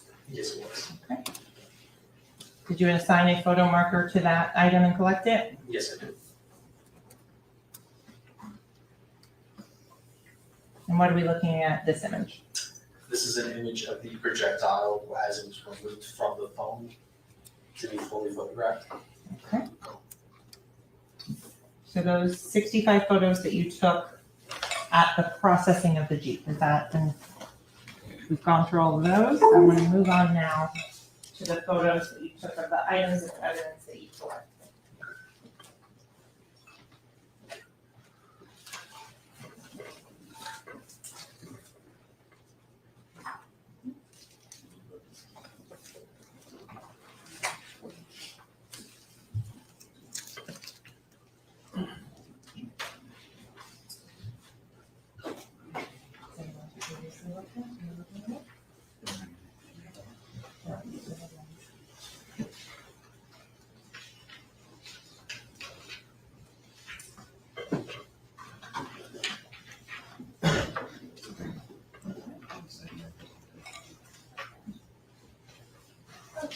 Investigator Carter, I'm now showing you it's been marked as states EE for identification purposes. Do you recognize those photos? Yes, I do.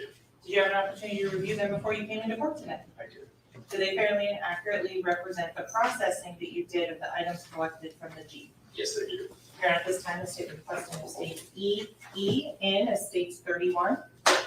Any objection? No objection, but with the same representation that the disc contains only those photos. That is correct, Your Honor. No problem. They'll be admitted with that representation. States EE, mark states 31. And that is 21 photos. So starting here at item number 12, what are we looking at here? This is the yellow jacket that was collected from the trunk of the vehicle. What, in terms of the item number 12 that's on here as well, is that the same yellow jacket? Yes, it was. Is the number 12 consistent every time you're using or photographing something from photo marker number 12? Correct. The other item that we see on here, kind of the L-shaped gray and white. What is that? That is a scale. What's the purpose of having that in your photographs? The scale shows the size of the item that you're looking to document. And the scale also has parameters on it that allow it to be fixed if not taken at the correct angle. Understood. Moving on to the next photo, is this the opposite side of item number 12? Yes. What do you do in between items to ensure that there's no cross-contamination? In between items, No. The one sitting next to him is not Raven Liberty. Raven Liberty looks different. Touching my What did we say her name was? Nicole Ducati or When you something say like the that? paper Nicole that's somebody or other? down there, what is that? What specific type of paper do you use? It's called Nicole Burdette is her name. Is it ever reused The one during sitting the course next of the to him. case? No, it is not. She is also a lawyer. Moving on to the next photo, what are we looking at here? That is a sock, a Jeep Compass user guide, and a box. And what photo marker were these documented at the previous set of photos? Photo marker 13.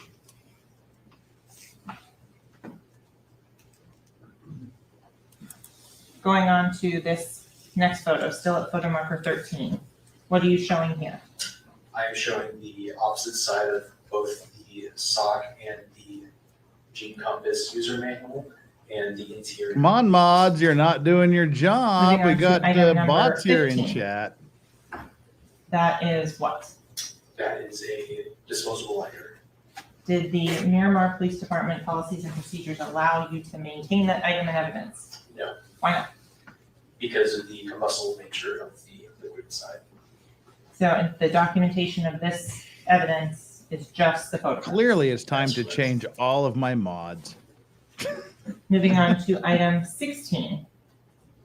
All What photo marker were these right, items documented mods under? ban this shit while I set us to And what are we looking the at? subscribers only. This is a belt, a disposable lighter, a pair of scissors, and a blue container.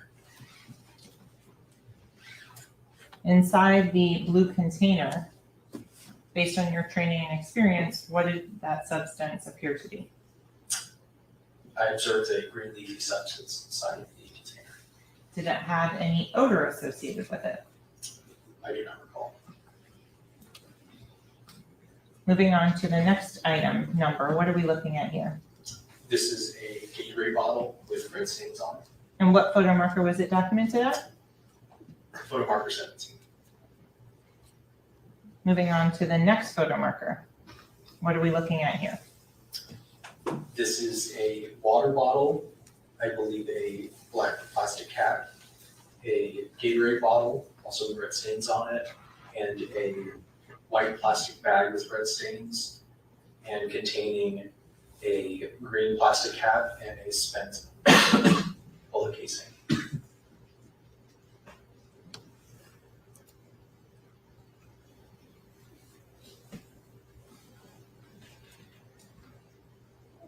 Moving on to the next photo. Where was this casing located when you took the item out of the car? The casing was located in a white plastic bag that was found on the rear That's driver's because side. I personally deleted like 6 of them. Was it visible until you removed the bag? No, it was not.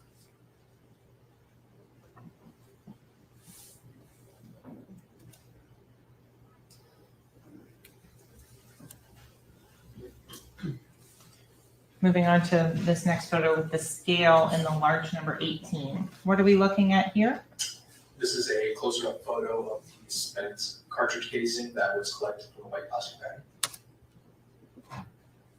And if you'd be so kind as to tell the ladies and gentlemen of the jury what is on the next photo that we're looking at and have zoomed in on. This is the head stamp of the spent cartridge casing that reads Blazer 40 S&W. And I'm not going to assume anyone is familiar with firearms or anything of that. So could you please give the ladies and gentlemen of the jury, what is a bullet cartridge or an unfired bullet? A unfired bullet comprises of a projectile that is the front end of the cartridge casing, and the cartridge casing comprises of gunpowder, a primer, and when the primer is struck, the gunpowder there's an explosion that happens within the cartridge casing, expelling the projectile. In a revolver, what happens to the casing, the cartridge casing that we're looking at here? The cartridge casing stays within the cylinder. If it is a semi-automatic firearm or automatic firearm, what happens to the casing? The spent cartridge casing is ejected through the ejection port on the semi-automatic weapon. So the projectile that we're looking at in some of the other photos, that would be contained with a casing to make a unfired bullet. Sorry, repeat that. So for some of the projectiles that you've seen in No, that's not other the photos, that's not the yeah, 18th bullet. That's just the Okay, what photo 18th piece of marker evidence set? marked at the scene. and 24 on those. Those would be part of an unfired bullet along with a casing. Correct.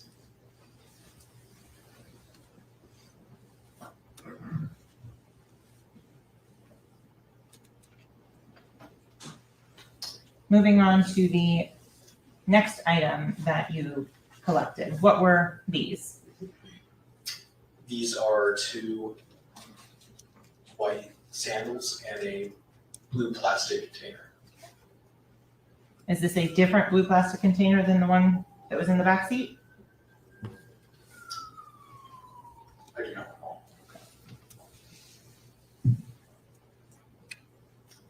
Then determining the contents of this blue plastic container, what did you observe inside?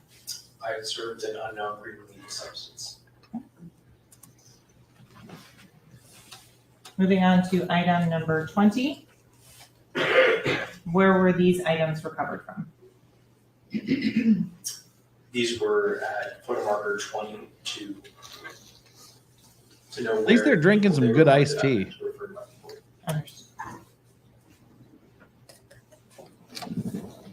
So after those photos were taken, I want to now move on to the items that you actually collected.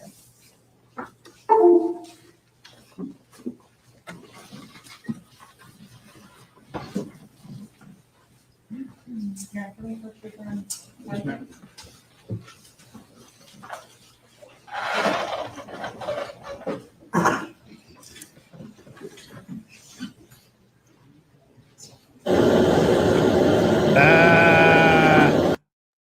Sidebarring across the USA. All right, no super chats to read, so we'll just kind of kick it here. Again, just continuing the introduction of evidence. Nothing particularly exciting, nothing particularly good or bad. They're just going through the motions.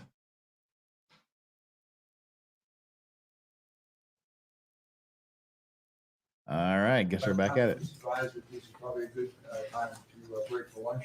So remember the Lunch break! Previously, you are not to discuss the case during break. Obviously, you're not to discuss the period. Don't discuss the case. Don't form any opinion about the case going on. Don't discuss the case in present. Research, keep your notes at your chairs, and it's now 12:30, so we'll see everybody back, let's say, at 1:45, all right? Have a nice lunch, thank you.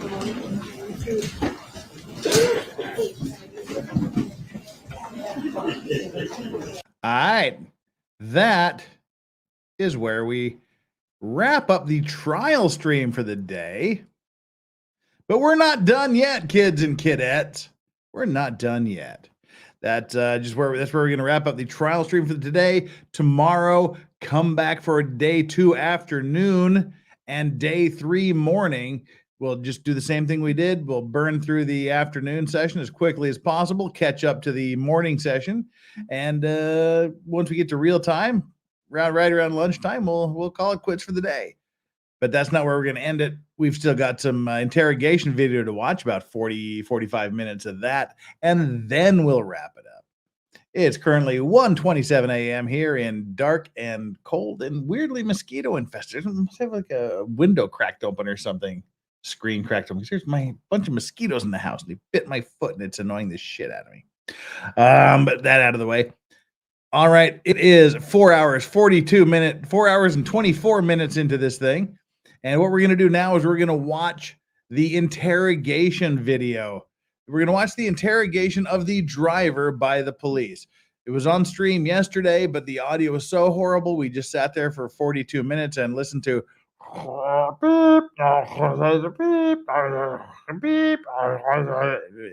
was awful. But Crime Circus, as I mentioned briefly earlier, Crime Circus, Drip Drop, he gets the interrogation videos. And he has a solid copy of this interrogation video on his site, Crime Circus. Go to Crime Circus and subscribe to him and watch he has some cool he's like all the major interrogation videos and a lot of the minor ones. If you saw the Courtney Clenny interrogations we did, if you saw the Alec Baldwin interrogations we did, the Sarah Boone interrogations we did, those were all from Crime Circus. Dude gets it done, and that's what his whole channel is all about, just interrogations.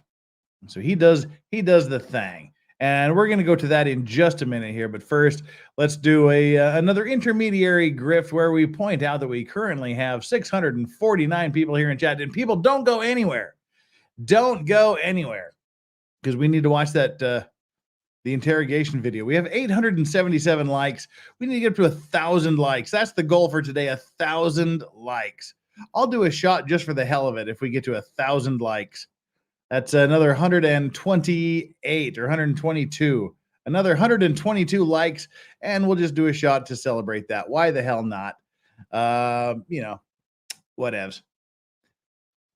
And let's see. So coming up Friday again, we have the F It Friday stream, the Fuck It Friday stream, where we just say fuck it, and we have a gigantic group of guests on. There's been about 20 people that have been invited. A bunch more are going to be invited as the week goes on and as Friday goes through. As spaces open up, we'll be inviting more people on. It's just a great day for all the people from Law Tubes and Law Tube adjacent, and then new faces. New faces will come. And that's what we're going to do. So currently, again, if you missed it earlier, if you missed it earlier, the people we have here that have already said they will be here. Let me bring up the current guest list for Fuck It Friday. Flux, our very own Flux, will be here. Lauren De Laguna. If you watched the what the hell is Karen Reed? She did the Karen Reed stream with us. She'll be here. She is hilarious. Steph, the Ultra Nerd, also hilarious. She did her titty dance last time. We'll see what we can do this time. Steve Gosney has agreed to be here. Take some time out of his busy schedule with working on his new death penalty case he's got going. Megan Fox will be here. Chandler Remington will be here. Nicholas Starov will be here. Mean Copium. And during this, Danny on Direct has confirmed that she will be there. So she's the newest confirmed edition. There's a bunch more who are maybes, and only a few that haven't been able to. But like these are some super fun streams. That's what's coming up on Friday evening U.S. time, starting at 9 p.m. Eastern time on Friday. That'll be the fucking Friday stream where I just grift. That's all it is. It's a once a month griftathon, so we don't have to do it the rest of the month. We just grift for shots, and we do shots throughout the night in exchange for you throwing all of your coins at me, and we just have fun. That's it. So that's coming up, and then we're just going to continue following this trial as long as you are interested, and as long as it's worth me not getting sleep over. So there we go. All right, let's go and let's get back into this video here, the interrogation video from Crime Circus. And when this is done, we'll call it a night. This is the interrogation of the driver of the vehicle, who is also charged with 2 counts of first-degree murder. His trial, I have no idea where or how it stands or whether he's pleaded out. I don't know anything about his trial, but they're trying them differently. They charge them separately. They're trying them separately. They're dealing with them separately. So I don't know. We're just focused on this. Here he is. Again, the police are in the middle of questioning him and calling him out on his discrepancies. The officer that testified at the beginning of the day today, his BS meter was going off, but he didn't suspect him of being a suspect. He just thought he was a victim and wanted some information about where this actually happened. That's why he's asking these questions, because he's allegedly just trying to figure out where this happened, because the story doesn't match. On the right-hand side, there's a shopping center. You talking about like Chick-fil-A and stuff like that? Yeah. Chick-fil-A, yeah. That's what I'm saying. Like I got like around that area, and I started hearing it. When I heard it, I was just like, you know what I'm saying? I ducked and I almost crashed the car. You know, so I hit the median a little bit, but you know what I'm saying? I almost crashed the car, and I stayed ducked for a little bit. I couldn't really see anything. I couldn't really see anything because I'm like trying to avoid from getting shot. Like I'm blessed to be here right now. Like I'm like I don't know like. Yeah, and you didn't hear anything stating, yell anything was said. Man, I was the car was still rolling forward. You know what I'm saying? Mm-hmm. So I'm trying not even, you know what I'm saying, I'm trying to stay safe. You know what I'm saying? I'm trying not to even get hit, and I'm scared. You know what I'm saying, for my life right now.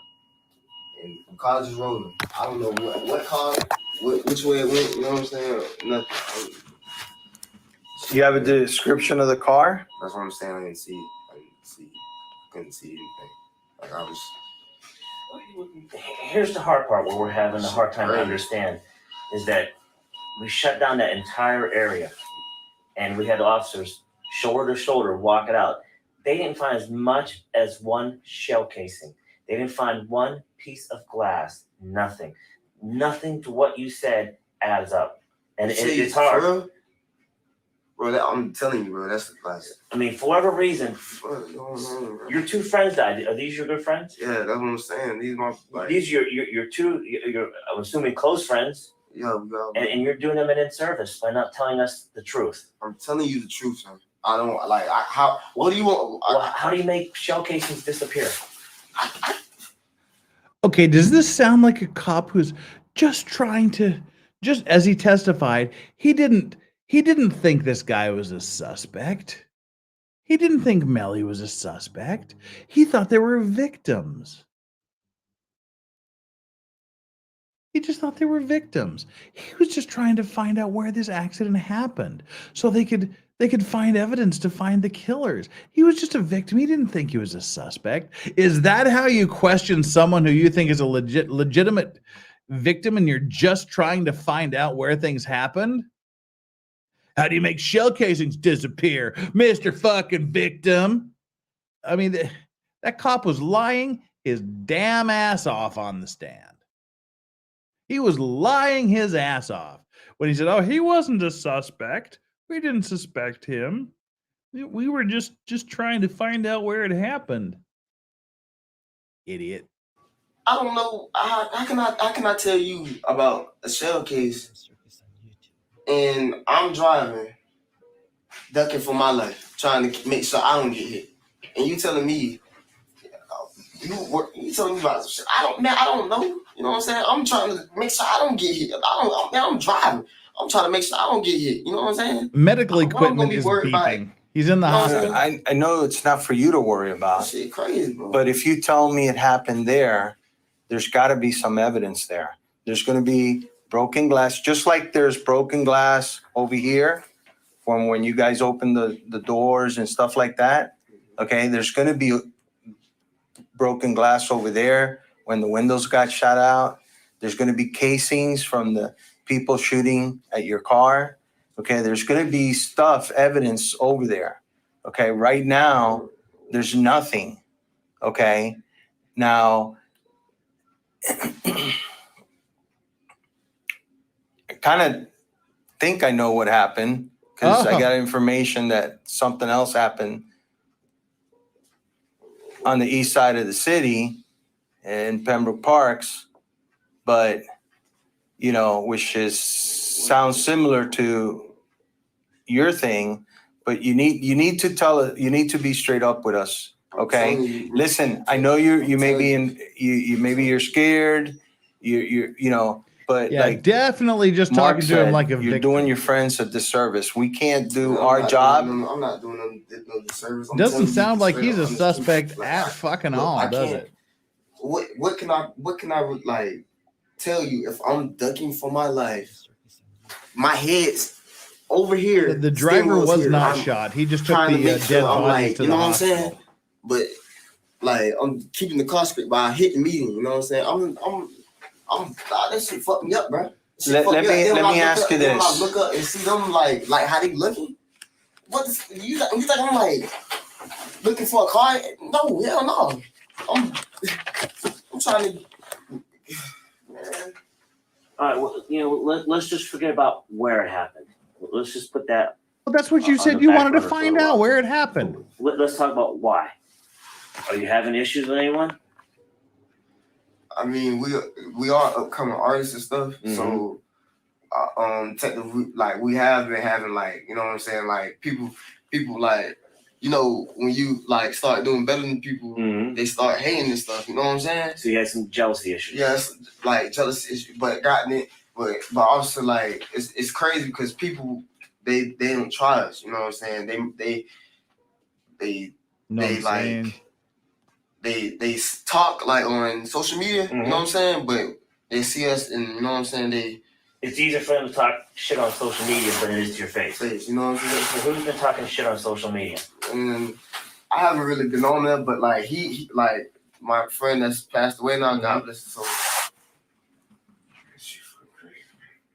he was telling me like, right, he always telling me about how people, just like today, he was telling me some folks from up our way. What's up your way? Like Vero Vero Beach, Beach? like that's where I used to stay. You know what I'm saying? Mhm. So I grew up there. So that's our hometown. You know what I'm So saying? what did your friend say about from Vero Beach? What was he saying to you? He was saying basically just like they were on like Instagram, Facebook, like sneakers, basically like folks like don't even really like got no. I don't know. Like they were just hating basically. First of all, if you're up and coming, you know, in the music business, It's gonna be you're gonna be all over social media. Mm-hmm. That's how you make your mark. Yeah. So I know you know more about what's going on social media. You may not know where this happened today. I'm not big. I don't be like on it. I don't even have a phone, so I'm not like on it like how I'm just working, making music. You know what I'm saying? Making music and stuff. That's what we're been doing. I don't really be in tune with that stuff. I'm trying to feed into it because like what's the name of the group and stuff? YNW. What is it? YNW. YNW? Yeah, but like I don't feel all that stuff because I already have a lot of other stuff going on in my life already. Like what? Like I be having like to help out my mom and stuff back down south. Up top north for Vero Beach because she has to stay with a friend right now, and my little sister's staying with her. My little sister's trying to grow up fast and stuff like that. So I have to like. Are you supporting them? Yeah, I'm supporting them. How you supporting them? Since we make music stuff, my homeboy Sign, Tank Rat just gifted 10 Legal Vices memberships. My mom like his mom. Thank you. With Anthony Williams. What's his nickname? Yeah, what do you call him? I'm sure you don't call him Anthony. What do you call him? Sack. Sack? Yeah. How you spell that? S-A-K. S-A-K. And that's how he's known on social media as Sack? Mm-hmm. What about Chris Thomas? Juvie. What? Juvie. June? Juvie. Julie? No. Juvie, like juvenile, you fucking cop. You dipshit. Juvy. Aye. Whatever. And what are you known as? I'm just known as my name. So what's up, my name? They call me my name. My name? No, my name. But your name? Yeah. Court. Okay. Who's on first? Let me show you this real Cop quick. is a fucking idiot. Okay. I'm not a great artist, but this is the exit to I-75. Okay. You said you made it right here. These are the lights. This is the exit. This is Miramar Parkway. This is Chick-fil-A. That's this like is the gas curve. That's like the station. curve. The part that curves. Yeah. And that goes like that. Yeah. It was like on down. You know what I'm saying? Huh? It was on down. So did you pass Chick-fil-A? Yeah, I passed. Did you pass this light here? Yes, that's what I was telling you. I passed. Oh, so you passed that light? Yeah, I got on down. That's what I was telling you. I got on down. Did you hear the Chili's? Where's Chili's? Like Polo Tropical type. Polo Tropical's on the other side of 75. No, they have one. They have a new one. Close to 172. Hey, do me a favor. Yeah, they have a new one. Go to Google Maps. I can't do it on my phone. Yeah. All right. So he's close to 172 according to Yeah. So we gotta go check 172. You know where the Target is at? That's where the polio shop is. Yeah, that's what the polio. Where the new Pollo Tropical is I being don't built? know that, but that's what I'm saying. Yeah, I know what Polo Tropical. Okay, the new one that's being built on Miramar Parkway. Did you get to that place? Yeah, I got like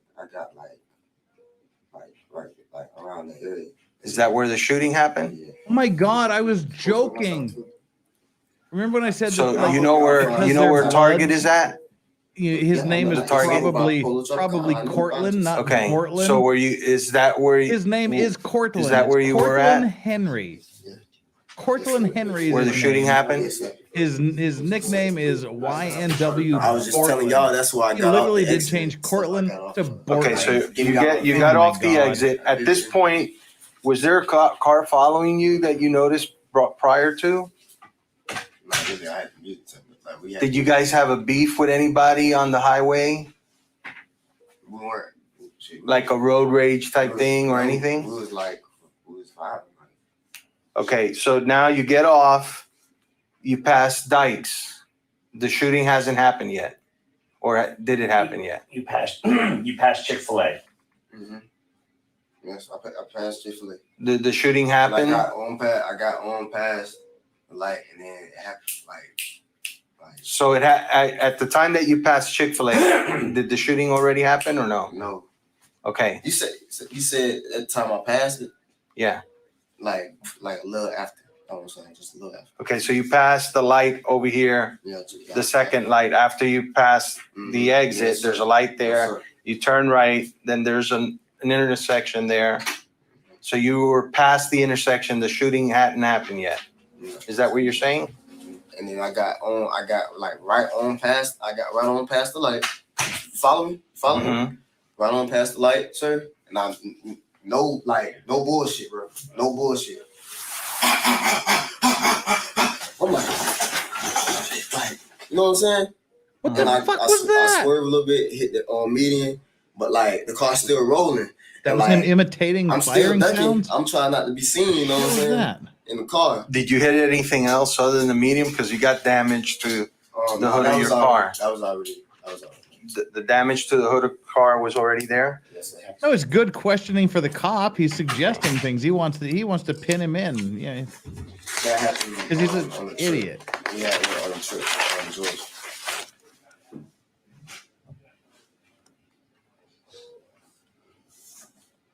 Somebody had to hit around us.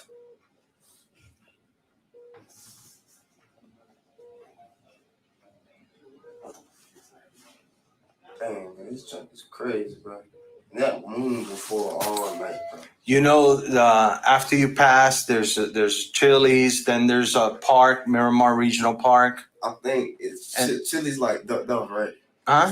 It's like you can't really see Chili's, right? Yeah, it's kind of like a little bit hidden, yes. because there's a little berm that kind of, there's a little shopping strip there. There's a whole bunch of little restaurants.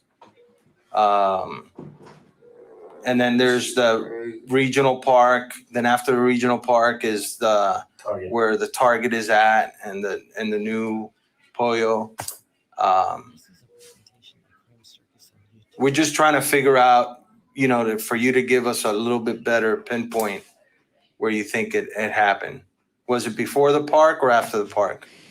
The regional park? It was right.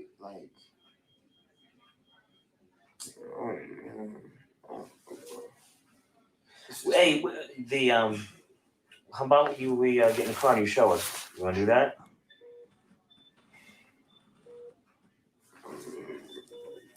I guess, man. I guess, bro. Yeah, we can. And after that, I'm this shit, it's bringing my anxiety and shit. Oh, he's got anxiety. Okay. I can't, they're really dead right now. Yeah, they are. I just seen these men in the car dead, bro. You don't have a cell phone? No, sir. Do you know where they live? In the Your cemetery. friends? They stay with us. They stay with who? They stay at the same as us. They stay at this house? Mm-hmm. Okay. How old are they? One's 21, one's 20. Who's 21? Anthony. Anthony is 21? Yes, And Chris is 20? I think so. I don't know their certain age, but I know Anthony's 21, so.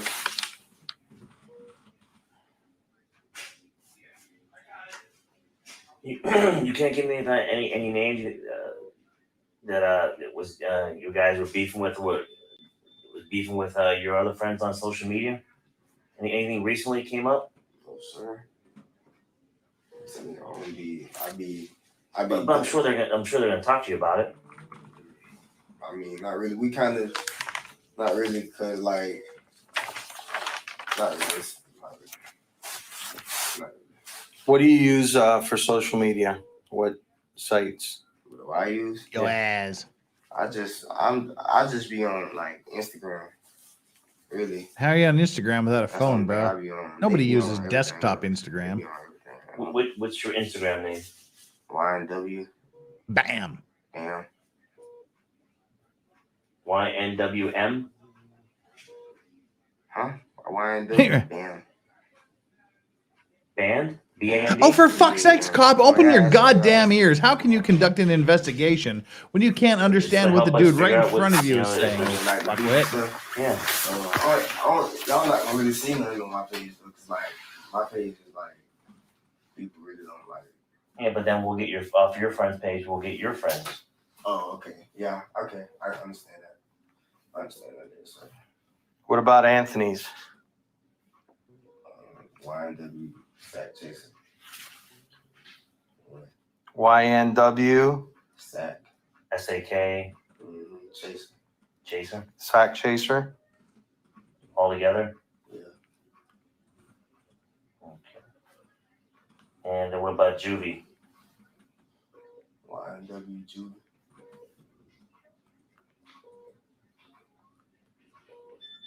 What's YNW stand for? Young Nigga World. This is a presentation by Crime Circus and YouTube.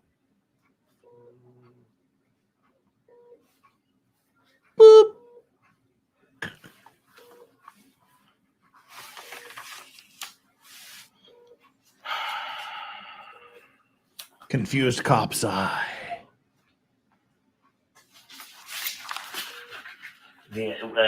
Chris and Anthony, are they both from Vero Beach too? Where are they from?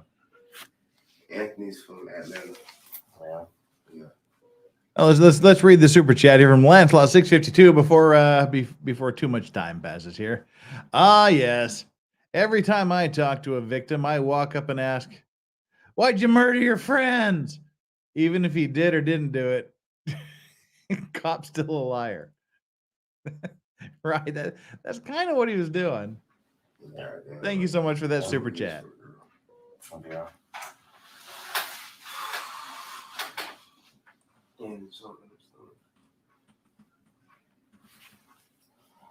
You don't have the parents, like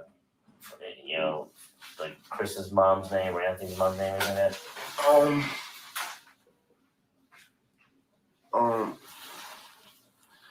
Anthony's mom's name is Jana, I think. Jana? Yeah. Jada? Jada or? Jana. Thomas? I don't really know his mom's name. What about Anthony? I just told you what his mom's name was. Oh, Jana is Anthony's? Yeah. What about Chris's? I don't know. I just told you that too.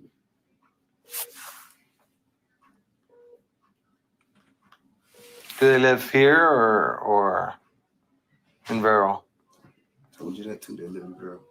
Okay. The mom? Who lives with you at 18521 Southwest 44th Street? Them two. Jamel. And his brother. Jamel's brother? Nah, and goddamn, nah, my cousin, Jacoby and Adrian. What's Jamel's last name? Demise. What is it? Demise. DEMONS. This is a presentation by Crime Circus and YouTube.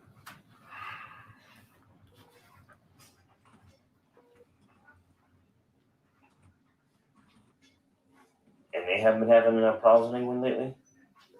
Who? Your roommates. Nah, not really.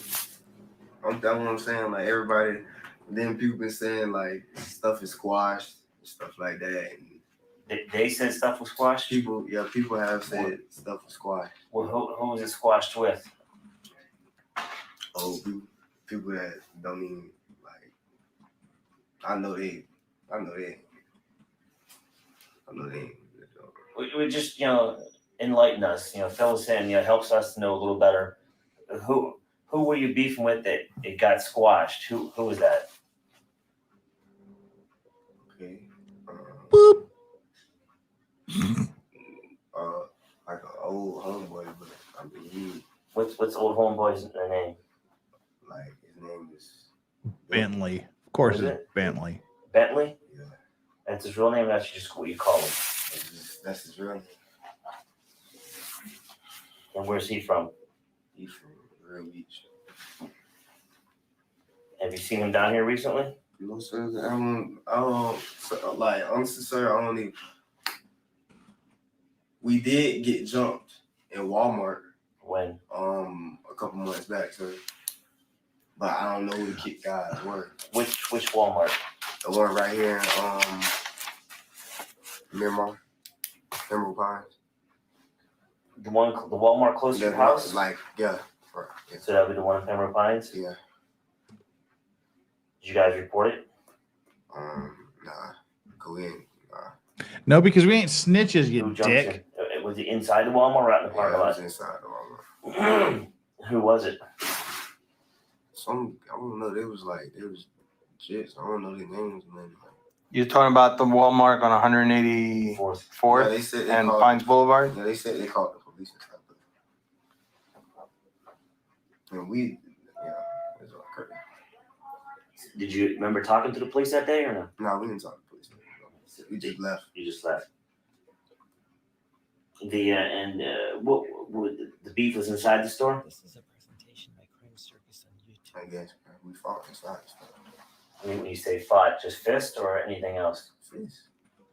Any weapons shown that day? It was fist. Was it safe to say you beat them? We weren't really nothing. We got a few licks and like they stole, like my homeboy's chain popped and they picked it up and they started like flexing on me on Instagram and stuff like that. So after the fight, they. So this was on Instagram. Yeah, they posted it on Instagram, but I think they deleted it because. Who's they? I think the people that took it. Mm-hmm. I think they deleted. They deleted the video, deleted their Instagram, all that. Like, it's crazy. Remember the names?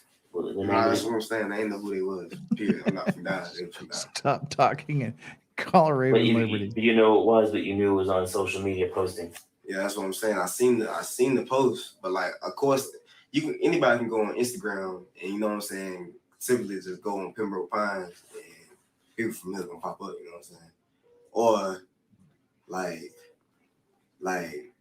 it's like my homeboy, he's like big, you know what I'm saying? He's big. You know what I'm saying? Who's your homeboy? He's recording officer. His name is Jamel Davis. Like, the guy you live with, Jamel? Yeah. He's known? Yeah. Look, that's what I'm saying. We didn't know him. Like, it just came up out of nowhere. So like, what I'm saying is like we didn't like know who they was. Like, it was like I know her. Like, you know what I'm saying? Like, almost like, you know how you just go to the store for something and like, all right, say you go in the store and you just feel like something finna happen. You know what I'm saying? Mm-hmm. And like your instinct tell you, and like you just, you know what I'm saying? That's what happened. Like we just called them when they bent the corner, and it just happened like that. Like, and they ran out of the store after when they got. You have any affiliation with any of the gangs? No, sir. Nothing at all? No, sir. How about your friends? Nah. None of us affiliated with the gang. We just organized. Okay, Mr. Bortland, not Cortland. Let me ask you, y'all want did these, you, huh? Y'all want these? That's the keys to your car? Yeah. Yeah, just put them Okay, so we over offered the keys to the car. Have you right. fired a gun today? No. You know they're gonna be able to tell, right? Yeah, mine. Yeah, that's totally what you ask a victim, isn't it? That's not at all what you ask a suspect.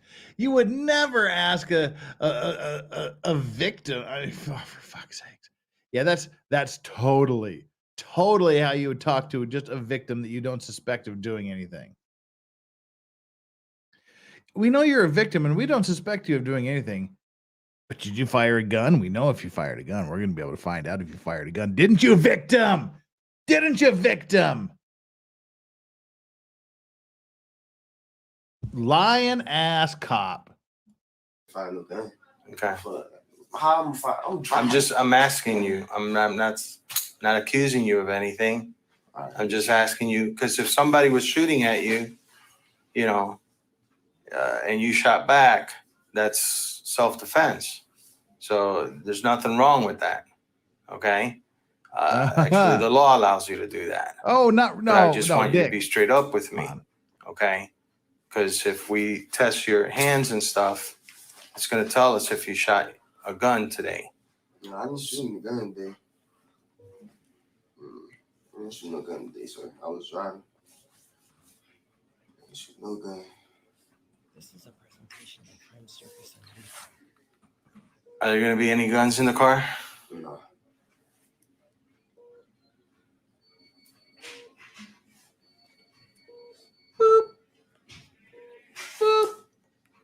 Were you guys just smoking out when you guys were in the car driving? Smoking out. They, like, Were you it was like, inhaling when I illegal got on narcotics close to while the you were exit, though, driving? It was like, Were you operating a vehicle while ingesting Well, narcotics? because the car reeks, you know, of weed. So we been smoking it.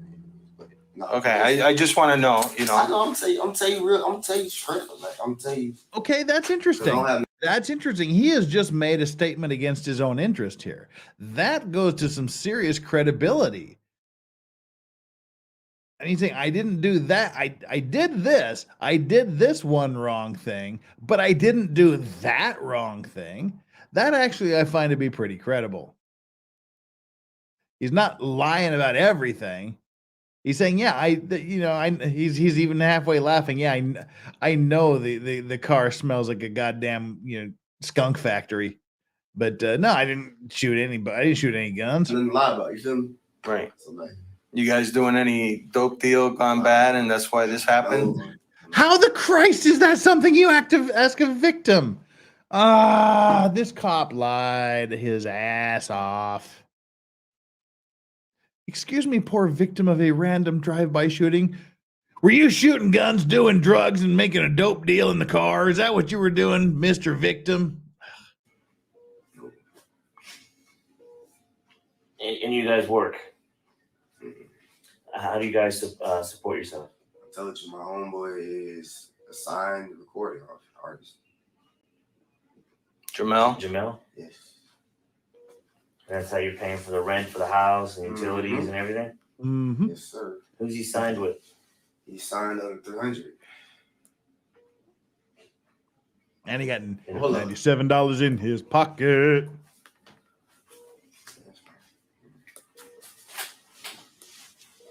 With 300? This is a presentation by Crime Circus on YouTube. Yes, he's supposed to lie to thugs, not the court. That was this cop's testimony under oath in court. Yeah. That at this time assuming he that's did rental car? not consider this guy a Who's the car rented suspect. under? He just thought he was a victim. They were trying to find out where the accident occurred. Which They one's the didn't manager? think this guy was a suspect and doing anything wrong at the time. That's what the cop testified to under oath in court. I don't call him by his nickname, but I need to know his real name. Like, and I just met him like this year. You know what I'm saying? So I ain't gonna like just know his name. But his name is Track. Is what? It's Track. Trek? Yeah. TREK? Yeah. Right.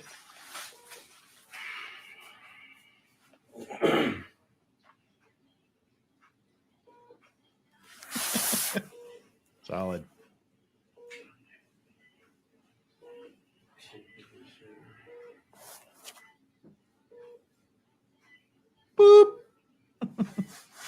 Is there anything else you can provide us that's going to help us for your friend's sake? This is a point. You know, anything you're involved in, anything illegal, you tell us it's fine. It's a wash at this point. But we need to know the full story for Anthony and Chris's sake. Yeah, we don't care, man. As far as that, all we care about is your friends, who shot your friends. All right, we're homicide detectives, so I don't care if you were doing a Because drug all deal. I rappers don't do. care. You think Snoop if you had a Dogg beef is with his real somebody. name? I'm just telling you. I know. You know, I don't care any of that shit. I'm finna tell you. No. All I care about is solving All your right, friend's no. homicide. No, it wasn't nothing like that, bro. I told y'all the story. And No, that's it. everyone does I ain't not even- lie I don't in even court. talk about it no more. Like, 'cause I told y'all. Like, And no, I'm not getting over it, like, Federer. I don't know. Like, That's I the don't know. I don't problem know.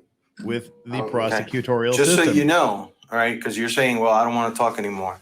There's going to be a lot more questions. There's Yeah, actually, you know, we're not lawyers, trying to if we piss you lie in off. court, we get The thing disbarred. is, we don't know your friends. Yeah. So the more, I the actually reason have never we met a have to lawyer ask that all these lied in questions, court. because the more we know about your friends, your lifestyle, your friend's lifestyle, your friends, his friends, and the circumstances surrounding today, the more, you know, the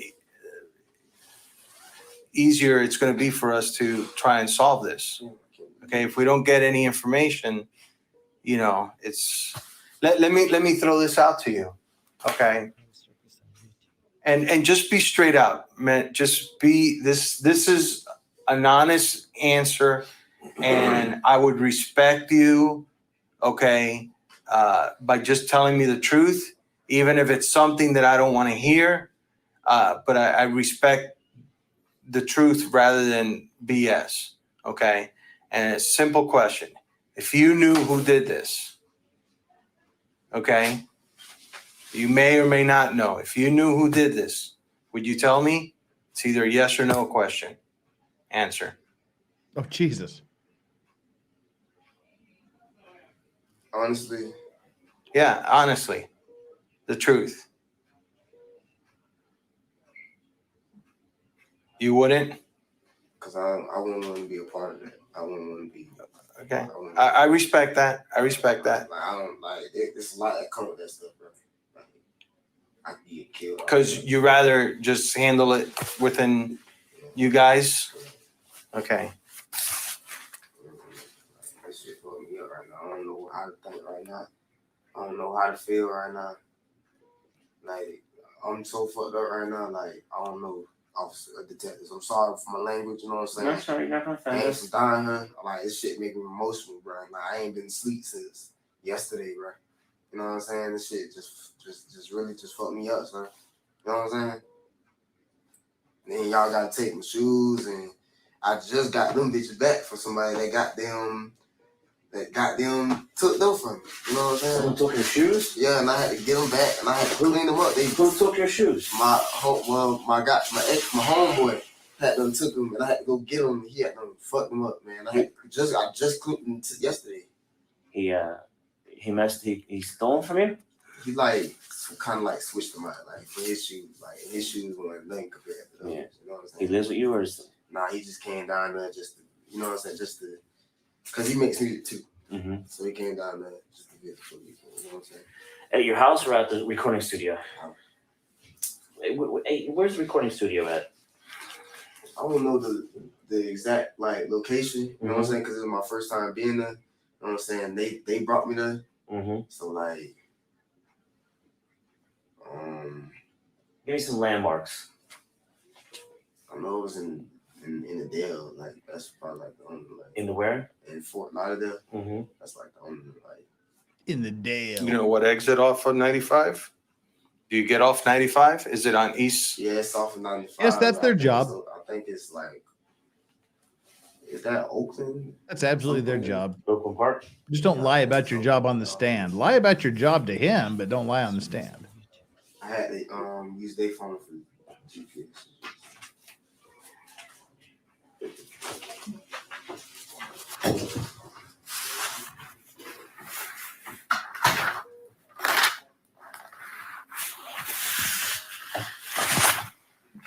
Detective, Yeah. I know I'm not man. Well, we're trying to help, you know, I know. your friends. I know what happened. I know. So, you know, Just I mean, like, if it was my friends, I'd, it's you just know. like I can't like you know like you if you was there and you was in No, shock, I like, understand it. You know, getting shot at ain't, I'm sure it's not a fun thing. I've been shot at too, so I definitely know, but I definitely would want, you know, to find out or help the police as much as possible, you know. Because listen, the bottom line is, man, you know, I know you're mad and you want revenge and all that kind of stuff, but the reality is, what's it going to bring to you? A momentary satisfaction. I'm just saying, I'm not looking at what would that bring to you? A little bit of satisfaction, but then you get caught and then you end up, you know, in jail. Maybe you kill them, they're suffering or whatever is done and over. They don't get justice through the law, but then you end up in jail. You know, so who won? You know, is the truth. I fought you the know? law and They the win. law won.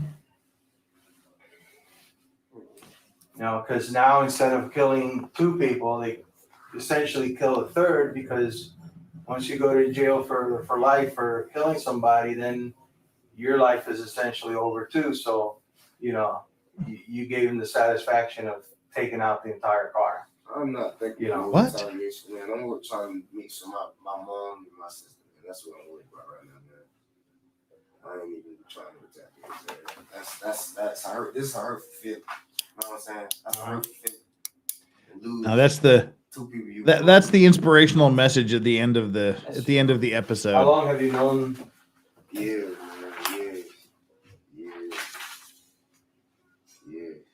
Anthony and Chris, like how many years? Years, man. Like 5 5 years? Yes, sir. This is a presentation by Crime Circus on YouTube.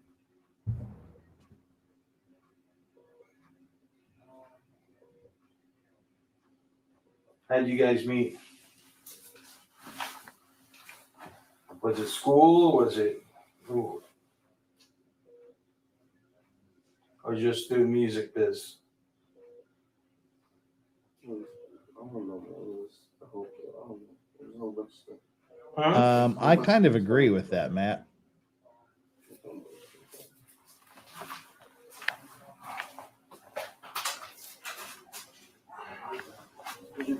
They said he took pictures of it already.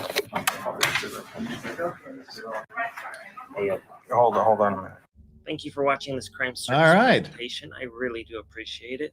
Please remember to Check smash out the Crime thumbs up Circus. button, Drip Drop is the subscribe if you man. want to, He's got leave me a the comment, he's got and all let me the know your thoughts on interrogation this videos. case. There's no resolution or outcome to this case right now. Melly and Bortland are both awaiting trial in the county jail. They're facing life in prison. Anyways, until next time. Not remember life in to stay prison, safe Drip. out there, because Death you penalty. know it's a dangerous sport. Well, they don't do the electric chair anymore. All right. Well, folks, that brings us to the end of our show. Currently, it is 2:13 a.m. here. It's time for me to get a few hours sleep so we can do this again tomorrow. And that's what we're doing again tomorrow. We're doing this. We'll do the afternoon session. We'll catch up as quickly as possible. Then we'll do the morning session, and then we'll get into real time. That's the plan anyway. Interesting.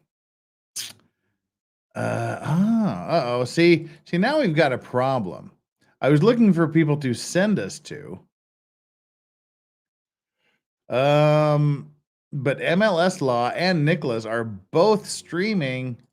They're joint streaming the Jodi Arias trial, the day in history trial from about 10 years ago. But they're both streaming it, so I don't know who to send them to. Do we want to go to Nicholas or do we want to go to MLS Law? They're streaming together, but somebody gets to be the lucky person. Don't know who it is. Give a 1 for Nicholas and a 2 for MLS in the chat. Where do we want to go? Lead attorney. Nah. He doesn't allow me to raid him. He's too good for me.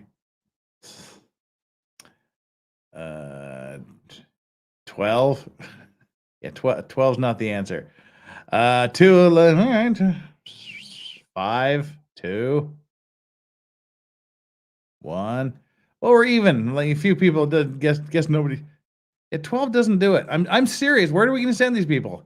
Stop fucking around with the numbers. I'm serious. Like where I don't know where you guys want me to send you to. And 12 doesn't help. I literally need to wrap this up and I need to send us somewhere. Or I'll just end it and you guys can figure out where the hell you're going anyway. All right. That's what we're going to do. Forget it. We'll just let you all decide where you want to go yourselves. All right. Everybody, thank you for being here. Again, that's what we're going to be doing tomorrow.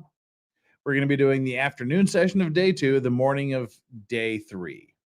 And we'll keep doing that for the rest of the week. There is no trial on Friday because the court rests on Friday, which is good because we'll still have to do a catch-up stream sometime over the weekend, but Friday night U.S. time, starting at 9 p.m., we'll be doing Fuck It Friday, where we have our panel guest. We grift for your money, and we get drunk and have a great conversation with a huge amount of people. Then over the weekend, we'll do some sort of catch-up stream so that we can start fresh on Monday. That's it. We'll keep going as long as you want to keep me going. And with that, mods, thank you for being so super moddy. You guys are great. Thank you for everything you do, for the time you spend doing this. Thank you to all of you in chat. The Vice Squad chat is the best chat. And thank you to all of the generous super chatters this evening. You are all super deeply appreciated. And the Vice Racks of the day is D Watt, dropping 2 big chats. And Cody the Bum with the last super chat of the day. Has your family found out about your YouTube life yet? No. Nope.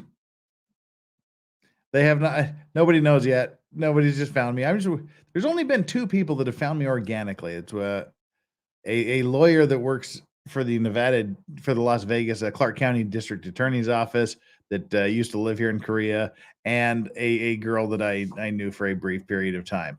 They're the only 2 people on earth that have found me organically so far. So, but I'm just waiting to see how long. It's been over a year. I'm just kind of waiting to see.